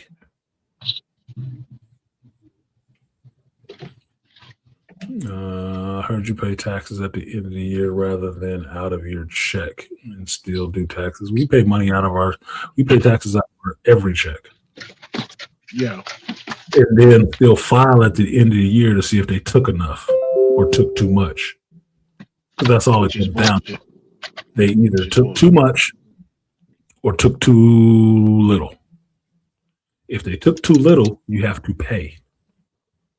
If they took too much, you get a refund. Meaning, hey, we took too much off of you this whole year. Our bad. Here you go. Here's some of that back. That's all a tax refund is. It's meaning they took too much money from you. Or you gave them too much money. And when they balance it out, they give you some of it back. They don't give it all back. They give you some of it back. Some of it, yep. And that's refund. That's your refund. What you would hope for, what I've told people before, what you would hope for is to break even. You don't owe anything, which you don't want to do. And they didn't take too much either, which means no refund. which means they took enough, you paid enough, we good. Walk away. But what it always falls on, one or two levels, is you either paying or you getting money back. You're either paying them or they paying you a little bit. And if you're single, you just pay a nigga. Pretty much. You're hard pressed to get something back. I paid my taxes last year. They was I was just falling short of getting money back at every thing because they raised it up. That's why, because they raised it. So, you was almost there, but yeah, you got to pay this $60, $100 and something dollars a year. Like for what? You can get some tax breaks if you have a bunch of fucking kids and don't actually fucking work. Just pop out babies. You can get some tax breaks. That's the other side of this shit. Good. But that's not a guarantee. Tax credits for daycare and shit like that. It's all stuff that you can take off of what they've already taken to say, okay, I need some of my money back. Basically what I do, I just let them take a lot during the year and decide to live on less yearly. Because I don't want to pay them shit at the end of the year. I don't want to have to pay. Yeah, JT, here in California, you know that existence tax. Yeah, you lived, you breathed, you worked, you earned, you bought, you sold. You want to give away? Yeah, we taxing all of that shit all the way around. Every dollar for his whole lifespan. Shit, that's everybody breaking their neck to get to here from California. Yeah, get the fuck out of here so they can keep some of their money. And Gavin, good goofy ass, want to make sure you keep taking it for everything else but doing his damn job. We need to tax these sugars and these drinks and stuff. I got to pay $3 for a fucking candy bar. They got a sugar tax for real now? Yes. Oh my god.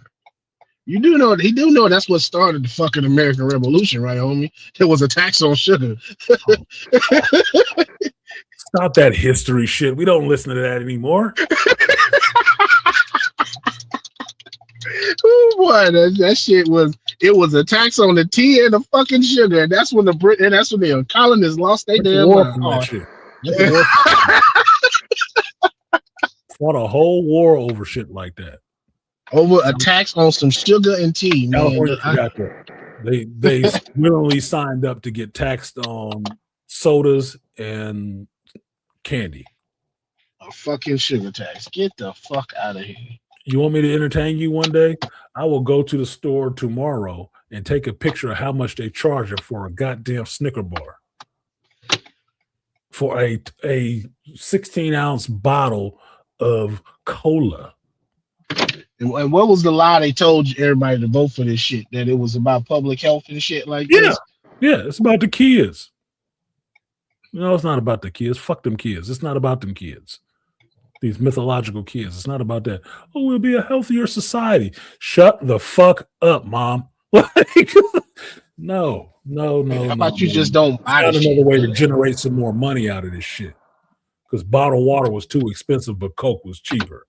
So what did you do? You didn't drop the prices on bottled water. You raised Coke to the prices of bottled water. Yeah. You didn't make the food. You didn't make the healthy shit cheaper. You made the fucking unhealthy shit more expensive. Mm-hmm. Now they're about the same price. All the shit that you would do to relax from this fucking crazy ass world and the dumb shit they're doing, they tax heavily. Oh, we can do the weed tax. We can make weed legal so we can tax it and we can gain money off it because, we just don't have any money. Y'all got money. After you locked all the drug dealers up. You just blow it and don't spend it where it's supposed to be getting spent. This is your slush fund money. This is your partying and buying a new house money. Motherfucker, it's a game and you playing. on the side that you get to make the rules to charge people more on all the rest of the shit they use every day.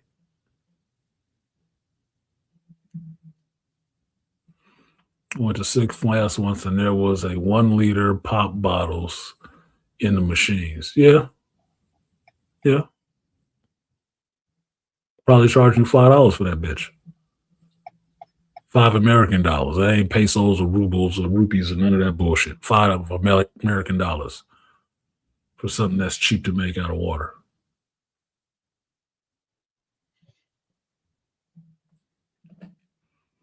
Reality being what it is, someone said we got the price of corn down so much. Let's turn it into syrup and put it in everything instead of use sugar. Yeah, and then charge you for that. Through show score, sir. Ain't it a tax on that shit too? Yeah, because it's no good for you. Because the same shit they feed the cattle, the corn and shit like that, is the same shit they feed you in the corn syrup, and it's bad for you, both of you species' health. Mm-hmm. So you getting that corn one way or the other, motherfucker. And the meat you eat or the soda you drink. If you eat fast food, you're getting it twice. So you're getting a double up. Because natural sugar was actually better for your body, can break it down easier. Corn syrup, though, nah, that's cheap.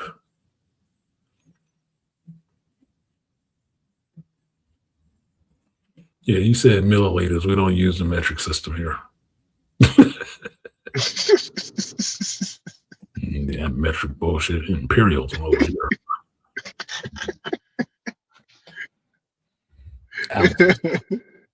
Grams. And if you go back to the UK, they use stone. 10 stone. It's not fucking around.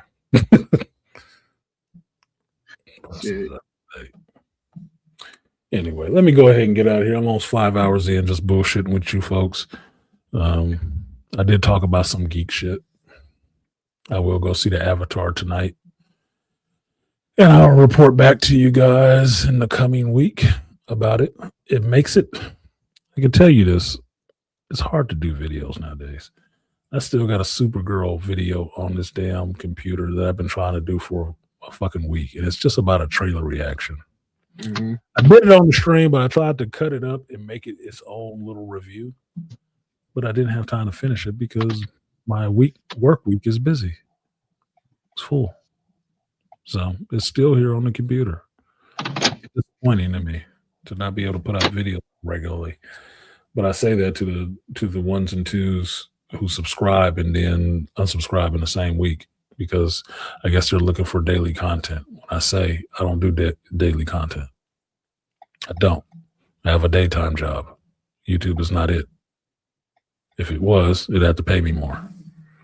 And it doesn't, so it's not. Just saying. As it stands, for 5 hours,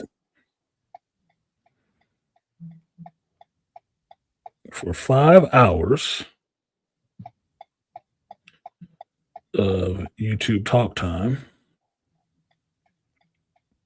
there were 2 donations.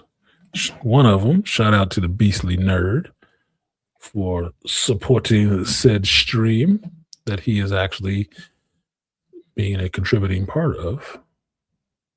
Appreciate you, Beastly. Since you asked for it, I'll give it to you. The power of many. Power of one, the power of two, the power of many. The power of one, the power of two, the power of many.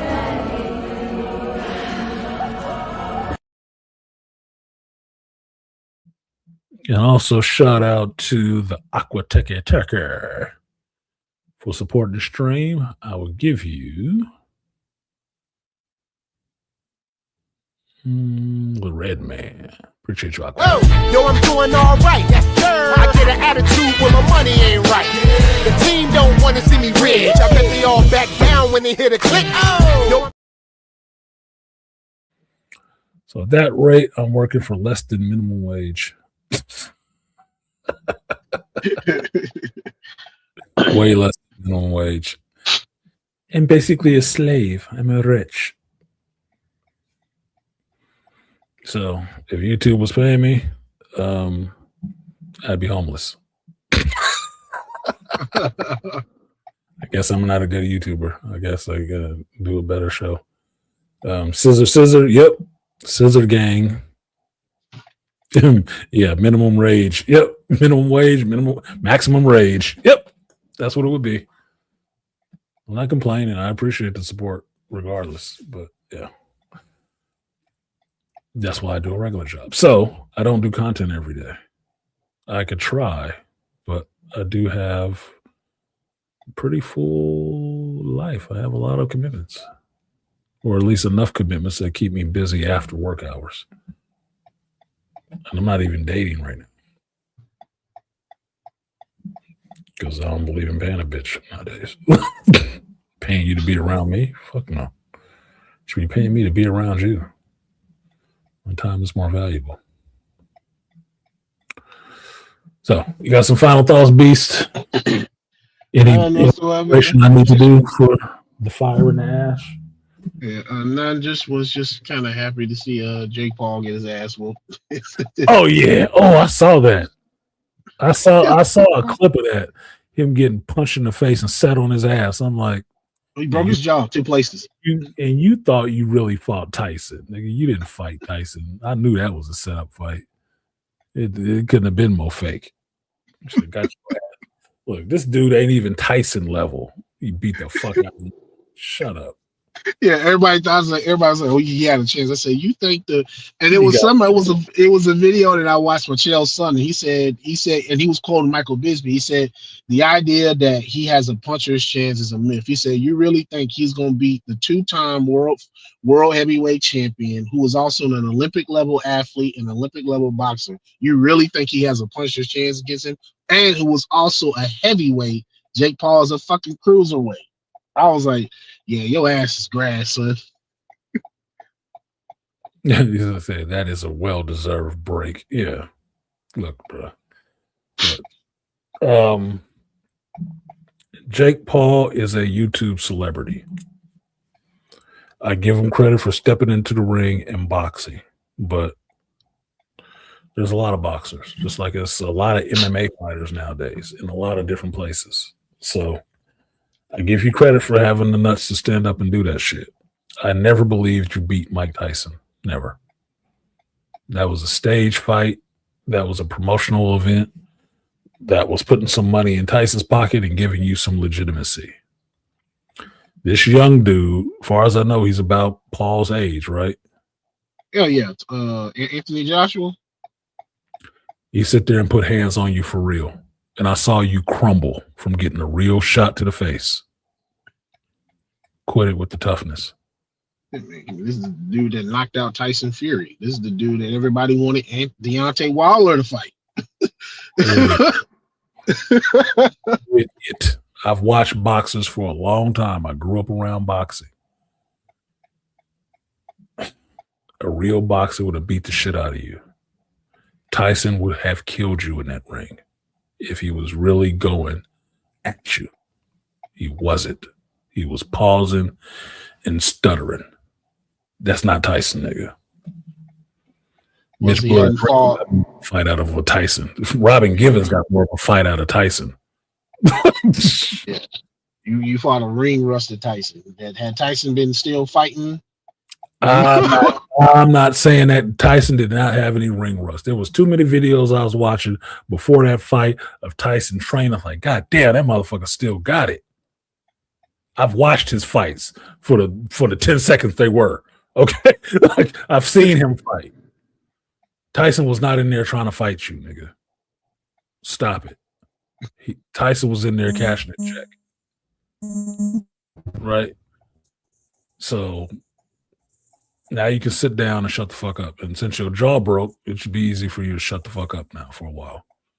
They probably tried to make him lose to Paul, and he said, fuck that. Yeah, probably so.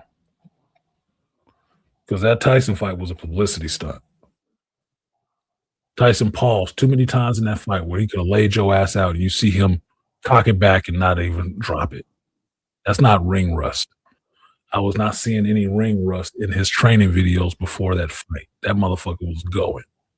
at speed. He got in that ring with you and was saving your ass. He got paid not to beat your ass. Fine.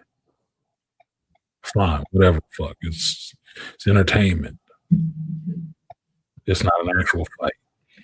From the video I saw, that dude was actually fighting your ass, and he was actually sitting you on your butt. You were scared.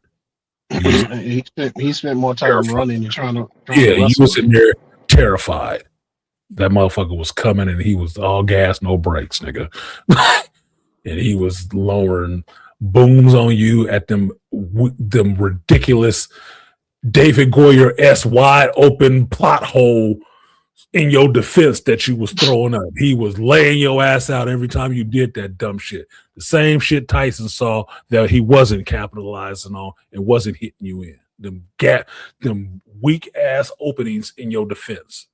Blatant openings. That overhand right, which was always there, which is what I said. There it is right there. He was crushing your ass. That dude was crushing your ass every time you did that dumb shit.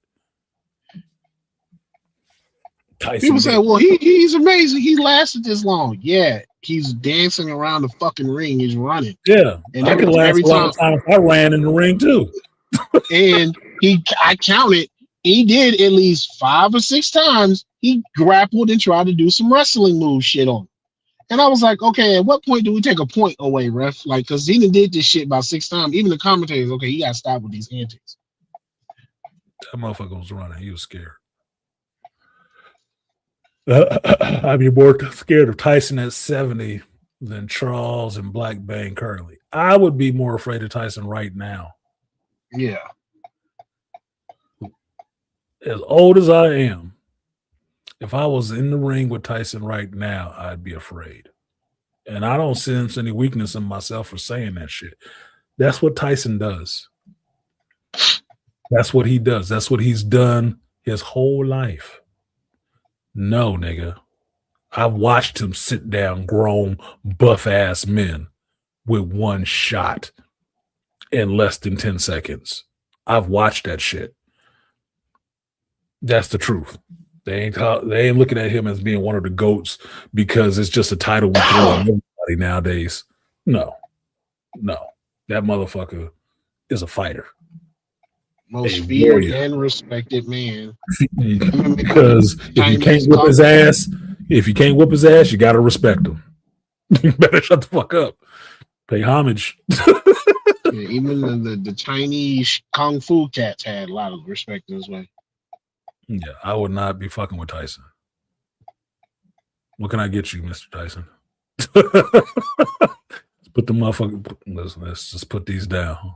Like, can we talk about this? Let's talk. Let's talk, bro. What you need? Let's get a coffee. Because I definitely don't want to go here with your ass. It's just a given. Can I punch him? Yeah, I got hands. They ball up and I can throw a punch. It wouldn't go well after that. It would not go well after that. Oh my God. There's certain times in your life where you know you fucked up, and that would be one of them. Like, oh shit. That was Mike Tyson. Krampus, be gentle. This man ain't fucking with Tyson. That man dead. So no, he ain't fucking with Tyson.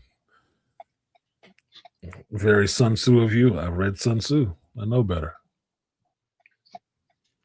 Not every battle you fight. Shit, not every battle you win. You can fight every battle you want to. You're not winning all of them. I don't see myself winning that one. Maybe if I was a professional fighter, I'd have more of a chance. I'm not a professional fighter. I know I don't have a chance. Unless this motherfucker slip, fall, and bust his head on the book. The eyes. Yeah.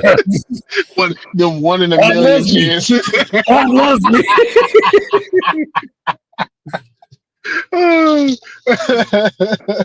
Fucking loves me. Oh my God. I never knew I was so highly favored and blessed. I just look, this for me, I was just like, look, are we done with the fucking circus now? Can we get back to business? Because I'm feeling how the boxers are feeling. Like as someone who stepped in the cage myself, I'm like, Yo, man, can we get back to the fucking real shit? Because I'm tired of the clown show and the circus, man. Because this is bullshit. Because he's making a mockery. He done technically made a mockery of both the sport of boxing and MMA. Because you had MMA guys going there that weren't technically known for their striking lose to this motherfucker. So I was like, well, that's why I say he didn't make a mockery of that shit. Like I said last week, with the accountability, they made a mockery of that shit. He did. Yeah, they did. Because he put himself in a position to have these fights and talk himself up to having these fights. And somebody got these motherfuckers here to take a loss. They made a mockery of that sport, not him. He just showed up. You made a mockery of it because you should have never took a loss to somebody like that, paid or not. Paid or not, you should never took a loss to somebody like that. You can go on YouTube and watch his videos of him and his brother around doing some objectionable shit that should have got their ass whooped a long time ago. And now he's a boxer, wanting to be taken serious because he brings eyeballs. Oh, he got so many millions of followers on YouTube.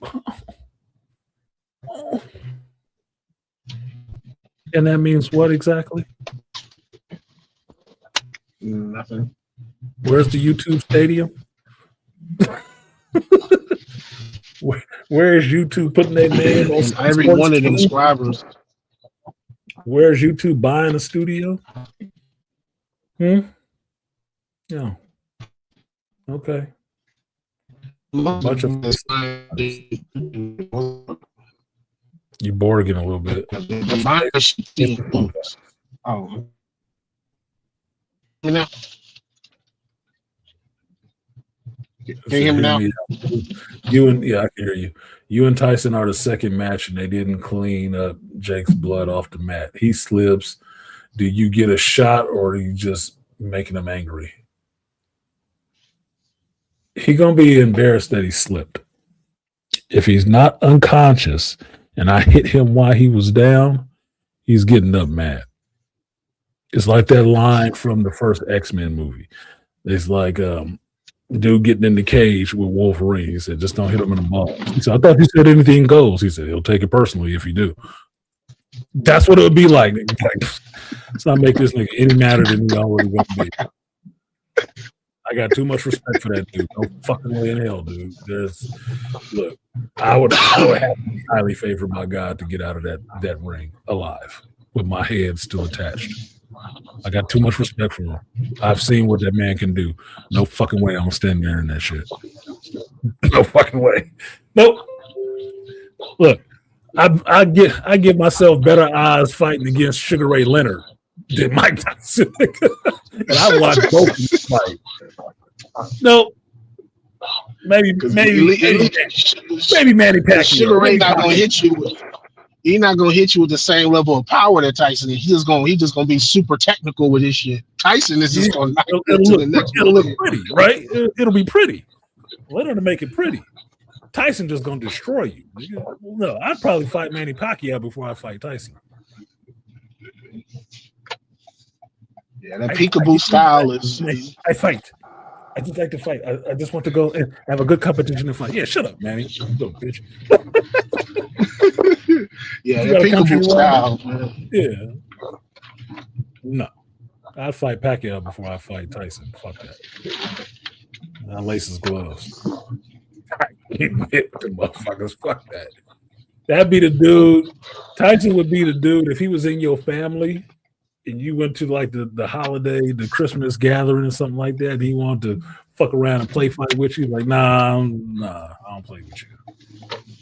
No, let's play fight with Uncle Tyson. Nah, don't play fight with Uncle Tyson. Come on, man, we gotta play with Uncle Tyson. Come on. Nah. Let's not fuck around, man. You might catch a flashback. You might catch a flashback to Buster Douglas. You don't play. And I catch all that. I catch all that blowback. Yeah, Miss Blood Green flashback or some shit. Nah, bro. Nah, we don't play with Uncle Tyson like that. You play Tiddlywinks or Monopoly. We don't play boxing because he don't play boxing. He do that for real. No, that'd be my great uncle. My great uncle Scotty. He was in the military. He was a drill instructor in the military, and he learned this martial art. And he'd be the one that always come to the holiday party and want to show you this new hole. Don't fucking touch me. I want to see you don't have to demonstrate this shit on me. I get it. I get it. I fucking get it. Do it on somebody else. No. no, absolutely not. Don't touch me. That would be Uncle Tyson. No. Uncle Tyson wants to show me. Nah, don't let him hit you. Nah, you want to show me how quick he is. He's quick. That's all you need to know. That's all you need to know. You don't need. You heard the stories. You heard the legends, the rumors, the myths are true. Uncle Tyson is a level of respect he deserves. He's earned that respect from me because I've watched him do it. I watched him do it. All the respect you can get from me. That's cool, bro. You got it. He's up there. He's the great. Fuck your lady too. Okay. All right, bro. Whatever. You can have her. Shit. No. Tyson earned that respect from me. Over years, from the Olympics on up to his professional career, he earned that kind of respect from me. Hell no. I don't want no parts of that shit. It was funny. I tell you about with my being his time my coach, one of my grandmasters sparred with Evander Holyfield. He said he'll never do that shit again. He said Evander's jab. He said that's how he learned how to jab so good from sparring him.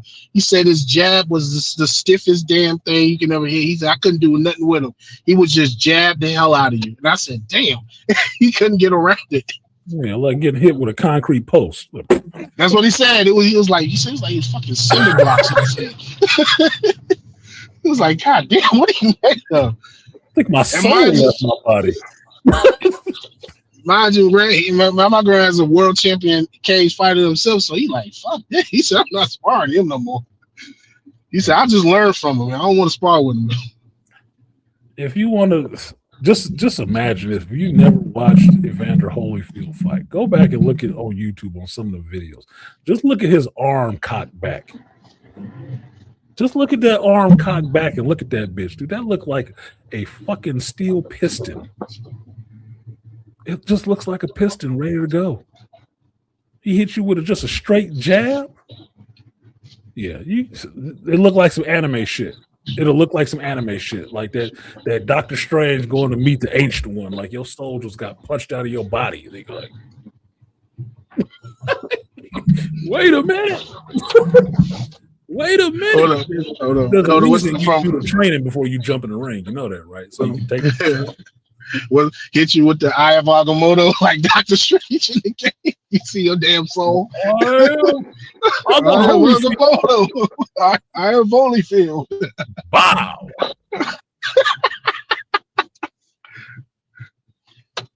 Like I said, I grew up around boxing. And I got a lot of respect for boxers, actual boxers. A lot of respect for them because you have to train to get there to do that shit. And your training ain't nice.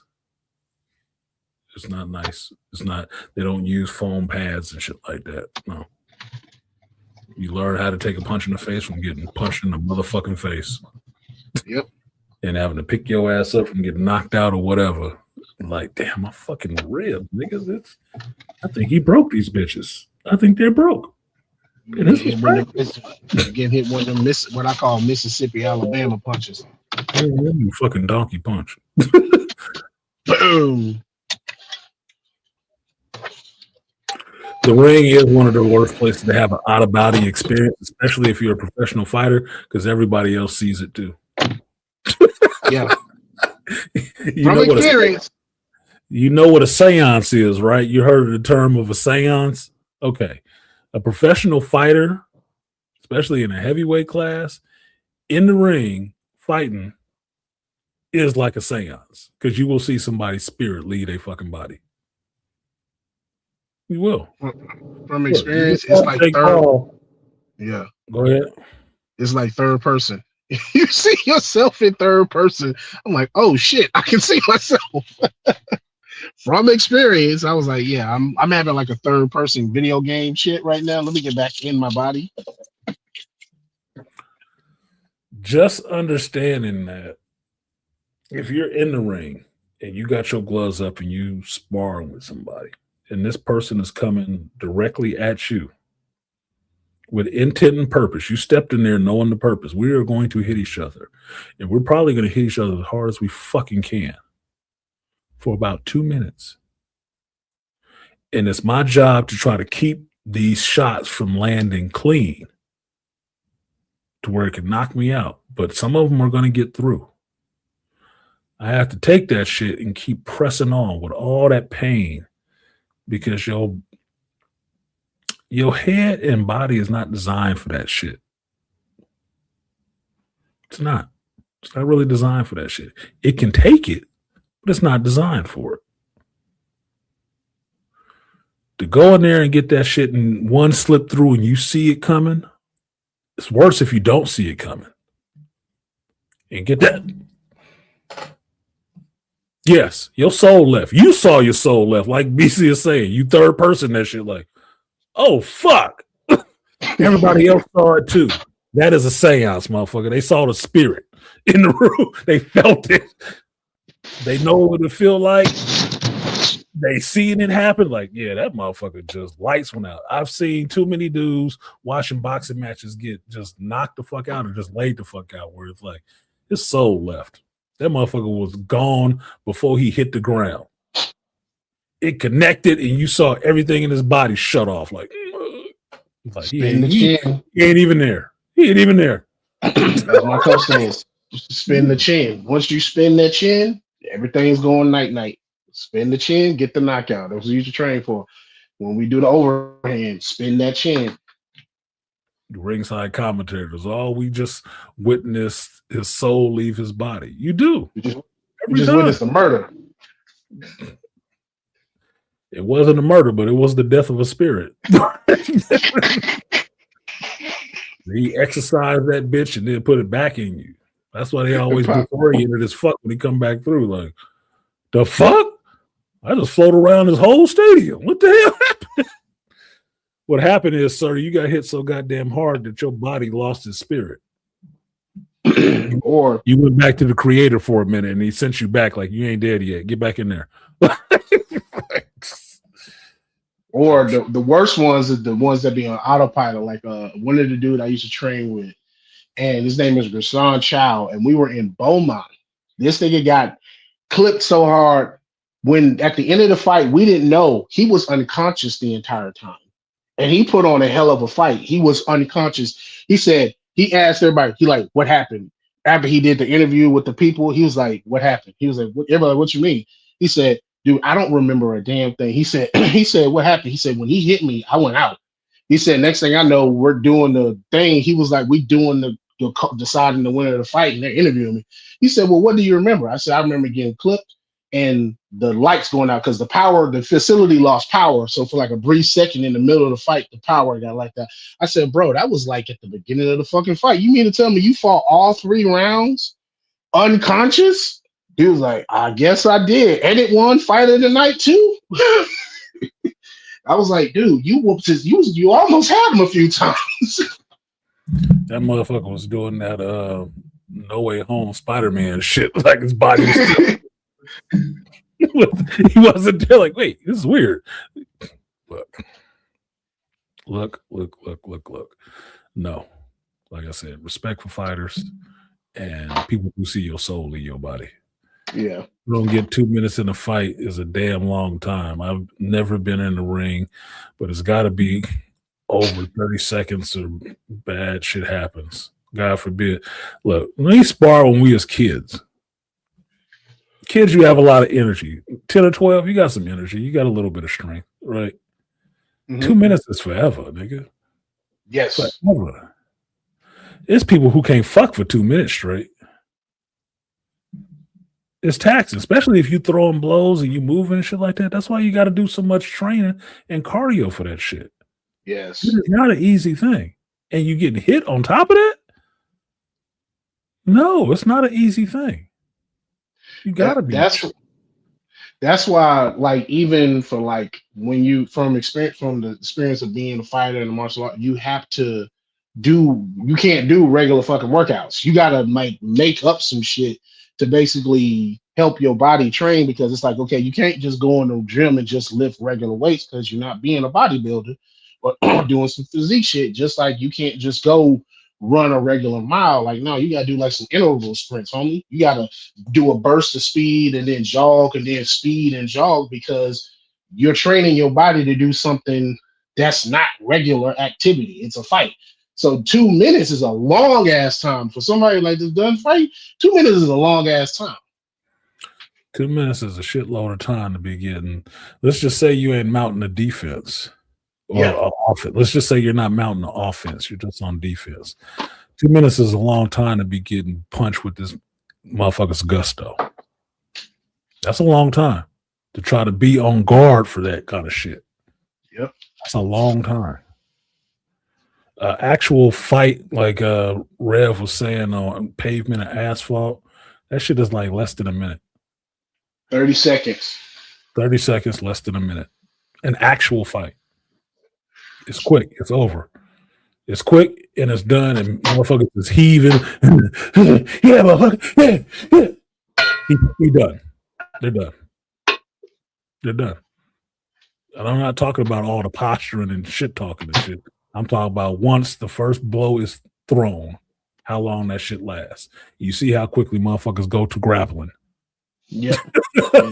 Usually that shit happens in 10 seconds. Because they gotta teach this in self-defense. It's like most fights last less 30 seconds. In 30 seconds, there's a clear winner. That's why I tell people, if you get into an engagement, you got less than 30 seconds to put that person away and get the fuck out of the situation. Put them down, keep it moving. Mm-hmm.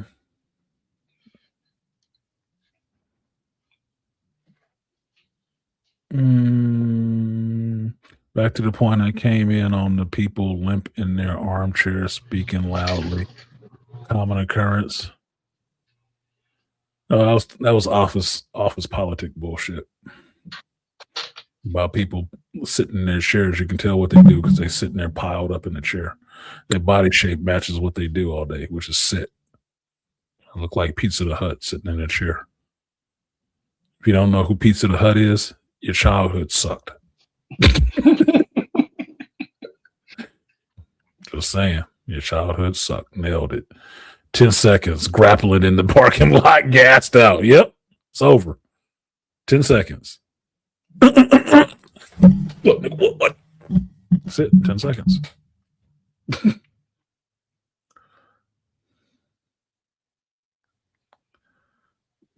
I seen somebody get knocked out, woke up, said, "Who rushed me?" That dude. That one dude. That one dude. It was just one. Your memory is gone. I mean, his friends. Like 4 of his friends. You lose 8 to 10 seconds of your memory. So yeah, it was just one motherfucker. It can happen. It happens. And they pointed this out in Fight Club, which is a true point. The real point is not everybody is fighters.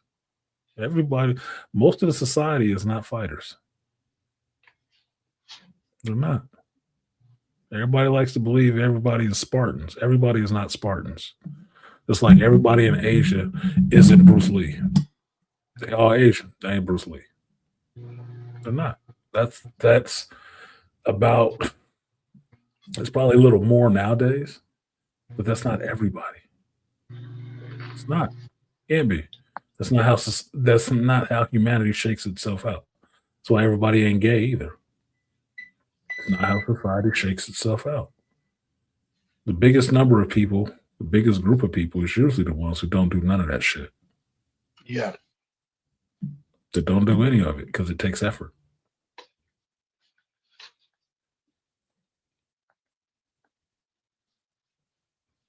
I finally watched Fight Club this year. Don't judge me. No, you finally found it.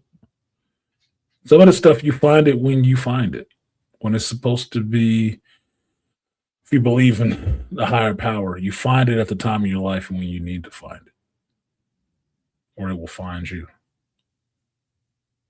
But Fight Club, the message in Fight Club is probably more inspirational for you right now where you are at 30 than it would have been if you were 25. You probably got the message a lot clearer.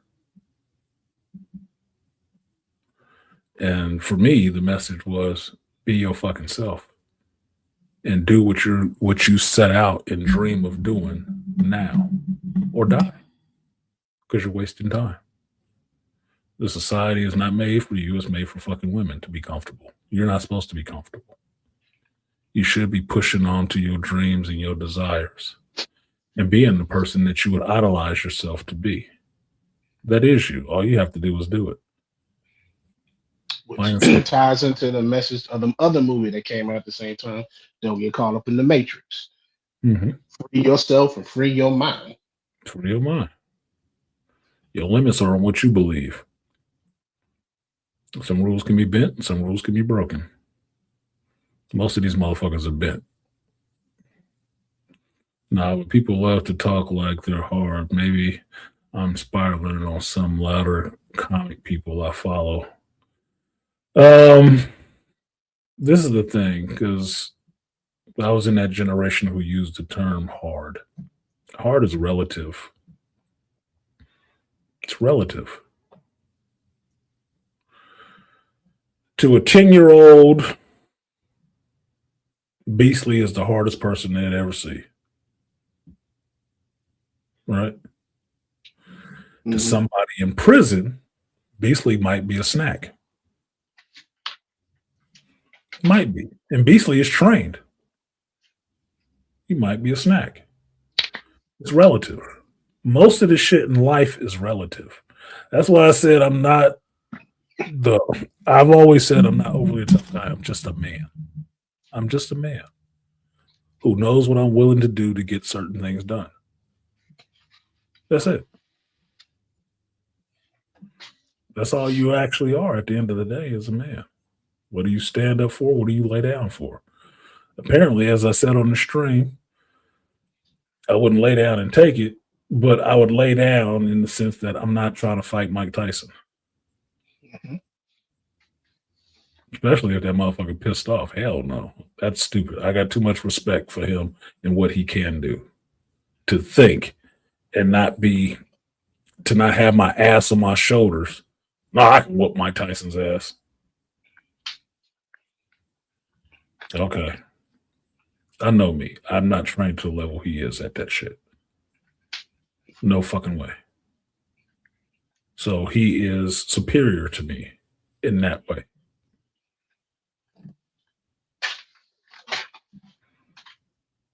Do I got a chance? Sure, it might be 0.001%. But yeah, if you want to call it a chance, that's a chance. Wouldn't bet on it, though. Synchronicity being what it is, Fight Club has a lot of messaging. One of my comics people worked for the author back around then. Okay. Yeah, I personally think it was better than The Matrix. It has to do with the real world. It just has to do with seizing your own manhood, in a sense. That's all it's really about. For me, yeah, know thyself. Exactly, know thyself. For me, one of the scenes that always sticks out in my hand was the Raymond K. Smith, I think his name was, the convenience store worker, where he took his ass outside in the back and said, and was making him accept the fact that you're going to die one day. And what are you going to do? What did you want to do? Oh, I bet it takes a lot of time and money. I was like, okay, well, I'm taking your license. If you're not on your way to doing such and such by this time next week, I will come here and I will kill you. He believed him. And what did he do? He got on his goddamn purpose, didn't he?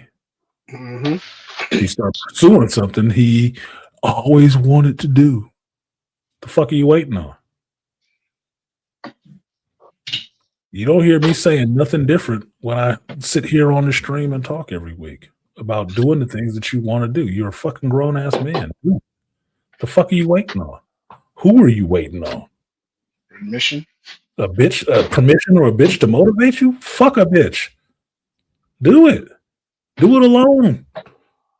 You don't need a crowd. You don't need extra help. You just need to get fucking started. All the rest of the shit you'll find. So tell my old buddy that shit when he would bitch about, oh, we can't get this done because she won't do this shit with me. And he had the same argument my female friend had. Oh, well, she's this and she won't do it with me. Do it yourself. It's your fucking dream. Why are you waiting for somebody to fund your fucking dream for you? Do it yourself. Yeah. Go forth and do it.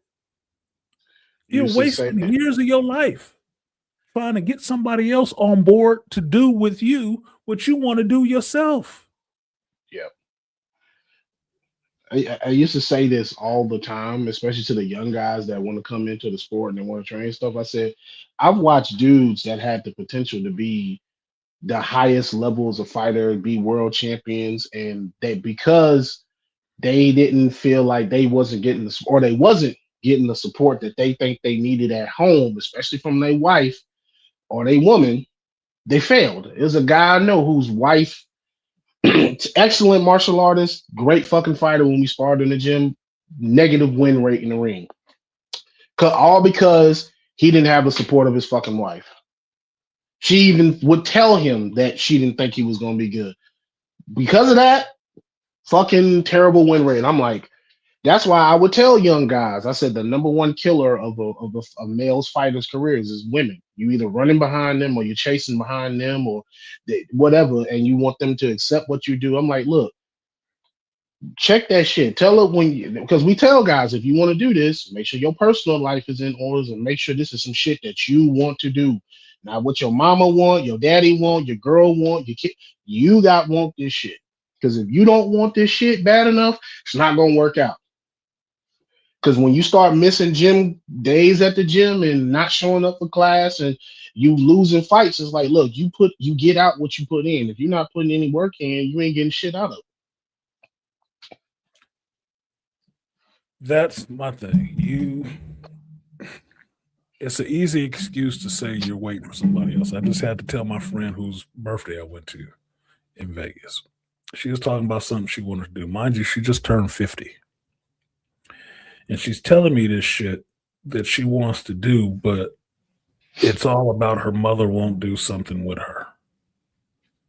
I said, why are you waiting on your mother? Her mother had her career already, retired, got her money, whatever. Why are you waiting on your mom to do your dream? It seems like you should stop looking for somebody to fund it for yourself. Fund your own dreams. Support your own habits, fund your own dreams. That kind of shit, that kind of thinking for me ends up being the type of people who are sitting around at somebody's funeral waiting to have something. Waiting for their parent to die so they can have what they wanted in life the whole time. When they could have just gone out there and got it for themselves.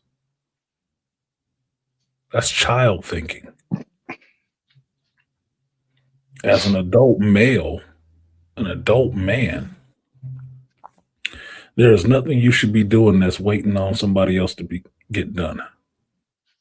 Very few things, if that.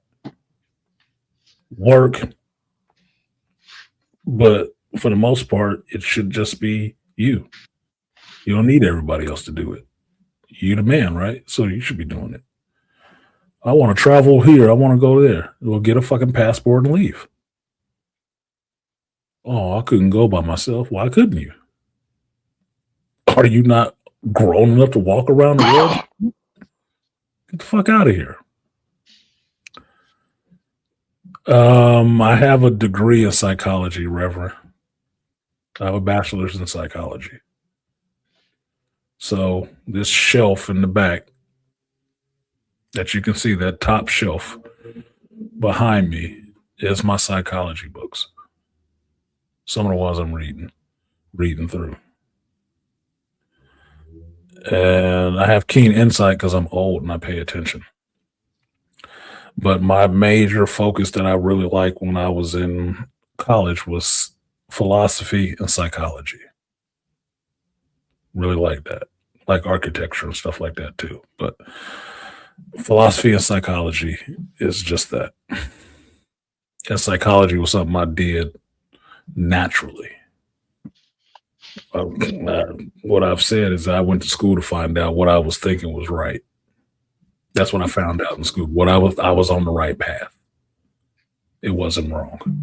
Everybody else was trying to buck against me. Like, oh no, that seems well written. No, I was actually right. That's all school proved to me. I was right. That's exactly what you're not supposed to be playing into this shit. Okay, now I know. Cool. Now that I know, we ain't gonna have no more conversation about this shit. I was correct in my thought process. It wasn't crazy. It was just ahead of the curve.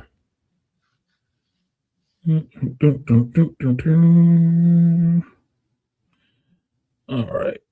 And for my next trick, very nice. What do you say? I see a lot of indie guys that don't have the straightforwardness to deliver the same message. I don't think the truth is a bad thing. The truth can hurt, and that's because the truth does not cater to your feelings or ego. It's just what it is. The truth of the matter with me and Tyson in the ring together is Tyson would kill me. Maybe not trying to, but he would probably kill me. Why? Because I'm not a professional trained heavyweight fighter. He is. At this age or any other one. I am not. That's reality. That is the truth. It ain't sexy. It don't make me seem like the biggest, baddest dude in the world. But it is the fucking truth. That's just what it is. If I was Donnie Yen, I might stand a chance for a while. If I was Jake Paul, maybe I can stay in there for a round or two. But I'm not winning. If we judging that shit on a win and loss, I'm not winning. It would have to be some catastrophic things going wrong with him for me to end up winning that goddamn fight. I talk to God regularly. I'm not blessed in that kind of way. Okay? I'm blessed in a lot of ways. That ain't one of them, bro. That just is not. He is blessed the way God blessed him in these skills. I am not blessed in that way. Just what it is. I don't have a problem admitting that shit. I'm human. And I'd relish the fact that I am human and not a mindless Terminator. I relish that fact. I'm fine with that. Nah, I'm just me. Wouldn't say all that. I'm just me. I'm just me. And part of being me is understanding who I am and who I am not. Which reminds me of one of my new favorite songs.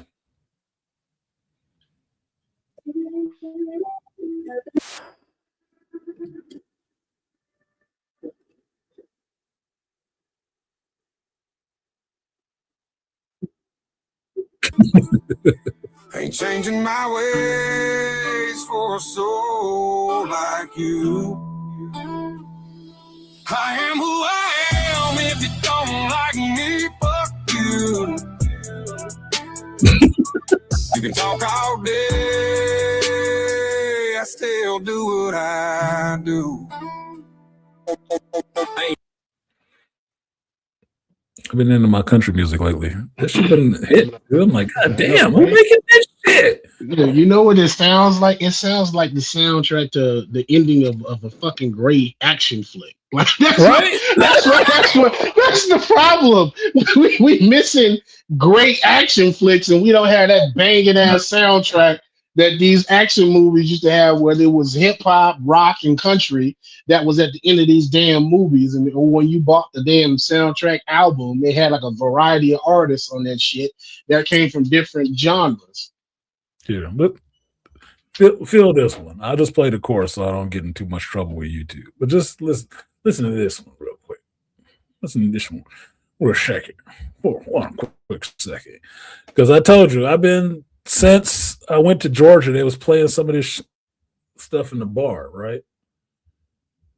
And I was listening, I was like, damn, this song is pretty good. Who is this? I started listening to this, and it started populating on my algorithm on my YouTube, right? So I'm getting things like Breaking Rust, Kane Walker, Frontier Heart, and shit like that. I'm feeling these goddamn songs. I'm feeling the lyrics too. The beat is good, but I'm feeling this shit. I'm like, damn, dude, is this new country? What the like, bruh, I must have been missing out for a little while. Hold on. I was like, because I'm feeling this shit. The shit they talking sound like some gangster shit, but it's just me. You want a cigar and some whiskey and a fucking motorcycle ride. They drink whiskey. I'm down already. I used to smoke cigars. I can do both.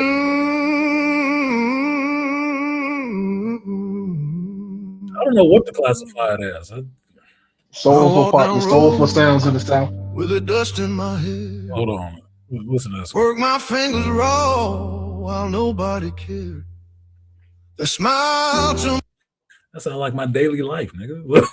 my face whispered when I'd go, but I learned real quick what I needed to know.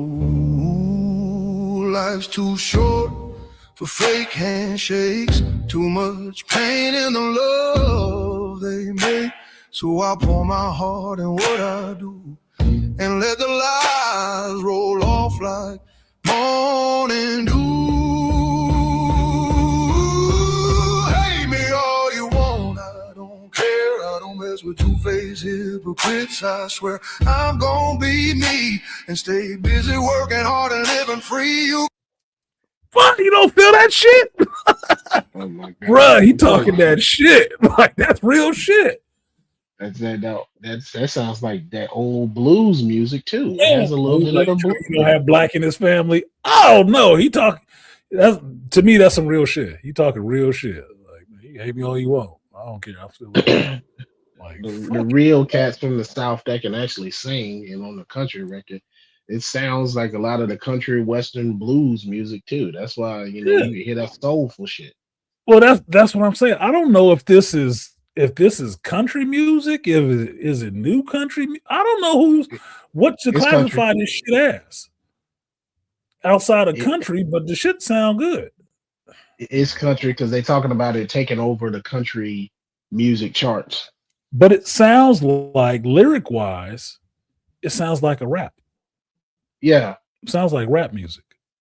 Content wise, it sounds like rap. It's just talking about being a man. The life that you're living as a man, which country music always just talked about regular people living life. They wasn't superheroes, they wasn't super bad, they was just regular dudes, right? And the shit they was going through. That's why country music, you say, yeah, she took my dog, she took the truck, she burnt down the house. But fuck this bitch, I'm gonna drink this whiskey and go to the bar. It's just regular dude shit, right? But now they have more. Like the other song I was listening to the other day, they was talking about keyboard warriors and shit like that. I said, these are people in the modern day. This ain't no old dude doing country. This is a young dude now doing country music, talking about these motherfuckers online talking shit. I was like, dude, we talked about that shit before too. So here it is. This is the song right now, Andre. Hate Me All You Want by Breaking Rust. Breaking Rust. Hold on. Let's see if I can do this. Copy. Because I had one for you. That last song that you liked, Andre, he did another version of that song, and it's called Still Standing. and it's to the same beat, but it's completely different lyrics. I'm like, damn, I gotta share this with Andre, since he liked that last one. This one's like a Second Amendment song. Come and fucking take it. Which is funny as fuck. I was like, man, I wonder if Coleon heard this song. They need some work on their choruses sometimes because they change ups to be fucked up. But no, I've been feeling it. I've been feeling it. What's your name on it? So this list is my intro list. These are the songs when I'm listening to music during the week and I hear shit that I like that hits my ear. I go ahead and throw it in my intro list. And that's what comes up being in the intro.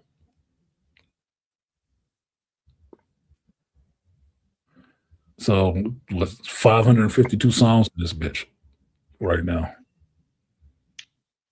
So I mix it up, but it's usually stuff like this. And what I've been feeling lately has been this country shit. If it's considered sure. Definitely cowboy hats, but I consider myself as been beat down, but I don't stay low. Got mud on my jeans, still ready to go. Every scar's a story that I survived. I've been through hell, but I'm still alive.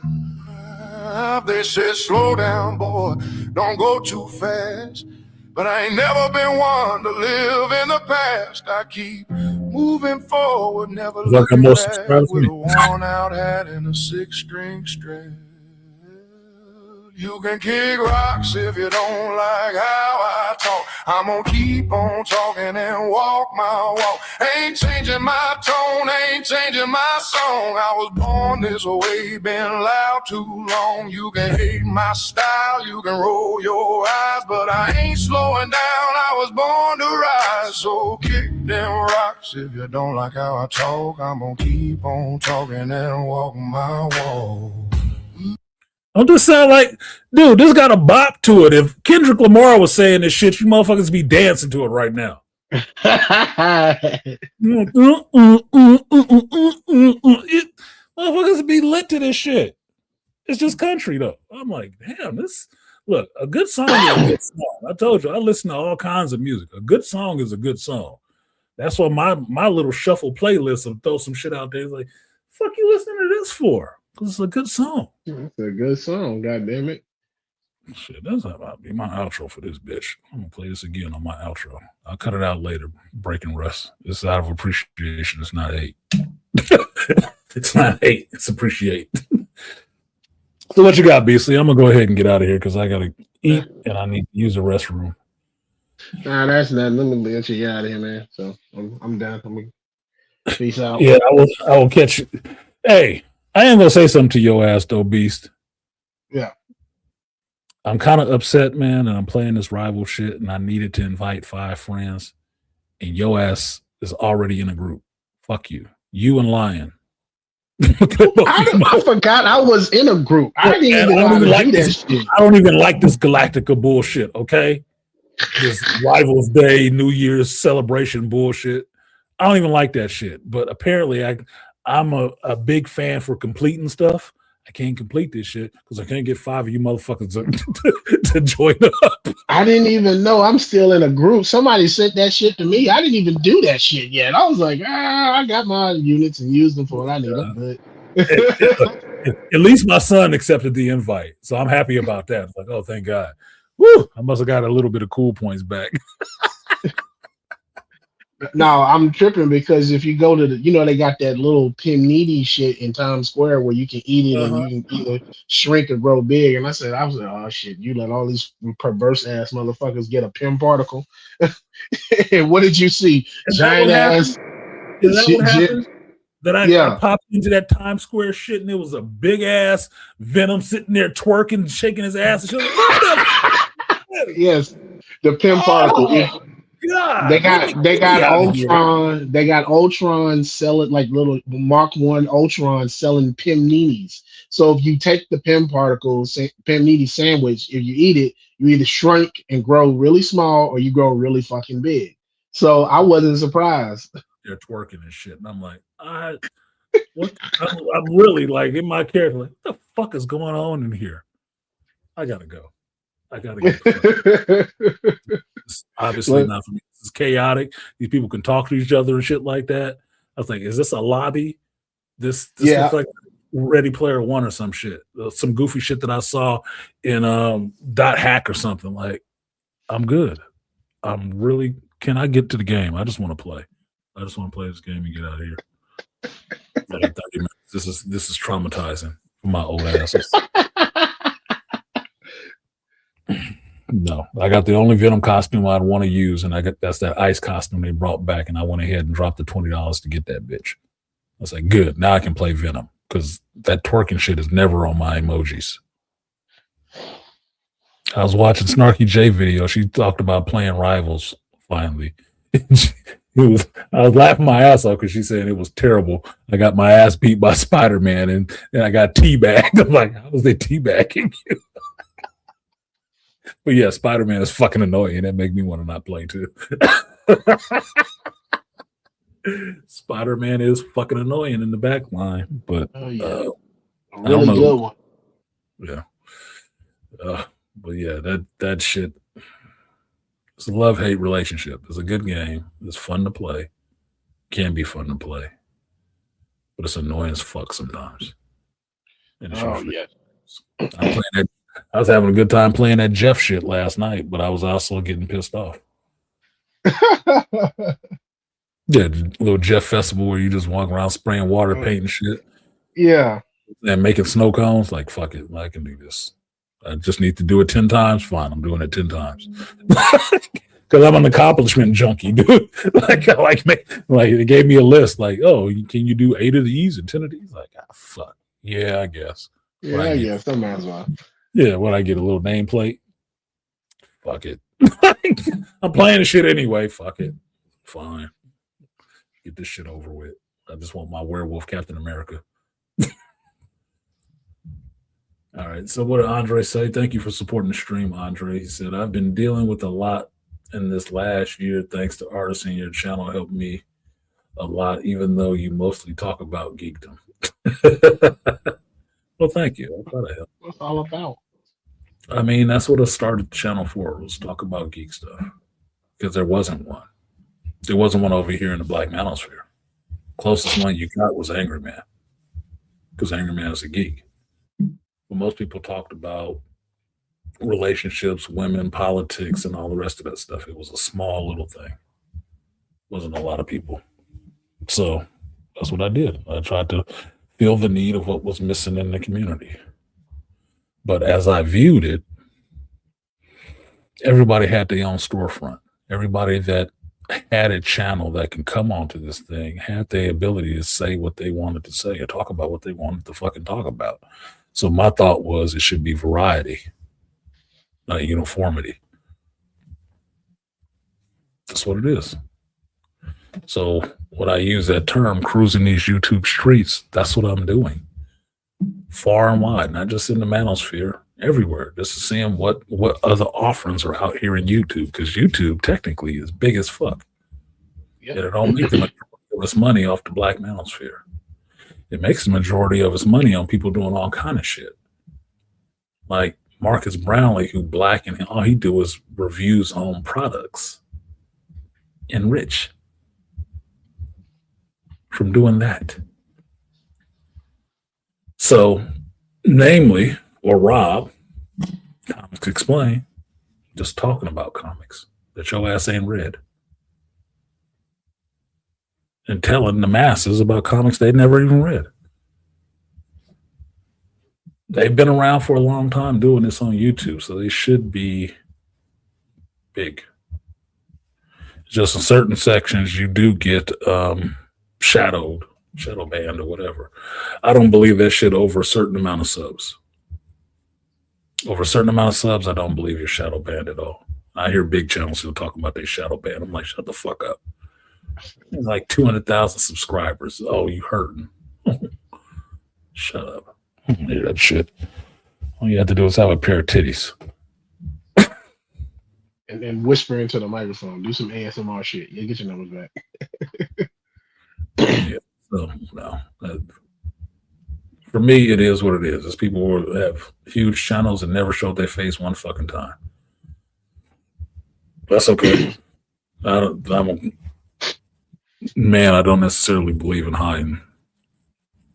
So whatever I've said, my face is to it. So if you saw my ass out in the world, that's who the hell it is. But I'm a nobody, so you never see me out in the world.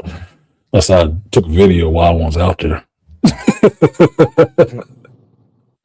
I may do that at some point. At some point, I want to meet some of these other content creators that I know on YouTube in person, just so we can hang out. I don't live close to any of them, really.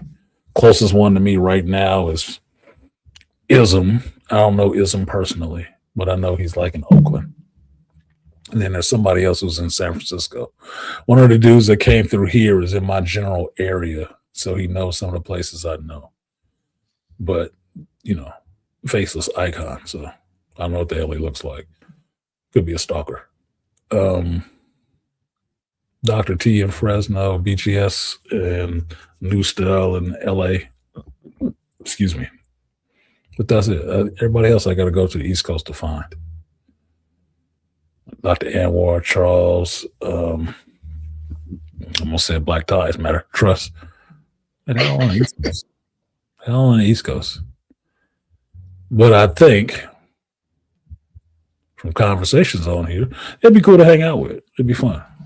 Sit down and have coffee, talk shit with. Charles, I know I'd get in trouble with. I know I'd get in trouble with Charles' ass. Charles looked like a trouble magnet.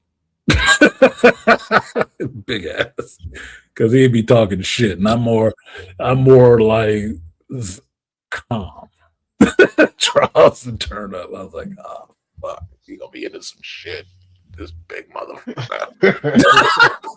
This big motherfucker. We gonna be into some bullshit. Pandora. Gonna be into some bullshit. Because my California sensibilities would be, man, maybe not. His all might personality would be fuck all these people. like, I wasn't in Fallujah, okay? Like, wait a minute. Wait a minute, goddammit. Like, I carry a heavy gun in a video game. Okay. Like, I'm not wearing a badge. Some things I moderate. So thank you, Andre, for supporting the stream. Did I read all of the message? Yeah, I did. Because you said I only talk about geekdom. I mostly talk about geekdom. I do. I try to mix in some inspirational man shit in there too. But, you know, geekdom is life for me. So appreciate it, Andre. I will give you which one I haven't used in a while. You a Charles boy. I'll give you the guts and butts. Double up, 3 or 4 times. I ain't telling no lies. Run it up. Never let a hard time on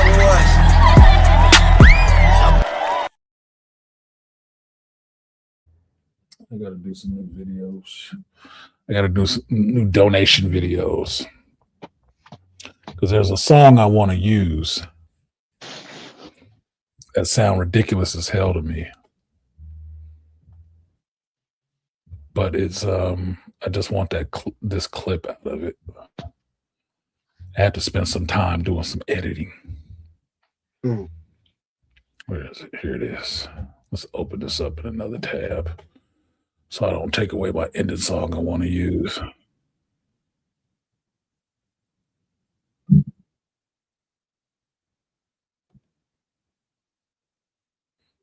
Oh, I haven't actually seen the video.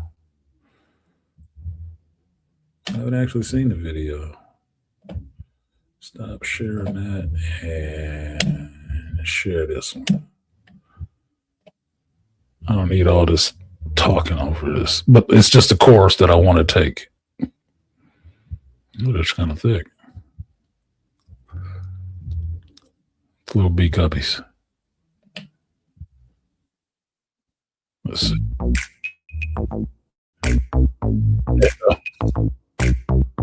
Free. Oh, sugar free. But I only got $1 for a cigarette. $19 for a lap dance. But I only got $1 for a cigarette. I want to use that. I want to use that for the donation. Just that little chorus part, because it's funny as shit. I've got some talking shoes in this motherfucker too. He is not pimping. Look at this shit. I haven't seen this video. I gotta support my Scorpio brother, E40. But wait a minute, look at this shit. I gotta get the girl ass off the screen because YouTube don't like booties. Unless they on content creators. But I only got $1 for a cigarette. Shit. Got a talking platform shoe, broke ass pimp.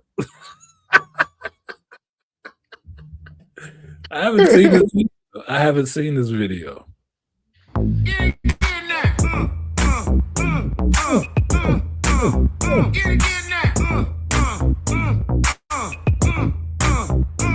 You niggas are suckers. If you were starving, I wouldn't get your ass a crumb. You like an overcooked steak, bitch. You're well past done. I got some news you can use. Some of you dudes playing football with basketball rules. This game.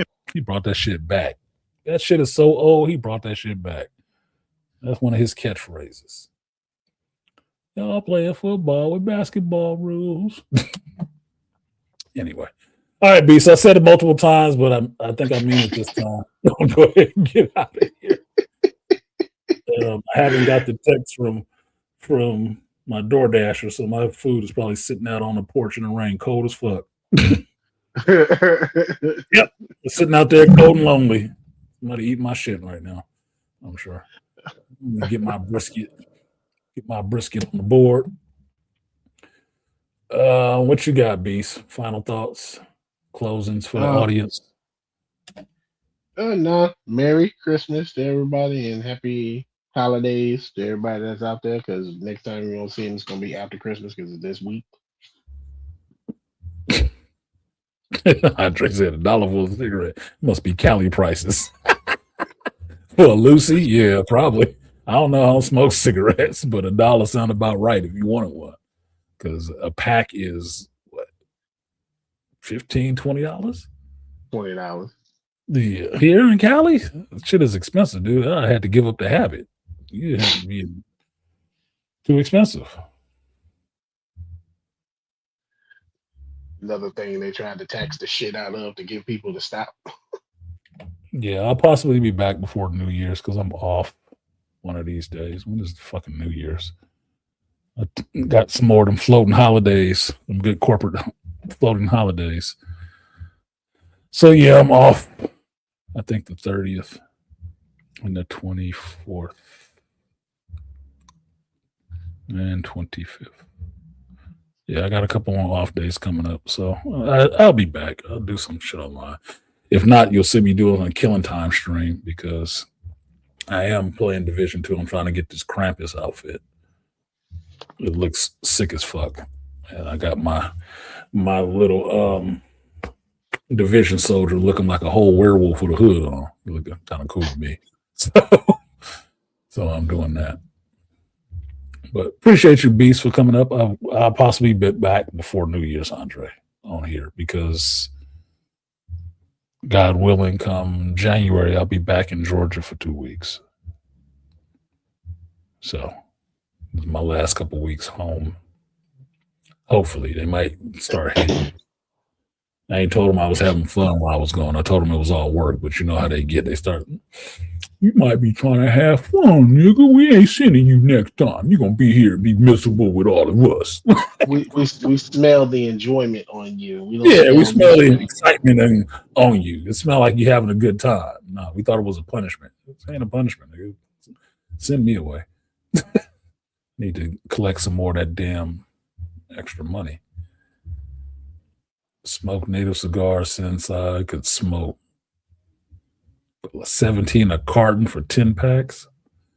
No, I'm not sure how much it is. I think it's like $10 or something like that for a pack of cigarettes. So like that'd be California trying to legislate you away from doing that negative shit. That stuff that's not good for you. So they charge a hell of a lot more money on it. They put tax on there. Cigarette tax has been a thing for a couple of years here. And that shit is too expensive for me to be smoking. Mm-mm. So asking for somebody for a cigarette is like, dude, you better give me some money. Like, for what? For free? Oh no, this costs. Mm-mm. Ray Hama rolled through here at the end to say it was his birthday. You a Christmas baby? Is that what's wrong? Yeah. Yuletide Ray Hama. Happy birthday, Ray. Happy birthday. Happy birthday, baby Christmas. You need a new screen, a new icon for your birthday, Krampus.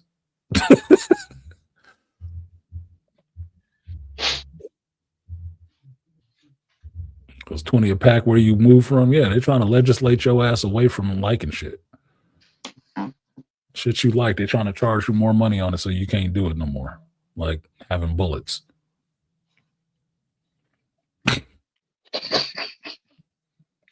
Stupid. Right, been ghost watching. You pull it up. I know. That's okay. I'll ghost watch your ass too. Now, get even with your ass. Tell you what I'm gonna do, Ray. I'm gonna watch your stream. I ain't gonna say shit in that motherfucker, nigga. I'm just watch. I ain't gonna say peace, nothing. I'll fuck with you. I always come when I come through. I tell you I'm there, and I thumbs up and share your shit. So don't worry about it. Thanks for the Christmas. Yeah, happy birthday, Ray. You good money, man. You good money.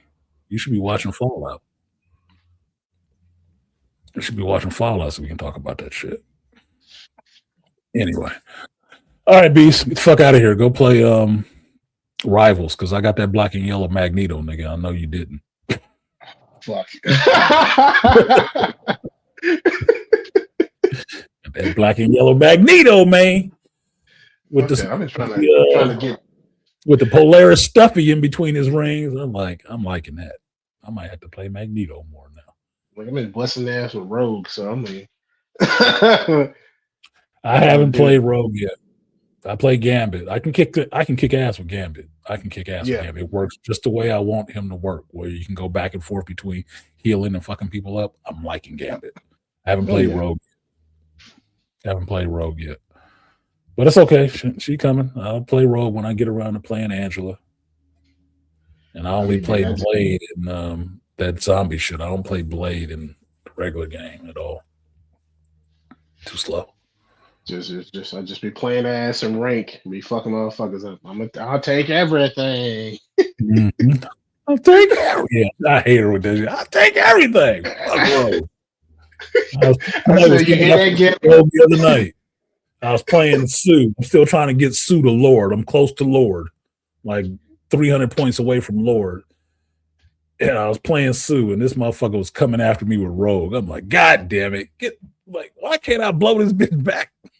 Hey, we can Sue. Take everything. Bitch, get off me. Fuck off me, Rogue, with your big booty. I still need to get that fucking Savage Land outfit. Yeah, I'm like, damn. I'm like the cheap. They call it the creeps, the gooners. The gooners. Like, Savage Land Rogue fit. Like Rogue got cake, man. Rogue is caked up.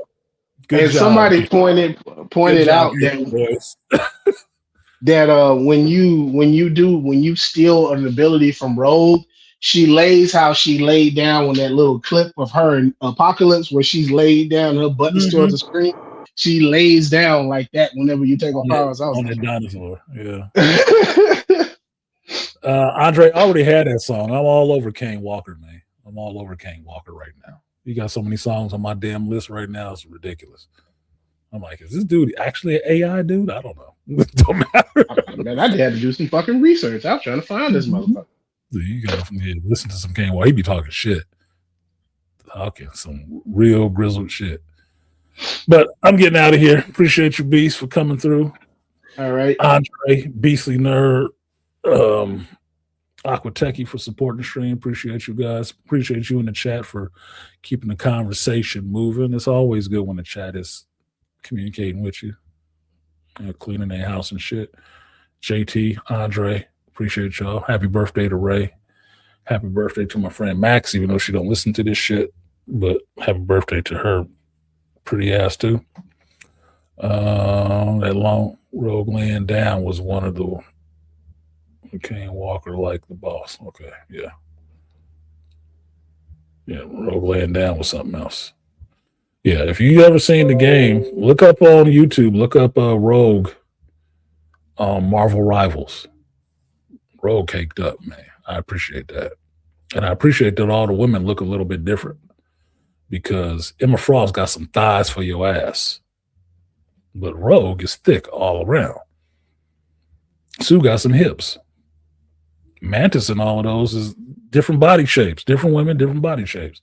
I like that. That's actually cool. They spend their time programming some shit. Not worried about what some fat bitch in America talking about. Shouldn't be and don't have to look attractive. All these chicks on this game look attractive. And they getting played. Not with, played. Motherfuckers is playing them, and it ain't all chicks playing these characters. Angela look like what's her name? Oh, goddamn, Gina Carano in her prime. That's what the fuck Angela look like. Like, goddamn, she got a little faux pack on her stomach and shit. Yes. Yeah, variety is the spice of life. Variety is absolutely the spice of life. Squirrel girl, thick. Yeah, squirrel girl, frumpy thick like a black chick, dude. She all thighs and butts and shit. Fucking Doreen and big titties and shit. Like, bro, I like chicks like that. Little short, thick ass squirrel girl. Like, you, let me see your squirrel.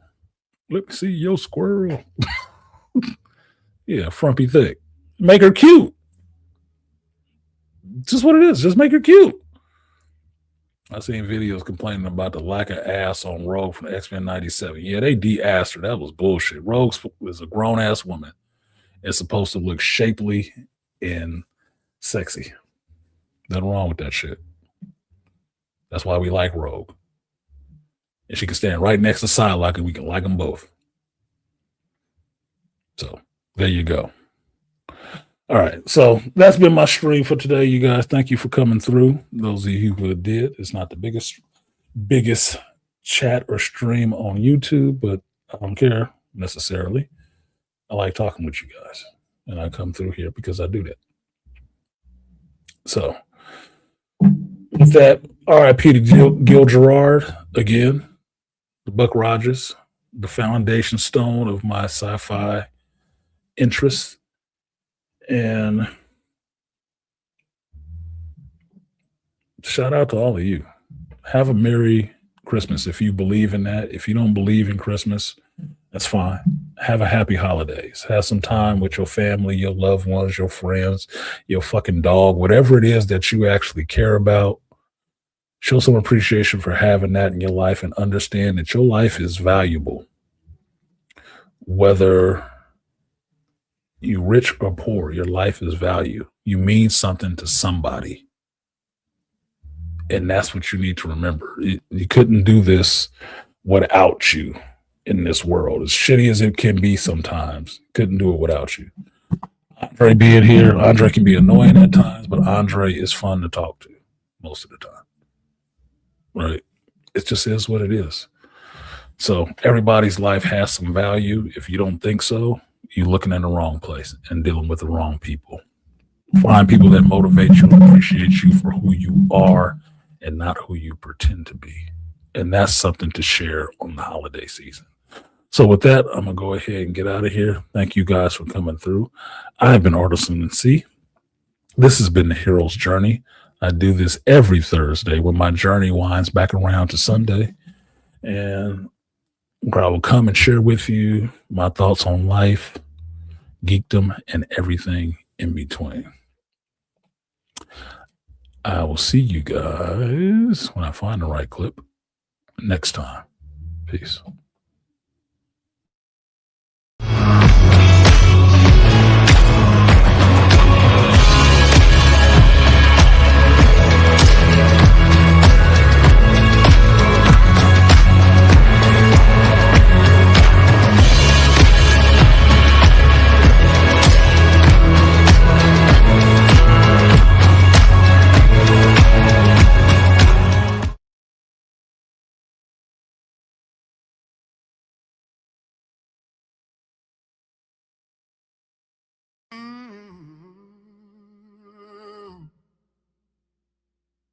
been beat down, but I don't stay low. Got mud on my jeans, still ready to go. Every scar's a story that I survived. I've been through hell, but I'm still alive. They said, slow down, boy, don't go too fast. But I ain't never been one to live in the past. I keep moving forward, never looking back, with a worn out hat and a 6-string strap. You can kick rocks if you don't like how I talk. I'm gonna keep on talking and walk my walk. Ain't changing my tone, ain't changing my song. I was born this way, been loud too long. You can hate my style, you can roll your eyes, but I ain't slowing down, I was born to rise. So kick them rocks if you don't like how I talk. I'm gonna keep on talking and walk my walk.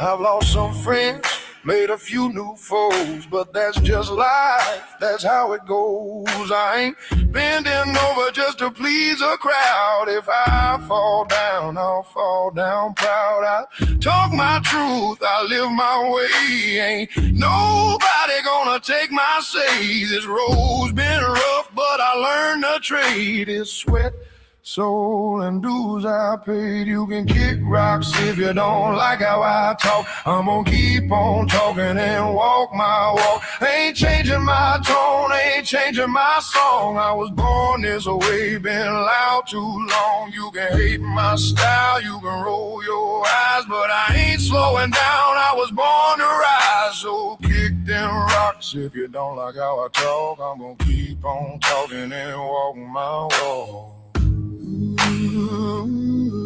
Let the haters talk, let the rumors fly. I ain't got time to wonder why. The good Lord knows the man I am, and I'll die standing tall with a mic in my hand. You can kick rocks if you don't like how I talk. I'm gonna keep on talking and walk my walk. Ain't selling my soul for a seat at your table. I'm rough, I'm raw, I'm wild, I'm able. You can hate my fire, but you can't kill my spark. I'm a midnight flame burning through the dark. So kick them rocks if you don't like how I talk. I'm gonna keep on talking and walk my